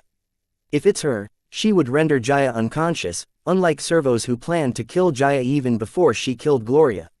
Why was Adrian going to such lengths to stop Xianxia from recklessly accepting Servos' challenge and inviting her death? Adrian did not blame Xianxia for her reckless action. Instead, she felt that Xianxia's reaction was acceptable for someone who was cornered by a large crowd and forced to fight a death match. Adrian's plan was well and good, but how could Servos not understand what she was up to, trying to accept Xianxia's challenge before him? He had seen her plans from miles away. Adrian could not be more obvious. "Sorry, but I accepted her challenge first," Servos said, walking into the ring. Seeing him enter the ring, Adrian immediately positioned herself between Servos and Xianxia, to protect Xianxia from any sneak acts. Adrian would not put sneak acts past Servos, he was just too despicable. "That doesn't matter since I was in the ring first. So, please leave the ring while I am still being polite." Adrian made up a bullshit argument just for the sake of it. Listening to Adrian, Servos' calm and cold facial expression morphed into a hideous expression straight out of a revenge novel. However, before he could express his dissatisfaction with Adrian, Xianxia suddenly shouted, announcing, "I don't care which one of you goes first. Both of you come at me together." Xianxia's declaration caught Adrian, Servos, and the crowd off guard. They felt that Xianxia was seeking death to propose something like that. They could not help but wonder if the country chick had a death wish. Until now, all signs pointed to it. They pondered if all country gals were as wild and reckless as Xianxia. Adrian stared at Xianxia, though she did not say it. Her eyes conveyed, "Girl, can you shut up? You are making matters worse." Xianxia's eyes, however, stared right back at Adrian, asserting, "You want a piece of me? Come at me, bitch, I will rip you one." She looked like an angry honey badger ready to attack everything in sight. Aside from her confidence in Wyatt, Xianxia was pissed at these people, hence she acted so recklessly. These people did not even know her and attacked her right off the bat. Not to mention, they did not even bother to learn her name, forget asking for her opinion. It was irritating for her to hear them keep calling her the country hick, cow, country chick, or whatever pleased them. Xianxia had it with their fake and pretentious chivalry and concern. All of these people were nothing but vain sociopaths. They all deserved what was coming for them, death. Knowing that this crowd's ultimate target was Wyatt, Xianxia was sure that these people were seeking death. She thought that they had signed their death warrant the moment they decided to come to Sky Blossom City to challenge Wyatt. "Ha ha ha, that works for me," saying that Servos summoned his grimoire, preparing to fight. The only reason Servos did not go berserk after Gloria's death was that he knew he could not take on JJ and Adrian together. However, if it was just Adrian and the country hick, he had full confidence that not only could he kill Xianxia with ease but wipe the floor with Adrian in the process. Soon Servos' energy signature began to climb from the Card Master realm to the higher realms at an astonishing speed. Seeing that Servo was preparing his attack without holding anything back for a full-on confrontation, Adrian did dare slack off in her preparation. Just then a jet of wind passed from space between Adrian and Servo at a frightening speed. Due to its speed, They only noticed a humanoid figure in the gust of wind and could not make out who it was. The jet of wind circled back and halted next to Jaya, asking aloud, "Is the fight over? Am I late? Aurelia, you can fly." Jaya was baffled to see Aurelia here of all places. "Cindy loaned me a set of her cards," Aurelia answered honestly. The figure that appeared with the gust of wind was none other than Aurelia Malvin. Since it was her first flying and using the summon possession card, it took Aurelia a couple of minutes to understand the mechanics of flying even with the wind rune elemental spirit guiding her. However, she still managed to make it to the edge of the void. Even though she was late, her timing couldn't be more perfect. "What about you? How did you manage to get dragged into a death match?" Aurelia asked Jaya, ignoring the gazes of the crowd in the surroundings. "I don't know, ask these crazy bitches. They attacked me on our first meeting, totally unprovoked. Soon, they forced me into a death match with another girl chanting girl fight." Jaya narrated the series of events that led until now. "Don't worry, now that I am here no one will be able to hurt you," Aurelia assured Jaya, glancing over the crowd. Listening to Aurelia, Jaya rolled her eyes. But she did not dare to complain, as she felt that she was still not a match for Aurelia, especially with her new set of cards that allowed her to manipulate wind. Taking a quick glance at the crowd, Aurelia caught a glimpse of Corey among the crowd. She waved her hand signaling Corey to come over. Seeing Aurelia's action, the crowd followed her line of sight and spotted Corey. Then, they finally knew that the cold chick was associated with the country chick and the country tomboy. Yes, the crowd nicknamed Corey the cold chick because of her icy authoritative aura, and Aurelia the country tomboy because of her dressing in a male tuxedo. None bothered to learn their names, but many noticed the beauty of the trio and wondered if this third-rate city was crawling with beauties. Many made plans to explore the city after their business here was done. Seeing that her identity was exposed, Corey left the crowd and headed to Aurelia and Jaya's side. As she stepped out of the crowd and into the ring, Servos and Adrian, who were preparing for a full-on battle, suddenly lost all their momentum and gazed at Corey in shock. Adrian, who was near Corey, could not help but retreat, feeling Corey's aura. Both Servos and Adrian looked at Corey. She appeared harmless and did not even seem to spare them a glance, but for some reason, their augmented senses rang with the highest level of warning, cautioning them of certain death. They turned to look at each other. Locking their eyes, they felt the fear for Corey in each other's eyes. It was one thing if it was just them, but seeing that the other also felt the same, they were sure that the feeling they got from Corey was not simple. They did not dare to act rashly. Chapter 2021, Hiding Her Strength. Date the 18th of April 2321, time 1602, location Card World, Southern Region, Blossom District, Sky Blossom City. Airspace and invisible pressure formed on the minds and hearts of Servos and Adrian. It was like the scythe of the Grim Reaper was hanging over their heads. They could feel the coldness of the scythe's blade on their skin. They stared at Corey in utter shock, as they could not understand how someone so weak and defenseless could give them such a feeling. No matter how they tried to deduce the situation, they could not figure out what the grim warning they kept getting from her was. Servos and Adrian's instincts were right. Corey was weak, too weak compared to their strength. However, the sense of foreboding they were getting was not from her but from the white snake bangle she had worn on her left wrist. Unfortunately, the difference in strength between them and Little Beam was leagues apart, so they could not pinpoint her. If not for Beam controlling her aura out of consideration for the city below being instructed by Corey, then most of those gathered at the edge of the void would have fallen unconscious, unable to withstand her insane sinister aura, and plummeted to their deaths. These people had no idea how lucky they were. The people they considered their enemies were actually unknowingly looking out for them. Seeing the sudden retreat of Servos and Adrian with the arrival of Corey, the onlookers frowned. They did not know what about Corey could cause Servos and Adrian, the two of the most powerful people among their generations, to retreat. Clearly, it wasn't her realm. So, the crowd was puzzled by their reaction, and many among them grew curious about Corey. "You had to involve me with you guys, huh?" Corey said causally, walking next to Corey and Aurelia.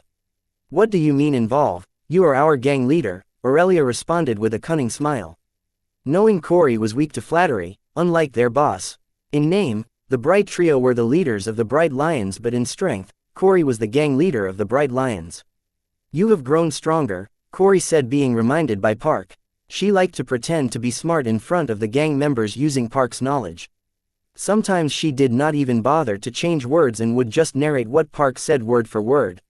"Obviously, I have a new set of cards," Aurelia replied, moving the wind in the surroundings. No, I am not talking about the cards. It's your soul and physique, they have grown stronger, making your presence more dominant. Did you by any chance evolve your physique? How did you achieve that? I don't see any change in your realm, Corey asked what Park wanted to know, having noticed the change in Aurelia's energy signature. Oh, you noticed it, did you? I am not supposed to go into detail about it, but it is the result of our boss's reward. Impressed by my dedication and work ethic, he helped me grow stronger, Aurelia bragged with a haughty laugh. Wyatt, did? Jaya asked in shock. When did you meet Wyatt? Corey inquired, finding it surprising that Wyatt took time from his busy schedule to reward Aurelia. Listening to Corey, Jaya and Aurelia looked at her in disdain, conveying, which rock are you living under? After all, Wyatt's visit to the city's orphanage was so huge that the entire southern region was fuzzing about. Even snobby kids from the southern capital came to the city to clamor about the incident. They found it surprising that Corey, who lived in the city, had no idea about it. Are you two itching for a beating? Corey threatened. However, to her surprise, both Jaya and Aurelia did not back down. Bring it. With my wind control, I think I can face you flames now, Aurelia said, while Jaya confessed, just so you two know, I have forged my ego gem. It's a mutated one and came with a unique trait. Congratulations. Thank you, guys. Aurelia and Corey congratulated Jaya together, feeling happy for her. However, neither of the three had forgotten about their rivalry. Their expressions switched faster than the wind. I haven't seen you two for a day or two and you guys have already developed a rebellious mind. Come, let me change that, Corey declared, exerting her realm pressure on Aurelia and Jaya. It was decent. It could render an average card lord motionless, but not the likes of Servos, Adrian, JJ, Arya, and the other faction leaders in the crowd. What the heck, she is nothing special. Seeing Servos and Adrian's reaction, I thought she was strong, but this is nothing. What is wrong with those two to retreat from someone so weak? This is disappointing. Boo, were they tricked or what? If they were tricked, I feel ashamed for them. Finish them already. I am bored. Having gained a clear understanding of the strength of the three country girls, the crowd began to clamor, asking Servos to finish what he started. After all, it was he who wanted to capture Jaya, unfolding the following events. Am I mistaken, or is that girl purposefully hiding her strength to lure Servos and others? Adrian muttered to herself. Every fiber of her being screamed danger as she activated her origin while in the immediate vicinity of the country girl. Even her father and relatives, who were powerful demigods, did not give her such feeling, but some random country girl did. So Adrian felt it was best if she stayed out of this. But she could not help but ponder, what if she mistook the country girl wasn't hiding her strength? Then all three of the girls would die at the hands of Servos. Therefore, Adrian could not bring herself to sit this one out and monitored Servos to respond based on his reaction. To heck with this, Servos screamed, feeling provoked and rushed by the crowd's words. Then, he decided to attack as planned, willing to risk it. His realm once again began to rise sharply, reaching Card Emperor realm, and then he chanted aloud, corpse summoning, 9-winged devil dragon. Corpse puppetry. Corpse possession. Chapter 2022 Monster Corpse Possession. Date the 18th of April 2321. Time 1602. Location Card World, Southern Region, Blossom District, Sky Blossom City, Airspace. That crazy bastard, he is going all out. Run as far as you can, as fast as possible. Run for your lives. The crowd began to run for their lives, summoning the fastest speed they could muster, seeing Servos summon his 9-winged devil dragon corpse. As the name suggests, the corpse summoned by Servos was the corpse of an SSS ranked dragon monster. It had the honor of having the word devil in its name because of its unfathomable strength that even regular demigods feared to go up against. During the demon invasion, many innovations were made in various fields. One such innovation was also made in corpse puppetry, corpse puppet possession. The ability that allowed the living to possess and control a corpse puppet. This ability did not have any spiritual strength requirement. Corpse puppetry was a strong and famous field many wanted to join but could not, because the puppetry field demanded a strong spiritual strength to control the movements of the puppet. As a result, many could not take up the field of puppetry or corpse puppetry even if they longed for it. However, corpse possession changed that, as a card apprentice did not require a strong spiritual power to use corpse possession to display corpse puppetry. Apart from this, the most alluring thing about corpse possession was that it allowed a living of the low realm to possess the corpse puppet made of a higher realm being's corpse. How could a card apprentice control a high-realm corpse puppet despite lacking strong spiritual power? The living would act as the core of the corpse puppet, becoming its power supply and command center. This was how a low-realm card apprentice controlled the corpse puppet made from the corpse of a high-realm being. These points were more than enough to attract the attention of many card apprentices to this field during the demon invasion. However, it soon lost its popularity as fast as it gained it because it had a serious limitation. Though it allowed a card apprentice of a lower realm to possess a corpse puppet made of a higher realm being's corpse and control it despite lacking strong spiritual power, the said card apprentice could not display the full power of the corpse and only display the prowess their realm could allow. This limitation was because the card apprentice was acting as the power source to the corpse puppet. After all, the corpse puppet can only display equivalent to the power supplied to it, no more not less. This point was a serious limitation and disappointment for many who joined this field to gain strength quickly. However, the smart ones saw the hidden potential in this field. They saw that corpse puppet possession might not allow the lower realm card apprentice to display the complete prowess of the higher realm corpse puppet they possess in terms of soul energy and spiritual power, but it allowed them to utilize the complete physical prowess of the corpse puppet. Imagine a card apprentice displaying the physical prowess of a higher realm than their actual realm. It would make them invincible in their realm. This discovery allowed the field of corpse possession to retain its initial popularity. However, this too had serious limitations, as not all beings had strong physical prowess, meaning their corpse did not possess the strong physical prowess sought for corpse possession. This was understandable, as only a select few beings had strong physiques or trained their physical body. But this seriously reduced the pool of corpses that could be used for corpse possession. Lack of steady supply combined with the popularity of corpse possession, the prices of the good corpses began to rise to record highs. As a result, corpse puppetry, especially the corpse possession field, became a rich people's monopoly. Still, the desperate people found a way around it. They began to use monster corpses from dungeons as corpse puppets, giving birth to a new branch in this field, the monster corpse possession. There was the reason why card apprentices avoided monster corpses. It was because for a human card apprentice to manipulate a monster corpse puppet efficiently, they will have know the movements and fighting skills of the monster. Not to mention, turning a monster corpse into a corpse puppet would require them to do a lot of research into that race of monsters to perfect a way to turn them into corpse puppets. When someone's desperate enough, they find a way to achieve the impossible. The same happened with the corpse puppetry field's monster corpse possession branch.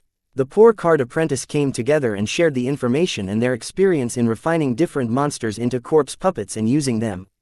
Over time, the openness and sharing nature of the card apprentice allowed them to perfect the monster corpse possession branch. Soon the monster corpse possession branch overshadowed the corpse possession branch of the corpse puppetry field. Until recently, when the monster corpse possession branch swallowed the corpse possession branch. This was because nowadays card apprentices preferred monster corpse puppets over regular corpse puppets. After all, even though it required them to get well versed in their movement and fighting style, the physical strength displayed by monsters was not something other beings could compare with. Especially, when the corpse puppet made from a monster corpse also displayed a strong self-recovery ability because of the monster's strong physical recovery ability. Not to mention, card apprentices have less experience fighting a monster corpse puppet compared to regular corpse puppets. This added an element of surprise to the battle. This allowed the monster corpse puppeteer card apprentice to have the upper hand in a battle. Card apprentices have experience fighting different monsters, but now with monsters with the brain and a grimoire of a card apprentice. This factor alone made a lot of difference on the battlefield. Imagine a card apprentice going against a strong monster that also had a grimoire. This made the advantage of choosing a monster corpse puppet over a regular puppet clear. Chapter 2023 Artificial Energy Core. Date the 18th of April 2321. Time 1602. Location Card World, Southern Region, Blossom District, Sky Blossom City. Airspace. As the monster corpse possession puppetry became famous, there were bound to be a few geniuses in the field that made a name for themselves with their unique talent or approach to the field. Such was the case with Servos's family. They did not have a unique talent for monster corpse possession puppetry, but rather a unique approach. One of Servos's predecessors was adept in golem cards. He used his expertise in the golem cards to specialize in a unique approach to monster corpse possession puppetry. That was to make up for the lack of the card apprentice's realm, which hinders them from displaying the full strength of the corpse puppet with a substitute energy source, something like a golem core, or to be exact, an artificial energy core for card apprentices themselves. The purpose of this artificial core to the card apprentice would be the same as that of a golem core to a golem, power supply. Initially, the idea was to use the artificial energy core as the backup power supply for the card apprentice, allowing the card apprentice to use corpse possession on a monster corpse puppet for a longer time. This concept was not new. Many renowned card researchers have worked on it and created practical mock-ups of the artificial energy core that card apprentices could use as a backup power supply. However, they never commercialized it because there was a huge limitation to card apprentices using artificial energy cores as backup power supply. It was that they would have to stop doing everything else and focus on using the artificial energy cores to charge their energy. This was basically impractical, especially when in a decisive fight. Not to mention this was no different than them using soul jades to charge their energy. Now this begs the question, why go through the trouble of buying an artificial energy core when they have a natural energy source called soul jades with similar functions? Therefore, the card researchers did not see a future where artificial energy cores would ever be used as a backup power supply by the card apprentices, especially when they had elixirs and potions to help them recover soul energy without interrupting what they were doing. However, one man's trash is another man's treasure. Where the card researchers failed to find any application for the artificial energy core they created, Servos's predecessor succeeded in finding a perfect application for the artificial energy core. The answer was none other than monster corpse possession puppetry. When card apprentices possess and manipulate a corpse puppet, their physical bodies will basically lay dormant inside the corpse puppet or in a remote location based on the type of corpse possession, while their spiritual body manipulates the corpse puppet. This allows the card apprentices' physical bodies to use artificial energy cores to charge their soul energy, overcoming its limitation. Why choose artificial energy core over soul jades or potions and elixirs over here? Artificial energy cores can be programmed to automatically charge the physical bodies of the card apprentices without any supervision. However, the soul jades cannot be programmed to do so, as they need the card apprentices to mobilize their spiritual power to draw the energy from them and charge themselves. As for potions and elixirs, they were just too expensive, and one needed to have a certain level of connections to get their hands on them. After all, potion and elixir card creationists were rare and sought after. These two reasons made the artificial energy core a perfect backup power supply for the monster corpse possession puppetry over soul jades and potions or elixirs. Servos's predecessor was an opportunistic person. When he discovered the application of the artificial energy core in the field of monster corpse possession puppetry, he immediately contacted the central government to buy all of the artificial energy core research work of the late card researchers and all the rights associated with it for a cheap price. After all, artificial energy core research was seen as dead-end research with no promising area of application. Krivos's predecessor bought the artificial energy core research and all its rights before revealing his findings to the monster corpse possession puppetry community, betraying the very core principle that allowed the monster corpse possession puppetry branch to grow to prominence in the corpse puppetry field. Once Servos's predecessors had bought the rights to the artificial energy core, he was not short-sighted. He willingly shared the research on artificial energy core with the monster corpse possession puppetry community for free and defended his action, saying that he did it so that the central government would not monopolize the research on the artificial energy core after learning his discovery. However, this was just another part of Servos's predecessor's grand scheme, as the research on the artificial energy core, though complete, was not economical. He needed the help of the monster corpse possession puppetry community to make the creation of the artificial energy core more economical and also public accept method so that he could commercialize it. This idea of Servos's predecessor was a great success. The great minds in the corpse possession puppetry came together to find a creation method for artificial energy core cheaper than the price of a low-grade soul jade. They were able to do this by taking inspiration from low-level golems such as vehicles. However, the capacity of the artificial energy core used by the corpse possession puppetry was different from the energy cores in the cars and bikes. Hence, only the lowest of the lowest capacity of the artificial energy core was priced cheaper than a low-grade soul jade. Their price increased with the capacity of the artificial energy core.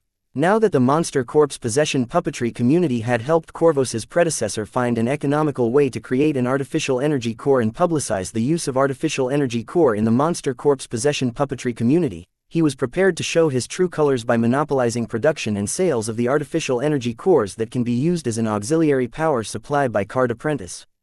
After all, he had bought all the rights to this concept. Even though he had shared the research with the public, he still held the rights to produce and sell them. Therefore, he would have no competitors in the market.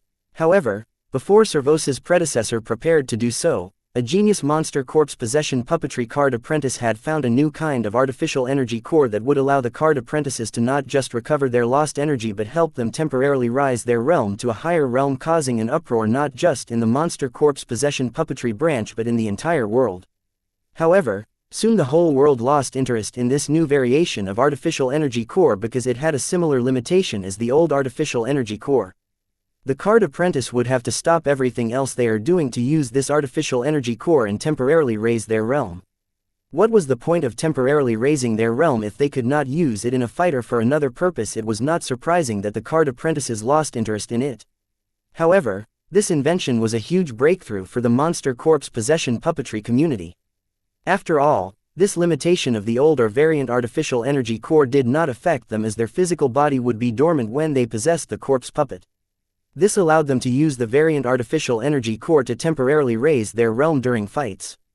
However, before the inventor of this variant artificial energy core could share his research work with the rest of the monster corpse possession puppetry community, he was approached by Servos's predecessor. Together they came to an understanding, and the inventor of this variant artificial energy core married into Servos's family, making the variant artificial energy core the protected intellectual property of Servos's family. Still today it's not known what Servos's predecessor promised the inventor of this variant artificial energy core to betray the principle of the monster corpse possession puppetry community and hand over his life's work to Servos's family.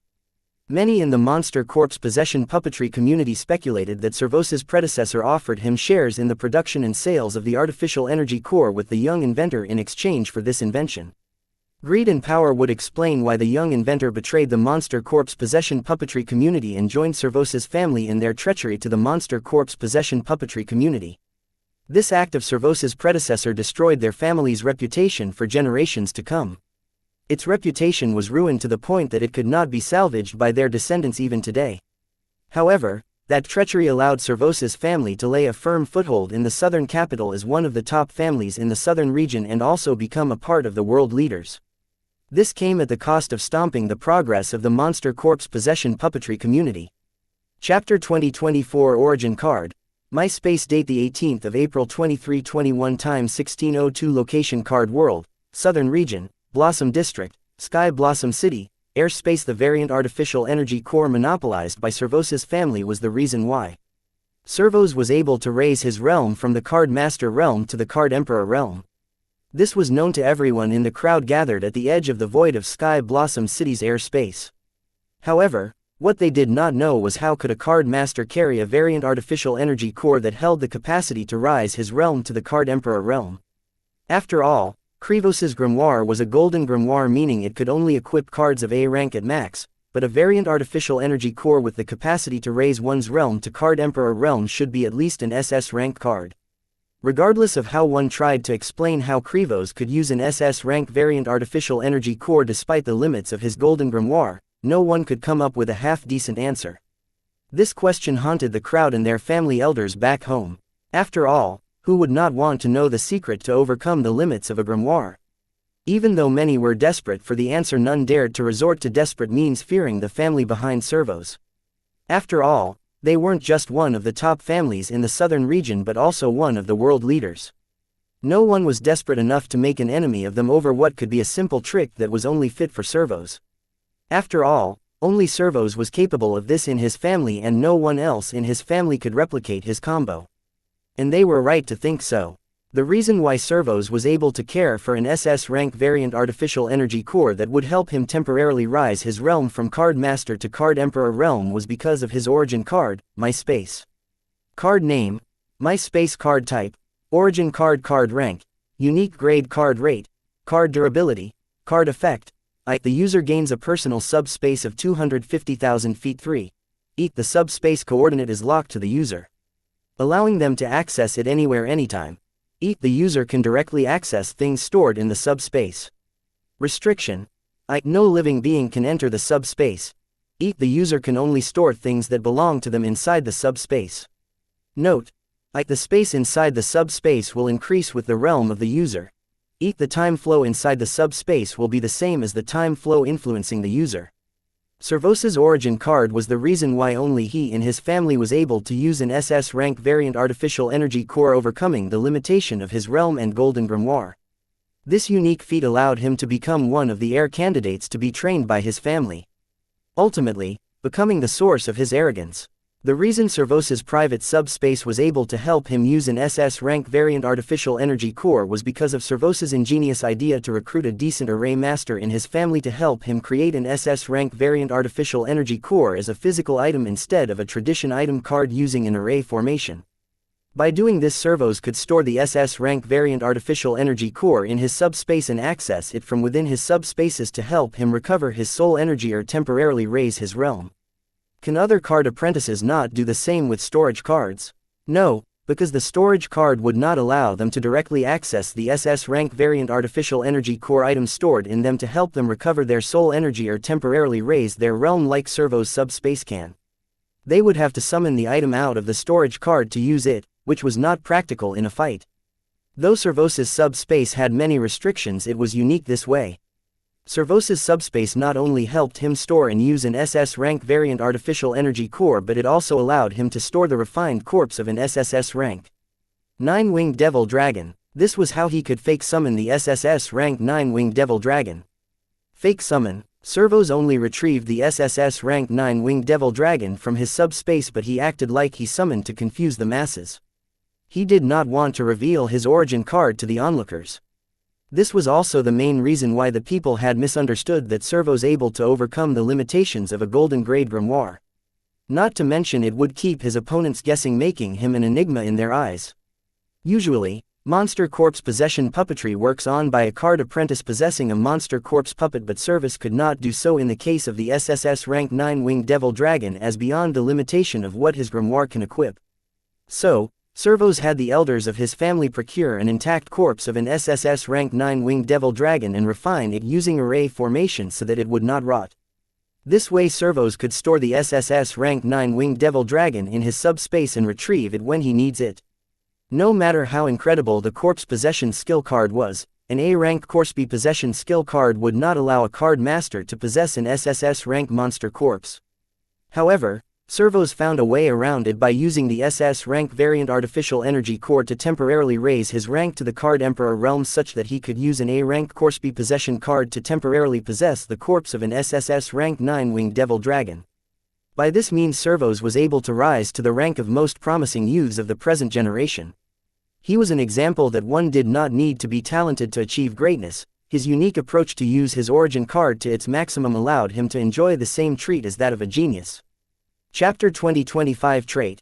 Inner Goddess. Date the 18th of April 2321 time 1602 Location Card World, Southern Region, Blossom District, Sky Blossom City, Airspace. Seeing Servos reveal all of his cards by summoning an SSS rank 9-winged devil dragon corpse and possessing it, Adrian, who was monitoring him the whole time, decided to make a move before it was too late, mentally chanting, "I call upon my inner goddess to guide me." Trait name: Inner Goddess. Trait type: Innate. Trait effect: I.E. Note: the user has to explore and learn the effects of the trait. Adrian, unlike Corvos, was born a genius with a trait that was beyond the knowledge of the card world. After awakening as a card apprentice, it did not take her long to advance to the card lord realm, showcasing her talent and announcing to the world that her unknown trait was not weaker than the best trait known to the card world. This trait of Adrian made her one of the most promising of her generation, not just in the southern region but the entire card world. A trait whose effect was beyond the knowledge of the card world obviously would attract a lot of unwanted attention. Fortunately, Adrian's family has been loyally serving the southern region and Heatseed royal family since the founding of the 5 regions. Hence, when the dark clouds loomed over Adrian's family because of her special trait, the southern ruler himself stood guard, protecting their family in their toughest hour, saving them from annihilation. The forces that had gathered to take Adrian with them to learn about her special trait that was beyond the card world's knowledge, seeing the southern ruler interfere, blamed him and his family for trying to monopolize the secret to Adrian's trait for themselves. They were not wrong. Many in the circle of the royal family planned to do so. However, to everyone's surprise, the southern ruler swore on his honor to never shackle Adrian's freedom for his selfishness. With this oath, he proved everyone who blamed him for monopolizing the secret behind Adrian's trait wrong. It also served as a warning to his allies and family that they were not to covet Adrian. Basically turning Adrian into a forbidden fruit in the card world that even the central government dare not covet. Seeing the esteemed southern ruler going so far for her family and her, Adrian swore in front of the world to live as an upstanding southerner and die as an honorable southerner. Since that day Adrian had not spared any effort to prove to the southern region and the world that the southern ruler was not wrong to stake his honor for her. Yes, there were times when Adrian fell short, such as in the case of Jaya's fight with Gloria, but Adrian was not all-knowing. Despite her talents, she was just a teenager with lofty goals. She dared to pursue those lofty goals. In this nasty world there were bound to be a few hiccups and mistakes, but as long as she picked herself to pursue her lofty goals, fighting through the obstacles, and not repeating the same mistake twice or thrice, she was faring better than most of us. After all, nobody was perfect. As the possessor of the inner goddess trait, Adrian knew that her trait had more to it but could not figure out how to figure out the true potential of her trait until she began searching for her ethereal spirit to forge her ego gem. In search of her ethereal spirit, Adrian ended up finding a divine spirit in place of her ethereal spirit. It took her a while to realize that the divine spirit was her ethereal spirit and this divine spirit was her trait, inner goddess. When finally Adrian dared to make contact with her inner goddess, she found that it was asleep and recovering. She learned this with the truth behind her birth. Not the one where her parents do the nasty and 9 months later she was born. But the one that held the secret of the extinction of a forgotten civilization within the myriad realms. Adrian tried to dig deeper into this matter. However, all her efforts were for naught, as regardless of what she tried she could not seem to have the talk with her inner goddess that she desperately wanted, as it was deep asleep. However, in Adrian's relentless effort, she suddenly had a foreboding that if she were to forcefully learn the truth without the appropriate power, then she would lose the things she held dear in this life, as the moment she knows the whole truth they would also learn of her existence.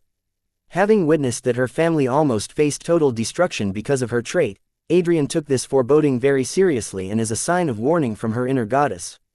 Then, she stopped wasting her time trying to uncover the secrets of her birth and began to forge her ego gem with the inner goddess. When Adrian finally let go of her obsession with learning the complete truth behind her birth and proceeded to focus on forging her ego gem, the inner goddess, though asleep, her presence alone helped her refine her soul energy to the highest quality and use it forge the ego gem with the inner goddess in the center. Adrian found that the forging of her ego gem had gone beyond her control and it was all happening according to the plans of the asleep inner goddess. Her speculations were confirmed when her ego gem not only forged automatically but had mutated.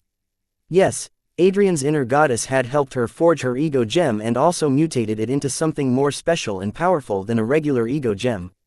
Exploring her mutated ego gem, Adrian found that the capacity of energies her ego gem could store was severalfold that of a regular ego gem. It was unheard of for someone of Adrian's realm to possess such a large capacity to store energies unless they held a physique or trait related to it. Chapter 2026 Auto Energy Refining. Date the 18th of April 2321. Time 1602. Location Card World, Southern Region, Blossom District, Sky Blossom City. Airspace and ego gem's capacity to store energies was directly associated with the synchronous rate of the ego gem. An ego gem didn't just help the card apprentice comprehend and master rules and their meaning while accessing rule energy from the womb of the world's will, but also helped store the gathered rule energy and forged runes. The quality of one ego gem not only affected their comprehension and mastery of rules but also their capacity to store energies and runes. Soul and rule energies were indispensable for a card apprentice, so the higher the capacity of an ego gem to store energies the better. But there were card apprentices who overcame this limitation with the help of their physique or traits. As a mutated ego gem created by Adrian's inner goddess, her ego gem had a synchronous rate reaching as high as 85%. Adrian had a feeling that if not for the limit of her realm and body, her ego gem's synchronous rate could have been higher or even perfect. Adrian really regretted not focusing on her overall development such that she mutated ego gem could have had a higher synchronous rate. However, it was too late for her to regret. As if feeling her sadness, the inner goddess seemed to console her, giving her a feeling that this was not the end and it was not too late. Turns out since the forging of Adrian's mutant ego gem, her inner goddess seemed to have been able to occasionally convey certain feelings and signs to warn or console her, acting as a guide in her life. Still, Adrian's mutated ego gem's high synchronous rate could not explain the enormous capacity to store various energies. Clearly, its insane capacity was related to her ego gem's mutation. Adrian was delighted to learn this. After all, Her ego gem having a large energy capacity gave her another edge over her peers and opponents. Before Adrian could celebrate the joy of forging an ego gem with an insane energy capacity, she found that her ego gem helped her automatically refine both soul and rule energy. This discovery should have brought double joy to Adrian, but she wasn't. Instead, she was a little disappointed by the mutated ego gem. Adrian's dissatisfaction with her mutated ego gem was because she found that most of the refined energy in her ego gem's insane energy capacity would be fed to her inner goddess. However, this helped her understand why her mutate ego gem had such a high energy capacity. It was so that she would gather energies to help her inner goddess recover faster. An ego gem having a high energy capability was a coveted perk, but it was also a commonly neglected drawback. The larger one's energy storage capacity was, the more time and work it took for one to fill and recover it. It helped that her ego gem had a high synchronous rate, allowing her to gather energies faster, but her ego gem's energy capacity was severely larger than the actual energy capacity for an ego gem of her synchronous rate. As such, it took her several times longer to fill the energy capacity of her ego gem. So what if her inner goddess was consuming most of the energies she had gathered? After all, the inner goddess was helping her automatically refine her energies. This way, the time Adrian spent gathering the extra energies was less than what she would have taken to refine those energies. In a way, Adrian got the better end of the deal. After all, refining the energies was a more tedious job than gathering the energies. However, Adrian could not help but feel that she was losing as much as she had gained. With this, she began to think that her mutated ego gem was primarily designed to have her help her inner goddess recover. This twist soared Adrian's happiness of forging a mutated ego gem. This was supposed to be her ego gem, but somehow it turned out to be a sweatshop working her tirelessly and paid her in terms of measly refined energies. As such, for the first time in her life, Adrian began to grow doubtful of the purpose of her trait inner goddess. She could not help but wonder if she, the inner goddess's existence, was to help her, or if her existence was to help recover her inner goddess. Thinking of this, Adrian began to have an existential crisis. With this, she could not help but feel that she was a mere pawn in someone else's grand scheme. As if sensing the fears and worries of Adrian, the inner goddess showered her with another ability, an ability that would allow Adrian to borrow the strength of her inner goddess. Adrian did not understand what her inner goddess meant by giving her this ability. When Adrian's confusion was about to consume her consciousness, she heard an omnipotent voice from the depth of her being. "You are me, I am you. You do not have to fear yourself." Hearing the omnipotent voice, Adrian immediately calmed down and all her confusion washed away. She no longer began to focus on separating herself from her inner goddess and began to move forward as if her previous existential crisis never happened. Though Adrian could borrow power from her inner goddess, she found that her strength was too low for her to borrow the full strength of her recovering inner goddess. Hence, Adrian could only borrow enough power that her realm allowed. When in the Card Grandmaster realm, she could borrow power from the Card Emperor realm, and when in the Card Lord realm, she could borrow the power of a regular card demigod. As such, Adrian began to focus on her all-round development such that she could be strong enough to borrow more power from her inner goddess. This further led Adrian to ponder how strong was her inner goddess if even in her recovery period a portion of strength allowed her to display the strength of a card demigod. Adrian wondered if her inner goddess was a transcendent.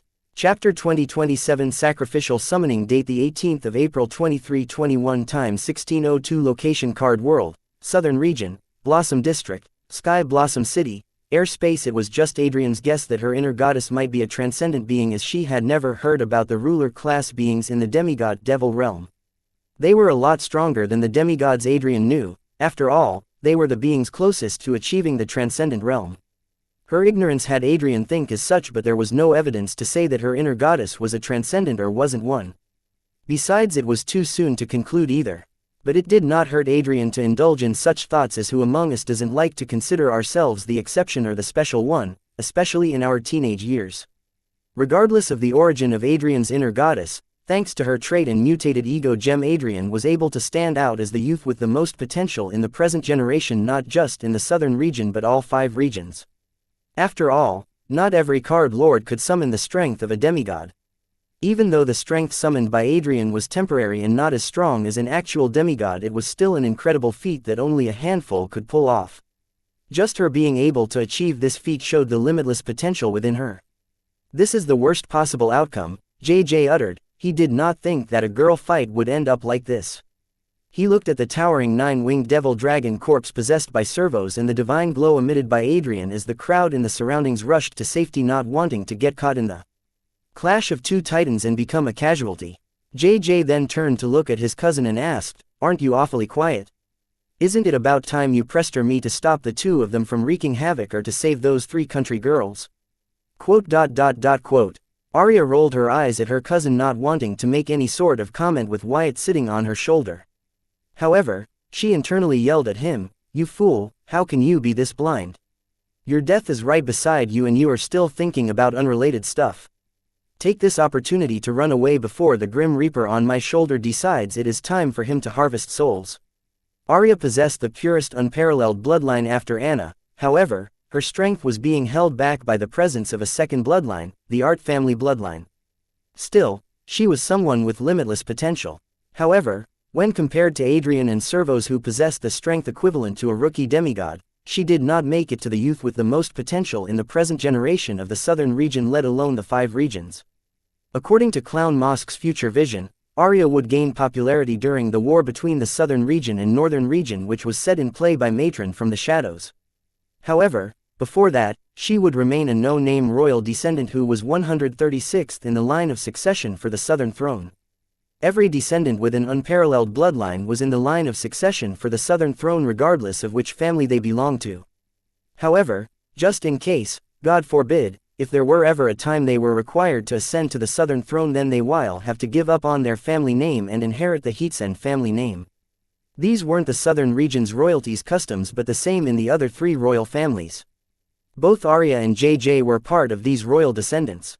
Let me show these kids what a real and alive 9-winged devil dragon looks like. Though JJ found his cousin's silence odd, he did not bother to wait anymore and walked toward Adrian and servos chanting aloud, "Sacrifice summoning, SSS rank 9-winged devil dragon.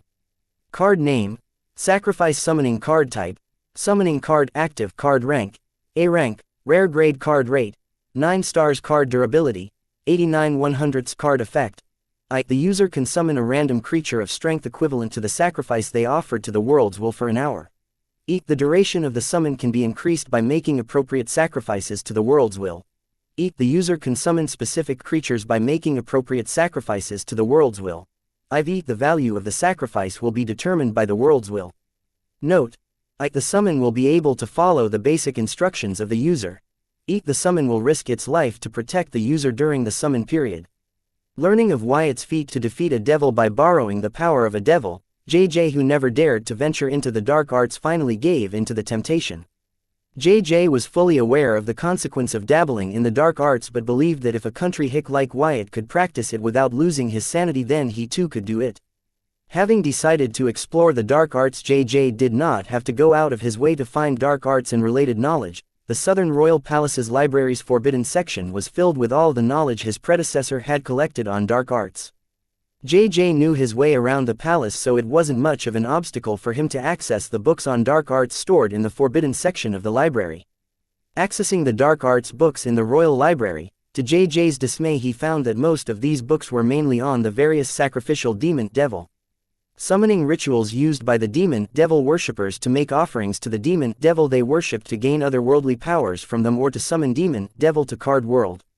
JJ was not discouraged by this, rather he was relieved because though confident in his abilities he did not want to dwell too far into the taboo. He began to explore the sacrificial summoning of the dark realm even though he had no clue if it was what he was looking for.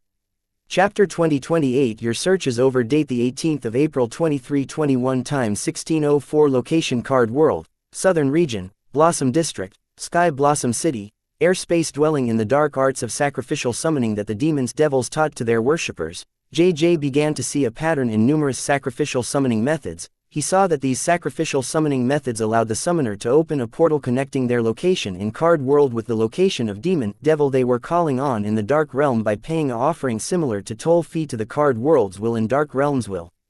Except for the varying sacrifice, coordinates, and demon devil, the rest was pretty much the same about these dark arts, providing offerings to the card world and the dark realm's wills to help them create a temporary bridge connecting the two realms. Noticing this, JJ wondered why the card world's will would accept the offering from a demon devil worshipper to create a portal connecting its world to the dark realm.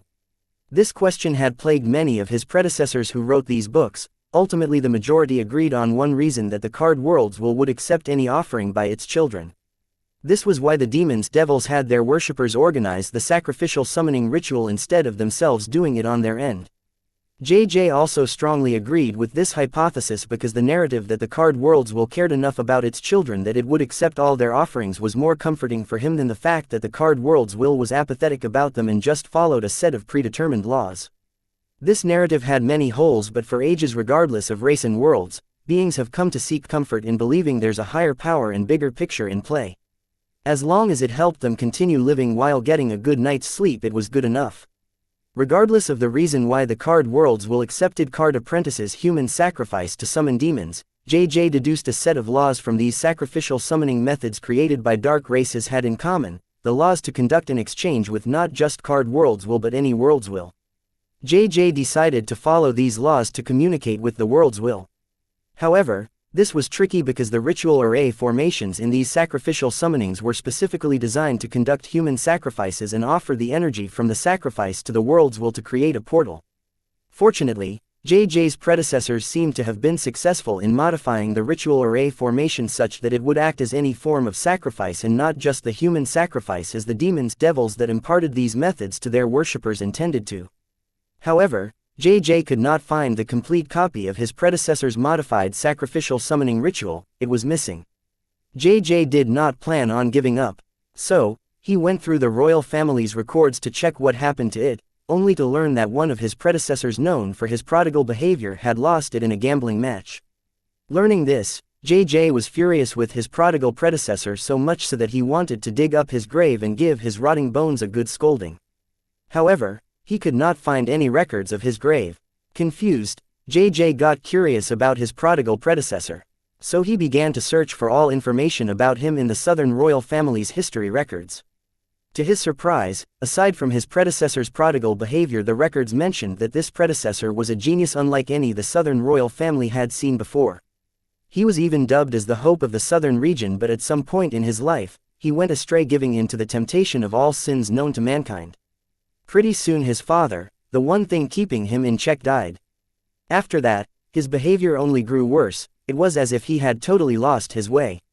The more JJ read about the recorded history of his prodigal predecessor, the more he grew curious about him, so he could not help but wonder why there was no record of his grave. As such, JJ went through his recorded history to find clues to what happened to his prodigal predecessor, only to find a cryptic message hidden in the recorded history. The cryptic message invoked JJ's adventurous spirit. When he finally managed to deduce the cryptic message, he found a set of coordinates pointing to a location within the Southern Royal Place grounds. JJ rushed to that location to find a fountain. JJ had been to this fountain many times, but he never noticed anything special about it until today. The fountain had an archaic inscription reading, "Your search is over." Right next to these words, a ruby gem was embedded in the fountain. JJ had never noticed these inscriptions before. However, when he came here searching to find out the secret about his prodigal predecessor, this inscription and the ruby gem were visible to them.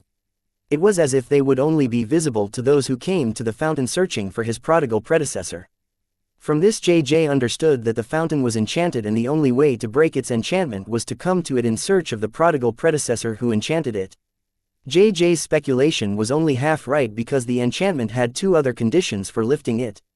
One was a time-bound condition and the other was a bloodline condition.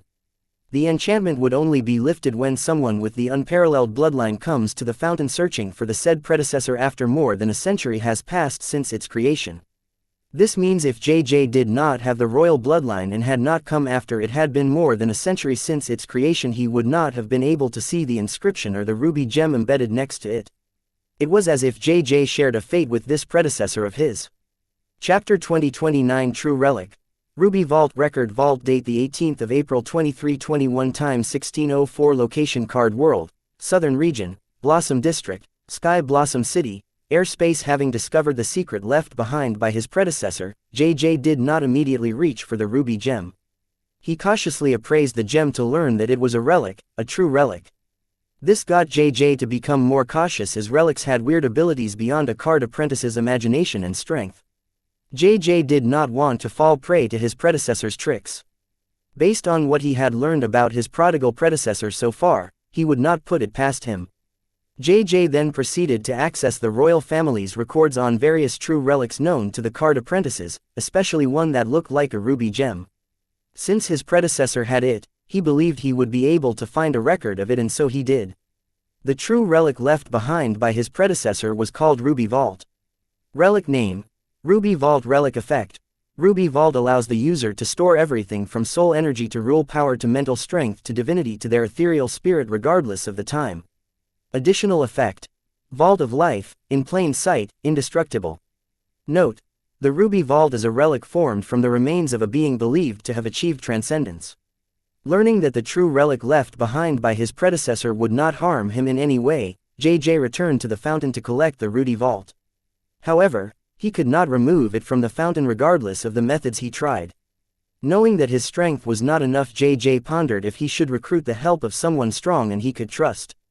But the greed in JJ's heart for the true relic, Ruby Vault, stopped him from doing so.